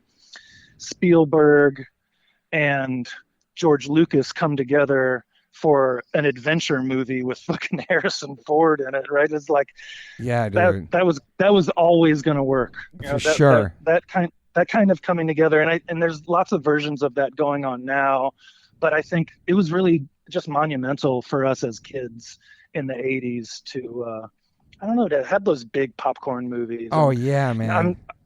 I'm so much more of an independent film guy now, but seeing Project Hail Mary in a theater, and that was $200 million movie Wow. that hasn't made its money back, I don't think. Oh man. Was stunning. Like I like it all. I really do. Yeah. You know, I can listen to classical music, and I can listen to someone just fucking fiddle around on a guitar. It doesn't really take that much to motivate me. Mm-hmm. I guess I'm kind of self-motivated, and I really like to see that spark in art and artists that are doing their thing in the world. No, I love that. So keep it up, motherfuckers. Well, dude, thank you, bro. I really appreciate fucking catching up with you on this call and having you on the podcast, and I hope we can hang out sometime soon in real life. I sent you a package yesterday. I can't wait till you get it. Okay, great. And you just got a new bass too, right? Yeah, I just got the 50th anniversary Music Man Stingray from Ernie Ball. Nice. And I went and drove up to get it. They're in San Luis Obispo. Oh wow. So it's not that. Yeah, Not 3 bad. hours up, 3 hours down. Spent the night, brought the kids, and that's and incredible. a little lady. It was so much fun. Got the tour of the factory, which was stunning. That's really cool, man. That's awesome. Shout out to Robert. Yeah, it was so cool. You get to see it from the beginning. Very much a handmade instrument. There's a couple of robots that do the body shaping, and then other than that, all the finishing and putting together is all humans. It's really, really a cool California product That's that awesome. Changed the face of music. And while I'm upstairs playing music, I can hear all the songs that have Music Man basses on them. Yeah. And now it sounds right coming from me. Coming out Yeah. of my amp, it sounds right. It's the first time I ever owned one. Oh So wow. I'm stoked. Why Yeah, did it take have so long to have one of those for you? You think? Yeah, I don't know. It's I guess it was somebody else's instrument. I think it was my thing. Like I wanted the Warwick, even though Norwood from Fishbone was definitely, he's the reason why I picked up the instrument. That's awesome. And it's just general, like raw nature. It's like just got a slight oil finish on it, no paint, no lacquer, no fucking bullshit weighing it down. Yeah, it was like as a way to make a statement as a young artist with an instrument most people weren't aware of. So Music Man was already kind of taken by Flea, especially. I wasn't trying to walk obviously in Flea's footsteps, although I 100% was. You know what I love about you? You've been in the industry for a long time, in the band for a long time, and there's so many people that are just like either comfortable, they're jaded, they're bitter, even with their success, they're gatekeepers, they're not happy. But you're so excited about things. You still are excited about you like remind me of myself. I feel like I'm a big kid. I get excited about all kinds of new shit, new sneakers, new everything. Still, and like you still love it. You love it and appreciate it. It makes it's so refreshing, Yeah, I'm not gonna let whatever bullshit's going on take away my light. You know what I mean? And the candle that we pass to each other is just spreading that, light, joy, whatever, simplicity, togetherness, right? To help someone else out doesn't take anything away from you. It doesn't, man. It makes you stronger because you have a connection now. Yes. It's not a pull yourself up by the bootstraps world. It's a let's take care of each other, right? A rising tide lifts all boats. Agreed, dude. Thing. Like, man. Let's do this, right? Even if we don't get along, we don't have the same motivations. When it comes down to it, we are a lot more alike. The people that we disagree with in politics, we are a lot more alike than the billionaires that are trying to tell us that we're different. 100%. We have a lot more in common. Yes, I agree with that, dude. Yeah, that's what's going on, and it's only getting more and more obvious. Yeah. You can't start a war. You can't start arresting citizens without a huge pushback. We don't fucking do that here. No, I love that. In fact, we're here because other countries did that, and we're gonna right this ship one way or the other. Yeah, man. Well, dude, I appreciate your you got that PMA strong, bro. I appreciate it so much, and your energy and your enthusiastic person. I love it, dude. I could talk to you for long. I could talk to you for hours about everything: life, music, family, fucking politics, hip hop, sneakers, dude. Yeah, and we will. We will. We're we'll continue this conversation in real life. And I appreciate your time. Appreciate you guys on the podcast. And I'm definitely going to pull up to your show in August. I'll be back from Europe a couple days before that. So I'm going to see you guys in Great. Long Beach. I'm stoked. Me and Chappelle are going to come. Oh. Chappelle is so psyched, dude. He's so Oh, excited. dope. It's really Super fun. cool. Well, I appreciate you being there. Have a great rest of your day, and I'll be in touch with you, man. Great. I'll be around. Take care. Keep up the great work. Thank you, bro. And yeah, it's great, relating and talking and doing the thing. Always do. I appreciate you, man. Have a Take good care, one. my brother. Okay, bye. See you. All right, cool. I was prepared for video if we were going to No, do no- that, but you don't do videos. No, so no videos. So good morning. We're back in the podcast. How are you? Welcome back. I'm doing great. You were just traveling too, and we talked about jet lag earlier. Like, it seems like you're pretty on point with your sleep and your jet lag and all that stuff. You kind of got your body dialed in a sense, you know? I try to, yeah. Keep track of my sleep score and try and get 8 hours, but got 6 since I was on Paris time, but Yeah. that's all right. Yeah. I was thinking about, before I was calling you, that I never really been on a vacation in Europe unless I'm playing there. I really like to do that someday. Like, just go there and travel with my family and just like see the places I only get to see for like a couple hours, because you're just there for like a day sometimes, or a night, you know? So getting to go to travel there, Right. it must be awesome, right? Yeah. Yeah, we've been talking about taking the kids to Europe for years, and then when we had this wonderful opportunity to present our plan to save human creativity from AI theft Yes. at Brussels at That's the why you're there. European Union Parliament. Okay. Yeah, so we were like, okay, we have to go, so let's take the kids. I love that, man. It's way different than going to play a show or a couple of shows and bring your family to. It's like, it's kind of hard to balance everything, but that's awesome. You went and did that, man. You got 15 days. Wow. Did you travel around? Obviously, yeah. Yeah, London, Brussels, Paris. And then how's your sleep over there? Are you pretty jet lagged when you're over there? We adjusted pretty good, like kind of started planning ahead of time to ease into it. Interesting. I feel because I'm going to Europe in a couple weeks. I got like 18 shows over there, and I'm going to be gone for 22 days. We leave on the 27th, and I'm like, I got us business class. That's going to be great as long as I can sleep on the flight. I've never taken anything on the flight. I'm just like, I really got to dial it in, because if you don't dial in those first 2 days, you're totally screwed up for the time you're there, you know? Yeah. And, there's a lot of melatonin is Yes. natural, and getting bright light, having the light reset your circadian rhythms is very important. Nice. Yeah. So you have your stuff as dialed as can be. I love that. But so, dude, how was Carnegie Hall? How was New York City with your daughter? That was epic. It was such a cool experience, and she just crushed it. Absolutely Wow, flawless man. performance. Contrary to some of the other people kind of folded under the pressure of being there at Carnegie, but Echo did great. Super proud of her, and took my mom, who's 81. It's incredible, man. And we did the Statue of Liberty guided tour, and a lot of history, and Nice. it's really cool. That's amazing, man, dude. I love New York. I love New York for a couple. I lived there, but I love going back to visit for a couple of days. I love the culture. I love how fast everything is. I love the diversity. But when you get older, I feel like it's a little overwhelming for like more than 3 days. But I love it. I agree. I Yeah, agree. It wears you out, but I guess you get used to it if you live there. yeah. But it's like such a great energy rush of like, I don't know, the world and the culture and the people and the energy. It's just everything's it's nonstop. But I love kind of getting recharged and coming back to LA. You know. And the NBA finals were going on. Oh, it was no extra way. nuts there. So you were there when the Knicks won,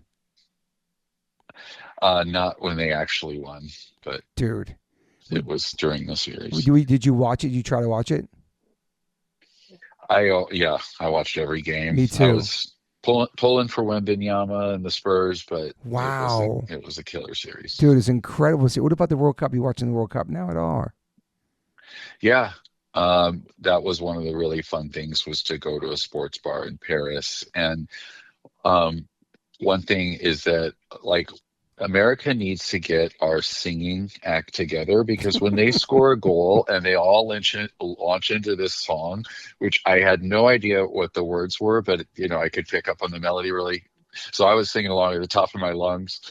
But just the excitement when they won that game 2-0, or 3-0, and the guy got one of the fastest hat tricks ever. It was a lot of fun. Yeah, that's cool. That's awesome. I'm excited to be over there. Just gonna be out of America for a second and just play shows and kind of zone out, and I'm looking forward to it, man. It's been a minute since we've been to Europe. But you guys got I was just checking your dates. You leave July 11th. You guys have 34 shows and not many days off. Because usually bigger bands like y'all, there's usually 2 days on, 1 day off, but you guys get right to it and play a lot of shows, man. Yeah, we try. The guys have kind of set a rule of no more than 3 in a row, which is cool. But what was trippy was being down in South America, and you had to wait for at least 3 days between every show. So we had a ton of time off down there because it gets trucked around through the Amazon and stuff like that. So that was the most cush tour we've ever had. Oh, that's right. You have to get all the gear moving. So you're flying everything, and then that's being driven. That's interesting. Yeah. Wow, man.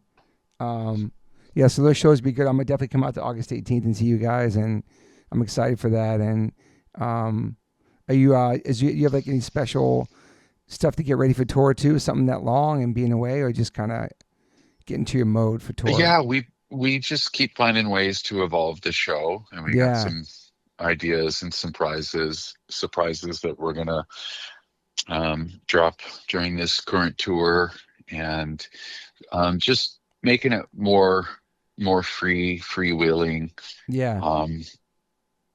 Some certain songs, we've got some samples and stuff that we need to play too, but other songs we're just let's just free ball it more. I love that, dude. So we're looking forward to that. I love that you guys change up the set list too all the time too. That's amazing, man. Yeah. You got to keep it exciting so you're not playing the same thing over and over again. Yeah, we have a set list meeting right after sound check every day and sit there and work it out together, because it's such an important issue. Yeah. What songs are you going to play? In the early days, I would just sit down and make a set list, but then as time went on, there's a lot more albums to balance. Yeah, so man. We turned it into a fully collaborative. No, I love that, man. Well, welcome back. And as of now, the podcast is out. And so I hope everybody enjoyed that podcast with Nick and Peanut. Really great having you guys at my house and sitting down and just talking and, getting to know each other more. We really had a good time hanging out with you guys, and stoked to see you guys live this summer and hang out more. Do some health regimen, some workout, some breath work, whatever you're doing over there at your house, dude. I want to be involved. That sounds good, man. Yeah, you're looking young and healthy, man. It's super inspiring, man. So you're definitely on. You're very dialed with your mind, body, and soul. I love that a lot. I respect that, man. It's awesome. Thank you. Try. But yeah, well, good talking to you, and I'll see you in August, and have a great tour. And thank you for your time always, Nick. I appreciate you, bro. That sounds great. Talk to you later. All right, man. Talk soon. Bye. Bye. I always ask my guests if they have any regrets. I personally don't have any regrets.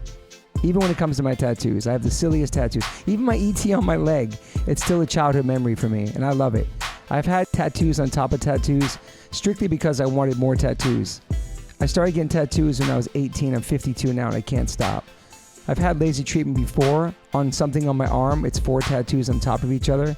And that experience at that place, it was pretty fast. It was pretty cold. It was in and out, swiped the credit card. Don't really tell me much. Didn't give me much details or anything was going to happen. So I never went back. So as of most recently, I'm so lucky enough to have had 2 sessions at Removery Tattoo Removal. My tattoo on my arm that looks like a big black blob is now super light. I've had 2 sessions. I have a long road ahead of me. None of this stuff happens overnight. You cannot take a tattoo off in one sitting. You have to be patient. And it's painful. They ice you up. It's super fast. To me, it felt like a bunch of rubber bands. But what's more painful than that is looking at something on your body that you think you're stuck with for the rest of your life. That sucks. But now for me, I'm really happy I started this journey. I'm slowly going to get this tattoo removed. I never thought in a million years I have any kind of real estate on my arm. I don't even know what I want, but it's exciting. I'm so honored to announce that One Life One Chance podcast is now with Removery. Call 866-934-4570 or go to removery.com. Use TobyH20 and get $100 off your first session. One of the most experienced tattoo removal companies in the world. Removery has 155 locations and 1.8 million treatments. US, Canada, and Australia. State-of-the-art peak-away laser technology, cryotechnology to reduce any discomfort. This is so exciting for me because all I do in these podcasts is talk about tattoos. From day one, if you've been listening to this podcast, we talk about tattoos, talk about getting removed, talk about getting covered up. So this is such a perfect fit for me. Definitely check out One Life One Chance podcast, episode 281. I have Carmen Brody, Mike McTurnan, and Dustin Ortle from Removery. And this is over a 2-hour conversation. People had submitted questions. It's an incredible conversation breaking down the do's, the don'ts, the fears, process, the results, everything you could imagine about getting a tattoo removed. It's all in this podcast. It's an incredible episode. I appreciate them all coming out for it. So check that out if you want to learn more about Removery and what it's like to get a tattoo removed. Once again, go to removery.com or call 866-934-4570. Use my code TobyH20 and get $100 off. These guys are located everywhere. Try it out. Gotta give a big shout out to Liquid Death. I've been in a band called H2O for 30 years, and my first real job with a company is a water brand. Go figure. Love you, Liquid Death. Love the people. Love the brand. Love the concept. Love what they give back. Love the community. Love what they do for the environment. You can go liquiddeath.com/OLLC and get free shipping on any of their merchandise that they make. They have such incredible collabs. Also, if you want to hear the story of the CEO, my good friend Mike Cesario, on the podcast, you can go to episode 115, part 1. And then 2 years later, we dropped a part 2, which is episode 275 with the CEO, Mike Cesario. Just a man from Delaware with a dream, worked at a marketing company, and made this become a reality. Liquid Death is an incredible company, incredible water, incredible people. And I'm super, super honored to be part of them. They sponsor my life. They sponsor everything, my family. So go liquiddeath.com/OLLC and get free shipping on anything you want to buy on that site. If you want to get water, it's exclusively on Amazon.com. Murder your thirst, y'all. As we get older, we start paying attention to what we put in our bodies. I personally have been listening to my body since I was 18 when I went vegan. I've always been focused on my health. It's super important, mental and physical health.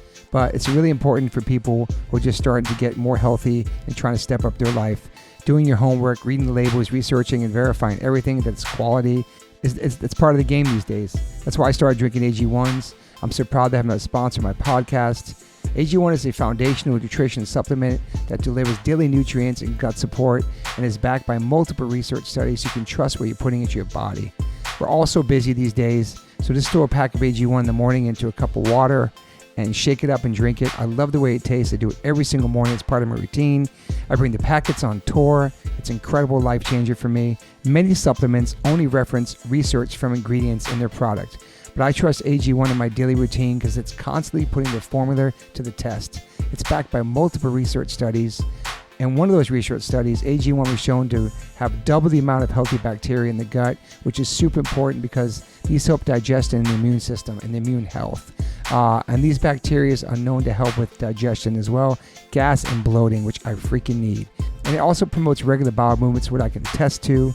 In another research study, 97% participants felt more energy after 30 days, and 91% of the participants noticed that they needed less coffee after 60 days.